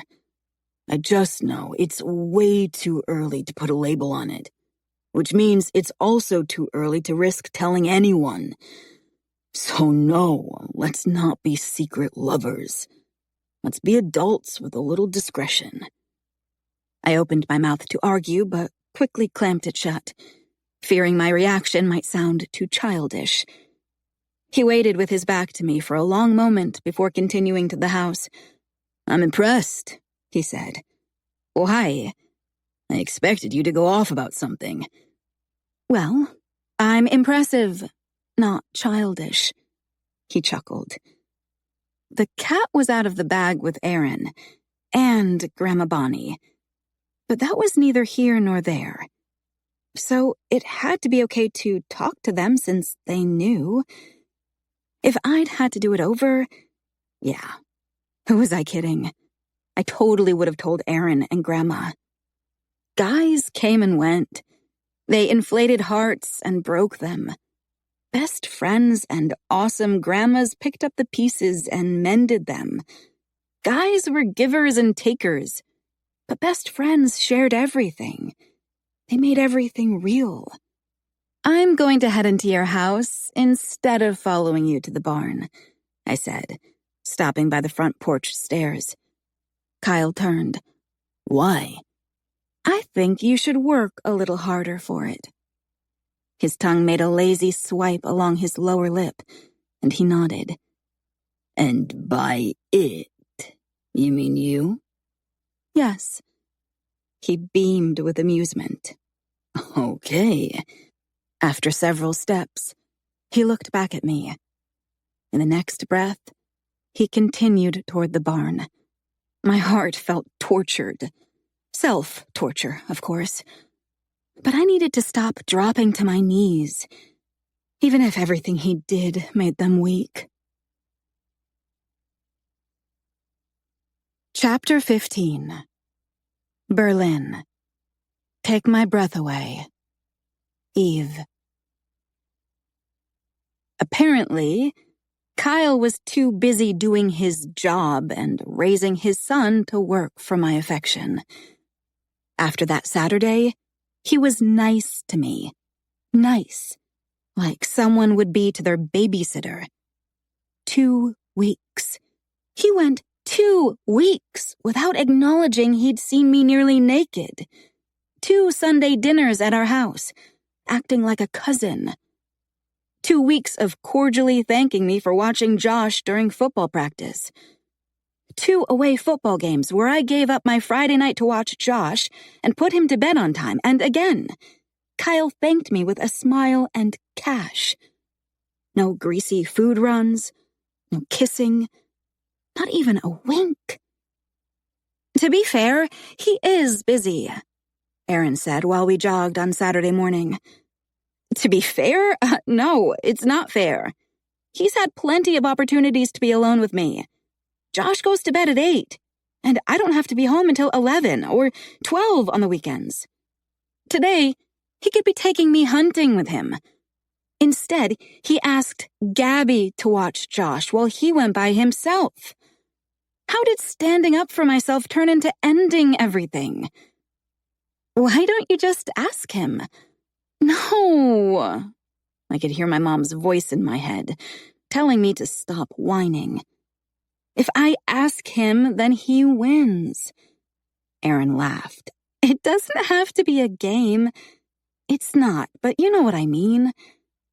Maybe you need to show up uninvited and seduce him after Josh is in bed. I giggled. Like trench coat with no clothes under it? I don't own a trench coat, do you? No, why would I own one? She laughed. Do something else. Just jump on him and start kissing him. My steps faltered from laughing so much. Throw myself at him?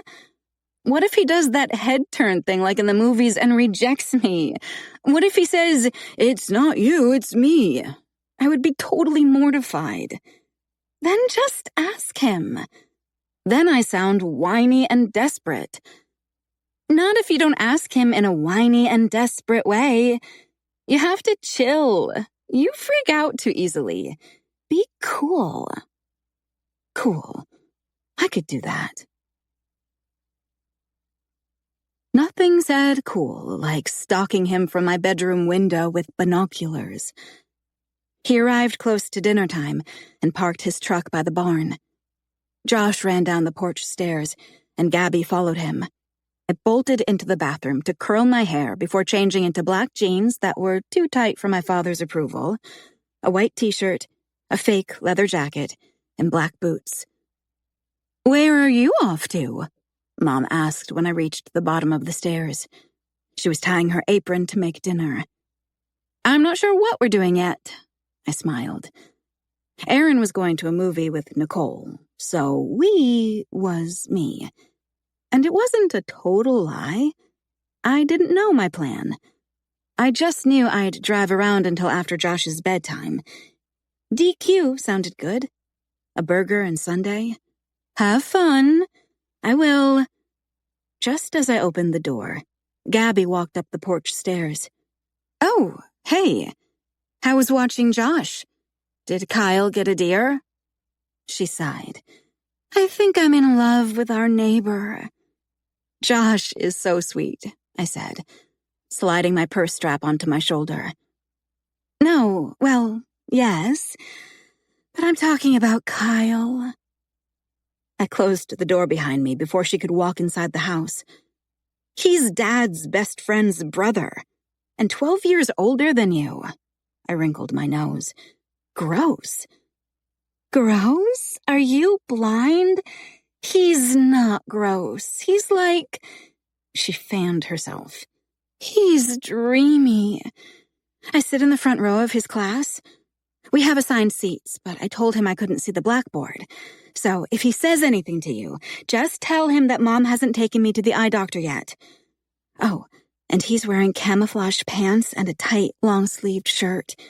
I could see every muscle. Also, he needs to shave. Normally, facial hair is grody, but everything about him is... She looked around and lowered her voice. Sexy. I didn't move and forbade any part of my body to give anything away. You need to say an extra prayer tonight. You're one to talk. You just have poor taste in guys, just like Sarah.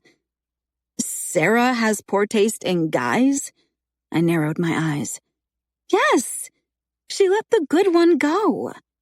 She shouldered past me into the house, shutting the door without a goodbye.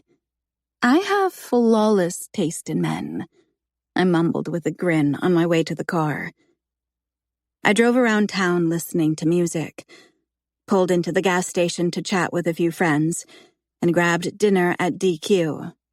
By 8, I made my way to Kyle's, parking at the end of the drive behind a patch of trees so my parents couldn't see my car from our house. After messing with my hair in the rearview mirror, applying chapstick and checking my teeth for food, I popped a Mentos in my mouth and nervously walked toward his house, stopping when I saw something moving. He was sitting on the porch swing, drinking a beer. Eve, he said, drawing out my name for at least 3 seconds. I gulped. Why was I so on edge? We'd almost had sex. My sister has a crush on you, I said. Why did I say that? No clue. He paused the beer can an inch from his mouth. She's in my trig class. I really have to draw a line, and 16 is non-negotiable. Don't laugh. My boots clicked on the wooden stairs, and I pressed my lips together, sucking on the mint. Is Josh in bed? He nodded before drinking the last of his beer. When I said I wanted you to work for it, I thought that might involve some effort. It has. He stood, eyeing me with an unreadable expression as he opened the screen door. I followed him inside. Are you saying it takes a lot of work to ignore me? Ignore you? He tossed the can into a bin by the back door. I haven't ignored you. I see you and talk to you almost every day. You talk to me like I'm... I drew in a long breath. Stay chill. Like you're what? He crossed his arms over his chest and cocked his head. My fake, calm smile felt psychotic. You haven't kissed me, touched me, said anything that's the least bit suggestive, or even winked at me in 2 weeks. Kyle made duck lips and returned an easy, infuriating nod. Because I've been focused on working for it. I pumped my fists.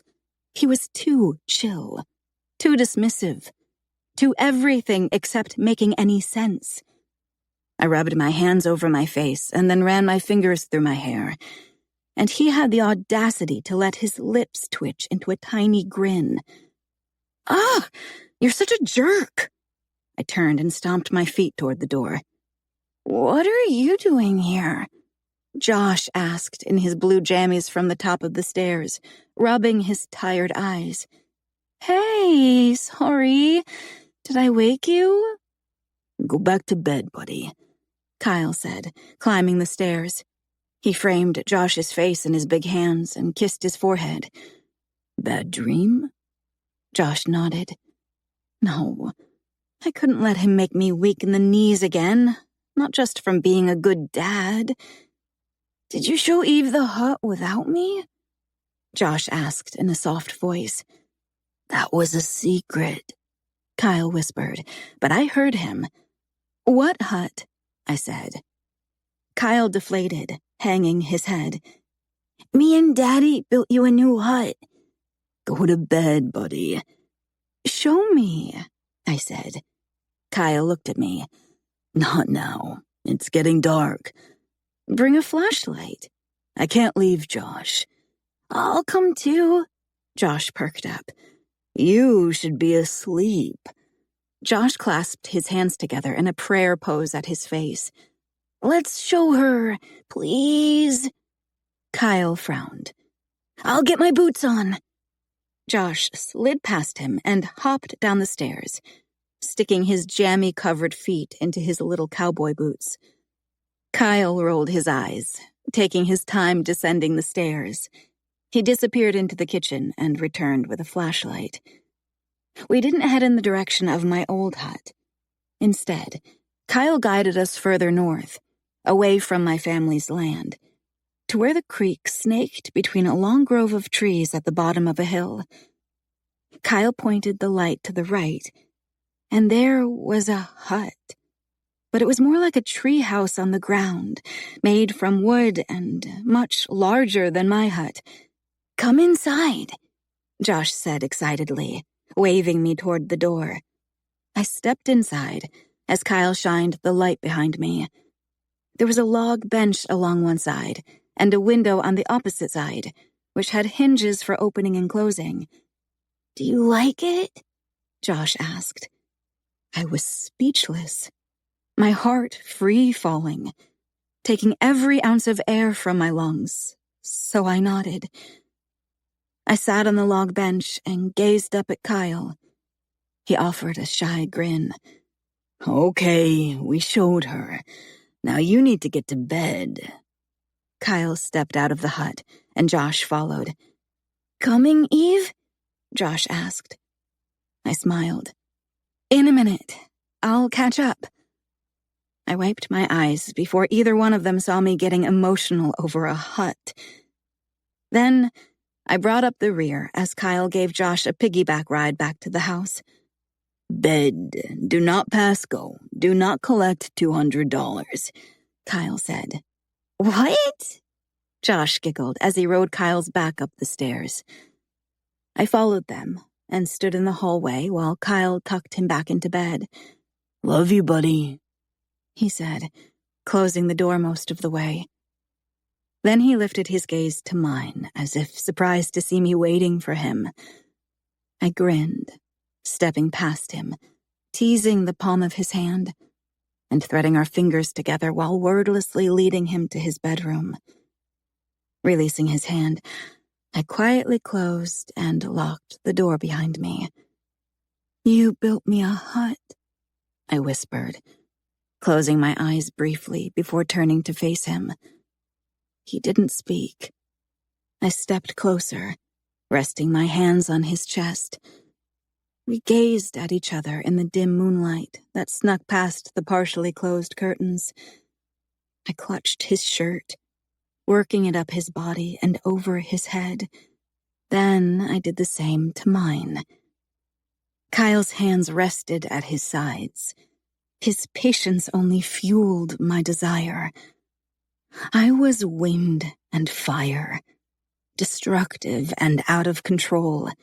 He was earth and water, a grounding, calm force.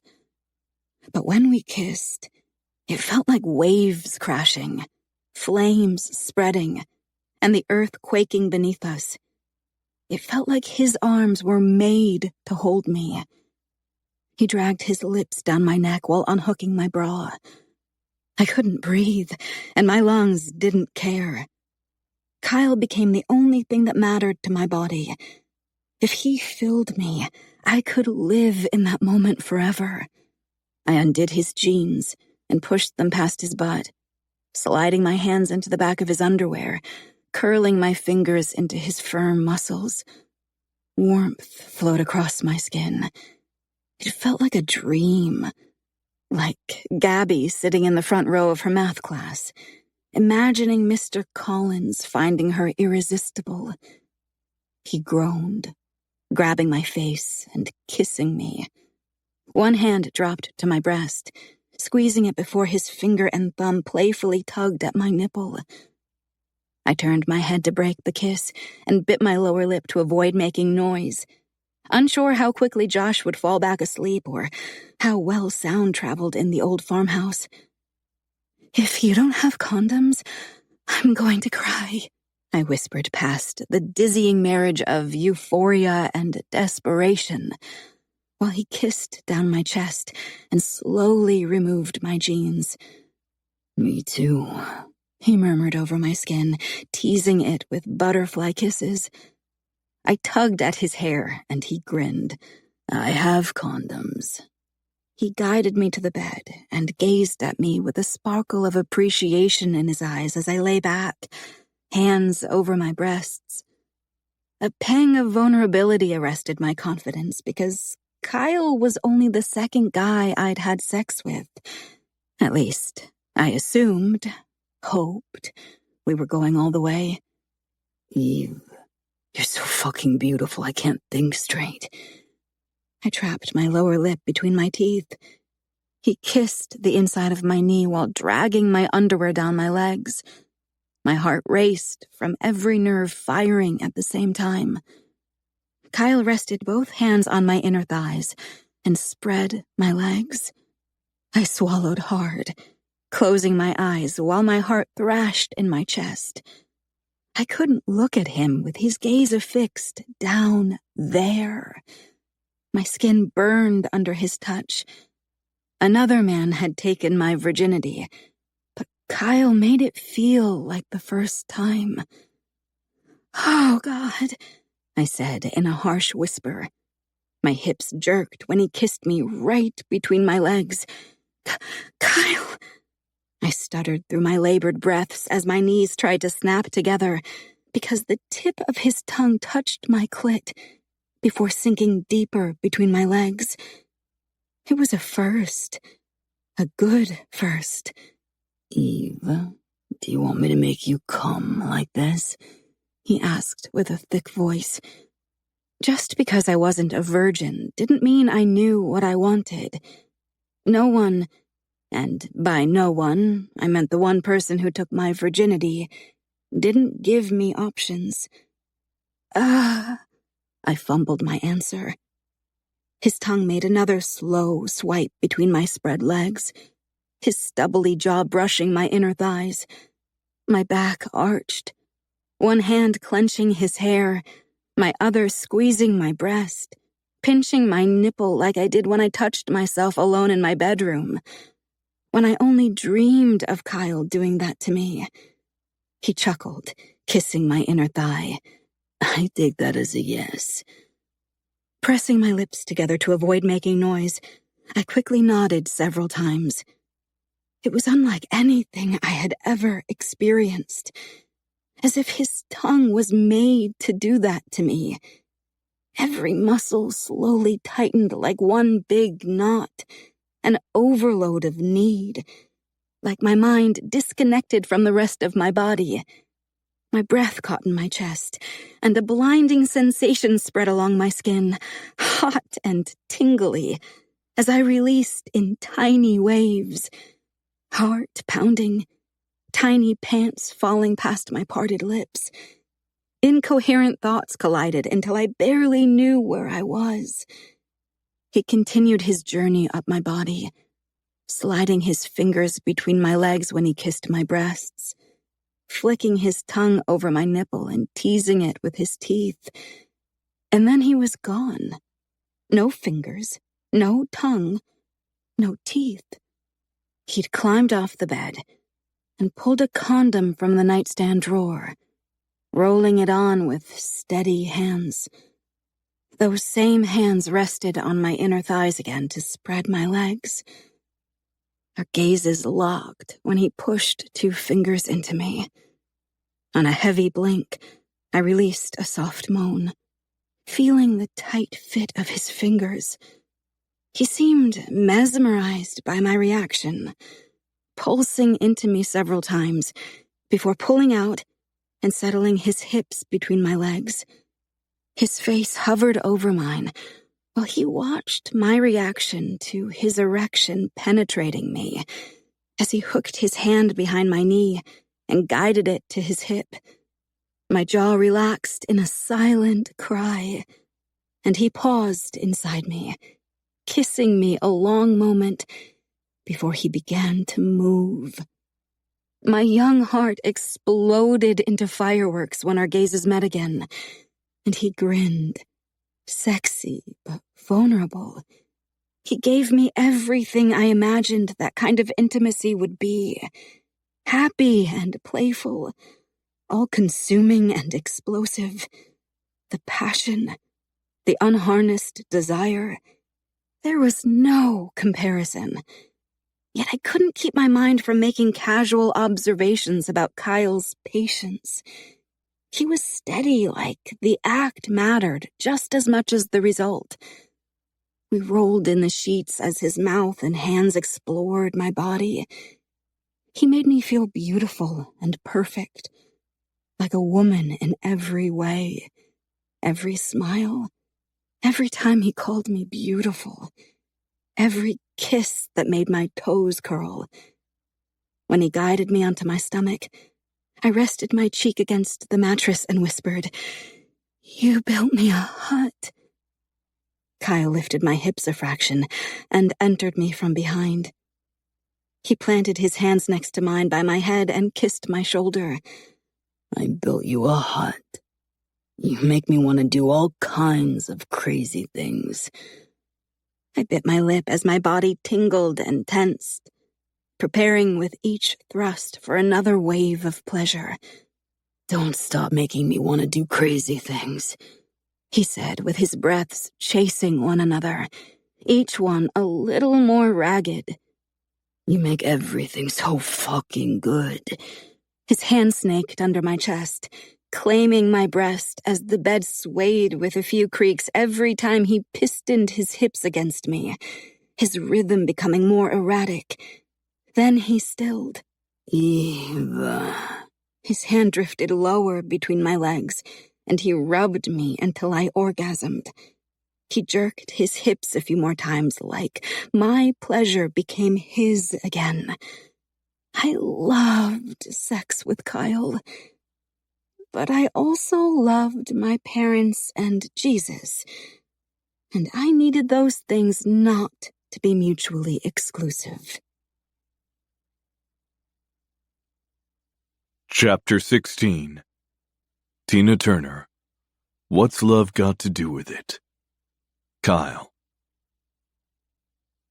I didn't build a hut so you'd have sex with me, I said with one arm behind my head and Eve tucked under my other arm. Now you tell me, she said, drawing random patterns on my chest with her delicate fingers. I chuckled because her humor landed with me. I was a 28-year-old father with a naked woman in my bed, who had a curfew. The math didn't add up, but emotions rarely did because there were no rules or formulas, and everything was a variable. I liked Eve, a lot, and had since the day we met. 1 + 1 = 100. Everything felt magnified with her. Perhaps we were chemistry more than math. Are you going to tell Aaron? Yes, she said. Geez, at least try to lie to me. She sat up, leaned to the side to turn on the lamp, and held the sheet to her chest. Do you have chips? They don't have to be Ruffles, but that would be a bonus. I had DQ for dinner with a sundae, and now I'm craving something salty. I wasn't done with her, not even close, so I tugged at the sheet. She tried to keep hold of it, but I won. Dear God, did I ever win. Her perky nipples poked through her long, messy hair. She looked like a goddess. My hand traced the soft curve of her hip up the side of her body to her breast, and I brushed the pad of my thumb over her nipple. Her cheeks pinked as her lips curled into a tiny grin. My gaze flitted between her nipple and her deep brown eyes, drinking in every ounce of her sexy vulnerability. She cleared her throat as if my affection was too much to handle.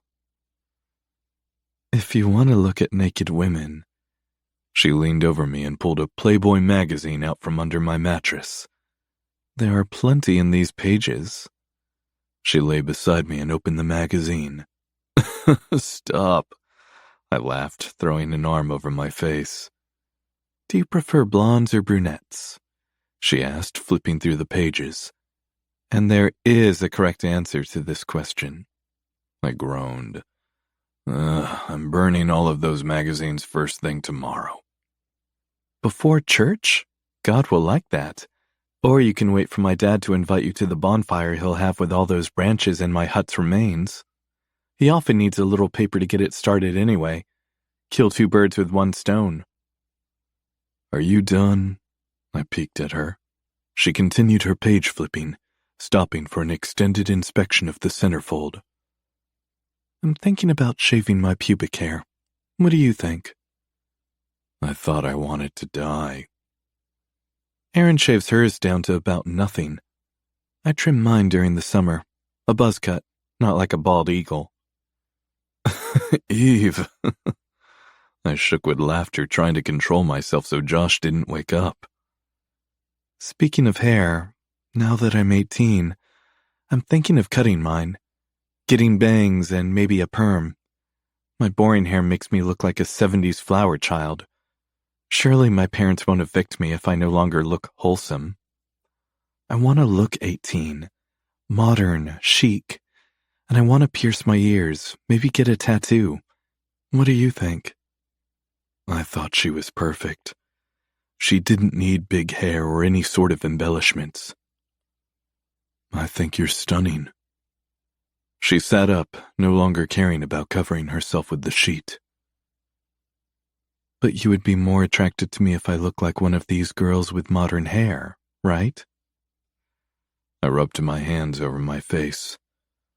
"Where were you 20 minutes ago when I was worshipping your body, coming undone from every tiny moan that vibrated up your chest to your lips? Eve, you're fucking perfect."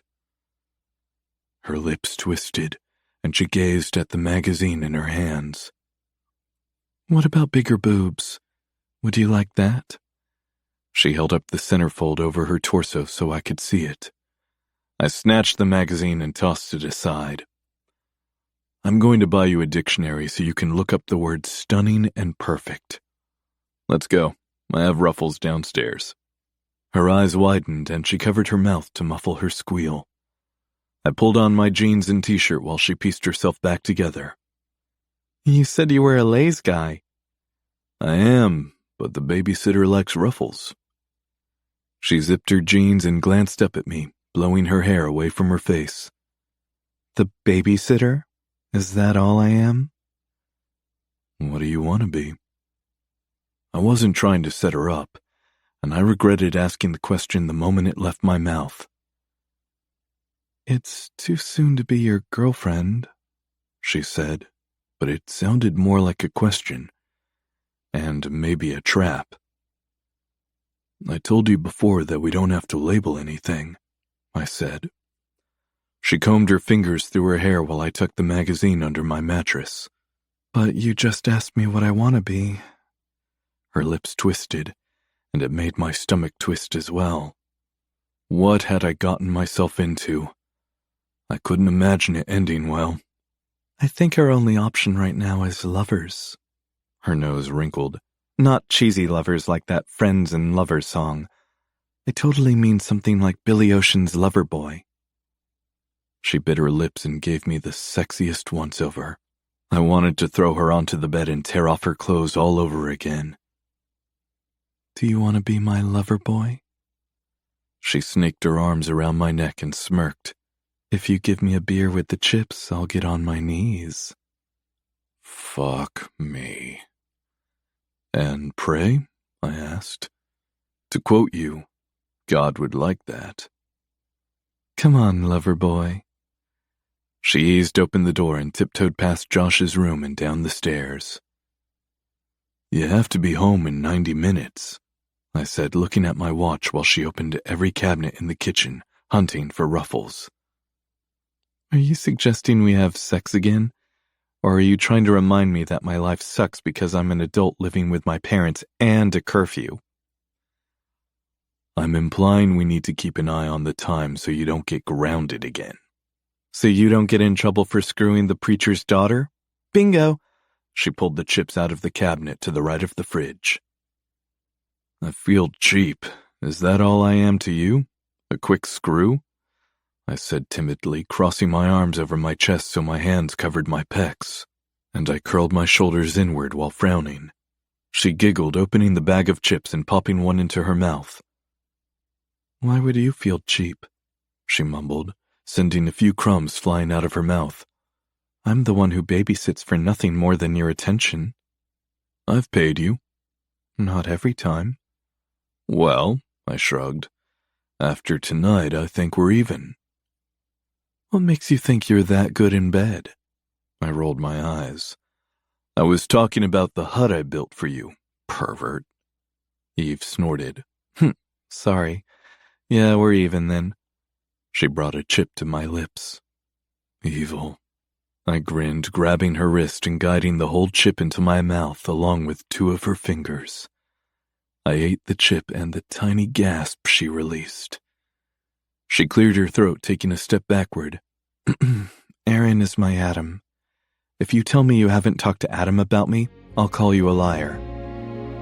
Guys don't gossip like teenage girls. Teenage girls. Who was I kidding? I was the pervert. If I tell Aaron we had sex, it won't be gossip. And if you don't tell Adam, then he's not really your best friend. I'm fine with that. I'm not telling him. You would drag it out of me, but I had a point to make with Eve, even if I quickly lost sight of it. Because you're ashamed of me? She shoved 2 more chips into her mouth. We've been over this. Well, let's go over it again. I rubbed the back of my neck. Keeping things between 2 people is okay until you figure it out. Telling everyone, feeling the need to label it or make a grand commitment is just messy. Keeping something private doesn't have to mean you're embarrassed. It might just mean it's private. She frowned, setting the bag of chips on the counter. You're treating me like a child. I'm having a discussion with you. If you can't discuss things, then you're acting like a child. She deflated. So it's just sex. I rested my hands on my hips and dropped my head. How do I explain this? When I was recruited to play football in college, the scouts didn't look at me and think I was ready to join the team and be their starter. They saw potential and knew I would get better with time. So they took a chance on me, knowing I would make many mistakes, but those mistakes would only make me better. And they wanted me to be with them when I reached that point.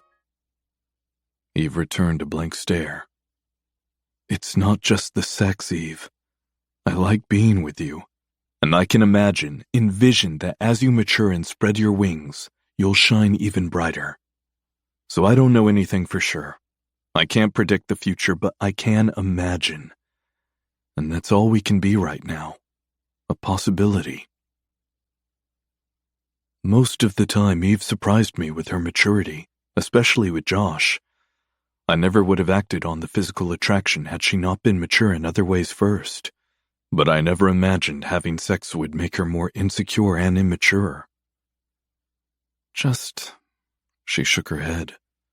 Don't treat me like a child.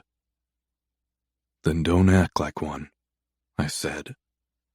Perhaps I had my own maturity issues. I needed to brush up on my verbal restraint. The muscles in her jaw flexed. Then she glanced at her watch and shrugged. I have to get home before my curfew because I'm a child. Good night, Mr. Collins. She brushed past me. I had to restrain my grin. Eve was a fiery individual, and I love that about her because I was pretty fiery at her age too. Had we been the same age and met 10 years earlier, we would have burned down the town and ourselves with it. Our age difference wasn't unfortunate or inconvenient. It was necessary. She hopped on one foot then the other, pulling on her boots before she walked out the door without looking back. Again, I tried to keep from grinning or chuckling as I followed her. She stomped along the gravel drive to where she parked by the mailbox. I grabbed the back of her jeans, hooking my fingers into the waist to stop her. "Hey!" Eve whipped around, and before she could say another word, I grabbed her face, grinned, and kissed her. She resisted for less than a second. After making my point, I released her. "Now you can go home and be mad," I said before returning to the house. Chapter 17. Bob Seger. Shakedown. Eve. "What happened?" Gabby asked, poking her head out of her room just as I stepped into the bathroom. Our parents were in bed, but I knew my mom had her alarm clock set for midnight to see if I was home. It was only 11. I narrowed my eyes and whispered, "What are you talking about?" With a sly grin, she slid into the bathroom with me and shut the door. "Where were you tonight?" "Why?" She sat on the toilet seat. "Michelle and Vicky came over, and they missed our drive, so they turned around at the end of Mr. Collins' drive, and they saw your car parked there. Were you babysitting? Mom and Dad said you were with your friends at the movies. Why was your car there? What movie did you see?" Kyle's drive was the second to the last on our dead-end gravel road. My parents always turned right when leaving our house. They never had a reason to turn left, which meant they turned into our drive on their way home before reaching Kyle's. That's why my car was safe by the trees at the end of his drive. I never thought my sister's idiot friends would miss our drive and have to turn around in his. "Well," she prodded. I had nothing. No good excuse. Lies usually came easy to me, but that was because I anticipated needing to lie and planned accordingly. When I was Gabby's age, my older sister, Sarah, confided in me about personal things that could have landed her in trouble. Eventually, everything did blow up on her, but not because of me. I kept her secret, and it made us closer than we had ever been before that. Could Gabby be my friend and not just my sister? Having someone on the inside, helping me cover my tracks, seemed like a good thing. But I didn't know if Gabby could keep a secret of that magnitude. She struggled to keep my last boyfriend a secret, and it wasn't a big deal in comparison. "Can you keep a secret?" I asked. "Duh." "No, not duh. This isn't about me hiding alcohol by the creek or going steady with someone and not telling Mom and Dad. This is much bigger. Sarah level of big." Gabby's eyes grew into saucers. "You can't tell anyone." Yes, I understood the irony in saying that to her after Kyle lectured me over telling Aaron. "You can't tell Ben. You can't tell Michelle or Vicky or Erica. You can't squirm at the dinner table or make funny faces like it's killing you to keep a secret. You have to guard this with your life. Can you do that?" She gulped and nodded. Just hours earlier, I made fun of her for having a crush on her math teacher. Oh, the irony. I've met someone who I really like, and I was with him tonight. But he's older. And as we know, Mom and Dad don't like it when their daughters fall for older guys. Had I fallen for Kyle? Yes. 1,000 times yes. Was a month long enough to fall in love? I didn't know. I hadn't been in love before. Yet he was determined to keep me at arm's length while he decided if I was more than a casual date. A one-night stand. But dang, When he kissed me and told me to go be mad, I lost a part of my heart, left it on the ground by his boots. No one had ever let me be myself without fearing punishment, harsh judgment, or disappointment, until Kyle. "How old?" Gabby asked. 28. "What?" "Shh." She slapped a hand over her mouth. I frowned. She was already proving to be too young to handle my secret. "You made fun of me for calling Mr. Collins sexy, and you're seeing someone his age?" "Oh, Gabby. I'm sorry." I wrinkled my nose. "That was wrong of me. You were right." "What do you mean I was right?" "Mr. Collins is hot." "Pff, duh." And then the light bulb came on. It started with her whole body freezing for several seconds. The wheels were turning to keep the light on. Then her eyes swelled to saucers again as her jaw dropped. A blush crawled up my neck to my face, and I bit back my grin. She shot off the toilet seat and grabbed my shoulders, shaking me. "You're totally joking, right? Right? Right?" I slowly shook my head. Something in my sister died. She released a breath that seemed reminiscent of someone being stabbed in the gut. Even her torso buckled a fraction as she stepped away from me. "Why does this keep happening?" she whispered. "What do you mean?" "You and Sarah take the best ones. I liked him first." "Oh, Gabby," I hugged her. "You're his student. But now I can't dream about him because he's yours. And Mom and Dad are going to be so mad, and I'll have to live through the Sarah incident all over again." "Oh, no, Gabs." I rubbed her back. "Sarah had something much more tragic happen. I hope you don't have to go through that with me. And..." I released her and grabbed her hand, squeezing it. "I don't know if he's truly mine or ever will be. But even if that happens, you can still dream about him because he is dreamy. And stubborn, infuriating, sexy, overly analytical. And I was mad at him for saying so many nice things to me and making me feel like a beautiful woman without needing to change a thing. And in the next breath, reminding me that we might not ever be anything more than temporary." Gabby laughed a little. "Have you kissed him?"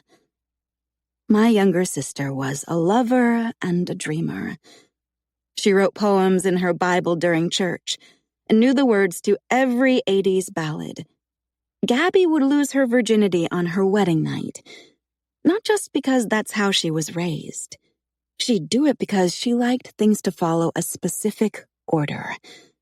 A flirty look, holding hands, a chaste kiss, months of wooing with flowers and love notes, a grand proposal after asking our father for her hand in marriage, church wedding, wedding night jitters, baby 9 months later. Sarah and I were nothing like her.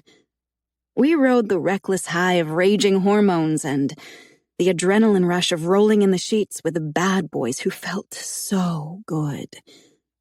I wasn't sure Kyle was a bad boy until he got into the preacher's daughter's pants. "We've kissed," I smiled. Gabby sucked in a breath and smiled. "How was it?" "Amazing." "Was there tongue?" She blushed. I nodded with a tight smile. She narrowed her eyes. "Why do you have that look?" "What look?" "It's the look you give me when you think I'm young and stupid." "What?" "No, I don't think that. And I don't have a look either." "You do. It's your uncomfortable look. You think I don't have a poker face, but neither do you." "Shh. It's late. You need to go to bed. And I need to shower." I removed my shirt and jeans so she'd give up and leave. Eve? I turned on the shower. Huh. Your underwear is inside out. I looked down. Oh. Oops. Oops? You didn't know you put your underwear on?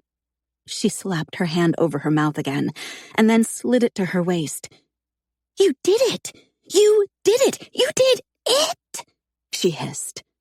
Her jaw dropped like a brick from a 10-story building. I didn't. Nobody puts their underwear on inside out unless they're doing it quickly and in the dark. Shh! I put one hand on the back of her head and my other over her mouth. Why don't you wake up the whole town? I knew I shouldn't have told you. She wriggled out of my hold. I hope you get pregnant. She scowled at me before jerking open the door. Chapter 18. Rod Stewart. Love Touch. Eve. Tell me everything, Erin said as we put on our choir robes before church the next morning. And you should have called me last night. Let's go, ladies, my dad said, peeking around the corner. Erin frowned. I shrugged. It's not my fault you were late this morning. It's my brother's stupid fault, she grumbled. We quickly got to our seats just as my dad welcomed everyone and bowed his head to pray. Just tell me if you did it, Erin whispered. I folded my hands and closed my eyes as if I didn't hear her. She elbowed me. I elbowed her back. Dad cleared his throat in the middle of his prayer, which meant he saw Erin and I misbehaving. Amen, everyone echoed my dad. As the choir sang, my gaze navigated to Kyle, and he smirked. I was sure he thought I was lip-syncing, and I was. However, I wasn't in the mood for his smugness because I was still mad at him. So I didn't give him another glance for the rest of the service. Call me immediately, Erin said after the congregation filed out of the church, before I joined my parents and Gabby. I nodded. Eve! Drew called my name as I descended the steps in front of the church. And the plot thickens, Gabby mumbled, hugging her Bible. I shot her a scowl before facing Drew. Want to go to homecoming with me? Drew asked. I got your dad's permission. I surveyed the churchyard and found Kyle and Josh talking to the Vanderleasts. But his attention was laser-focused on me. I graduated. No duh, so what? Drew said. I broke up with you, I whispered. He chuckled. I'm not asking you to go steady with me again. I'm asking you to homecoming because I don't care to take anyone in my class. But I'll probably be homecoming king, so I think I should have a date, you know? I barely registered what he said because Kyle and Josh headed toward us. Ask Erin, I quickly said with a stiff smile. No offense, but I'm not that into Erin. Drew? Kyle said, putting his hand on Drew's shoulder and giving it a firm squeeze. Did you ice your arm after Friday's game? Drew nodded. Yes, coach. Hey, Drew! Marcus, Drew's friend, yelled from a small huddle of guys, all seniors like Drew. What did she say? They all snickered. Your friends are laughing at you. Kyle gave Drew's shoulder another squeeze. Drew rolled his eyes. He asked me to homecoming, coach, I said, batting my eyelashes. Drew blushed, shifting his weight from one foot to the other. Coach Collins intimidated him with nothing more than a shoulder squeeze. But he no longer intimidated me. And what did she say? Kyle looked only at Drew for the answer. Nothing yet, but she was about to say yes. He smiled so wide, it made the corners of his eyes crinkle like he was giving his coach a wink, like he thought his coach would be proud of him. Is that so? Kyle eyed me with peaked brows. I'm hungry, Daddy, Josh said, pulling on Kyle's leg. I held open my arms to Josh, and he let go of Kyle's leg so I could pick him up. Are you coming to my house for dinner? I asked Josh in my sweetest voice, before turning my back to both arrogant boys and carrying him toward my parents. Hugging me with his arms and legs, he mumbled a yes. My mom smiled while we approached her.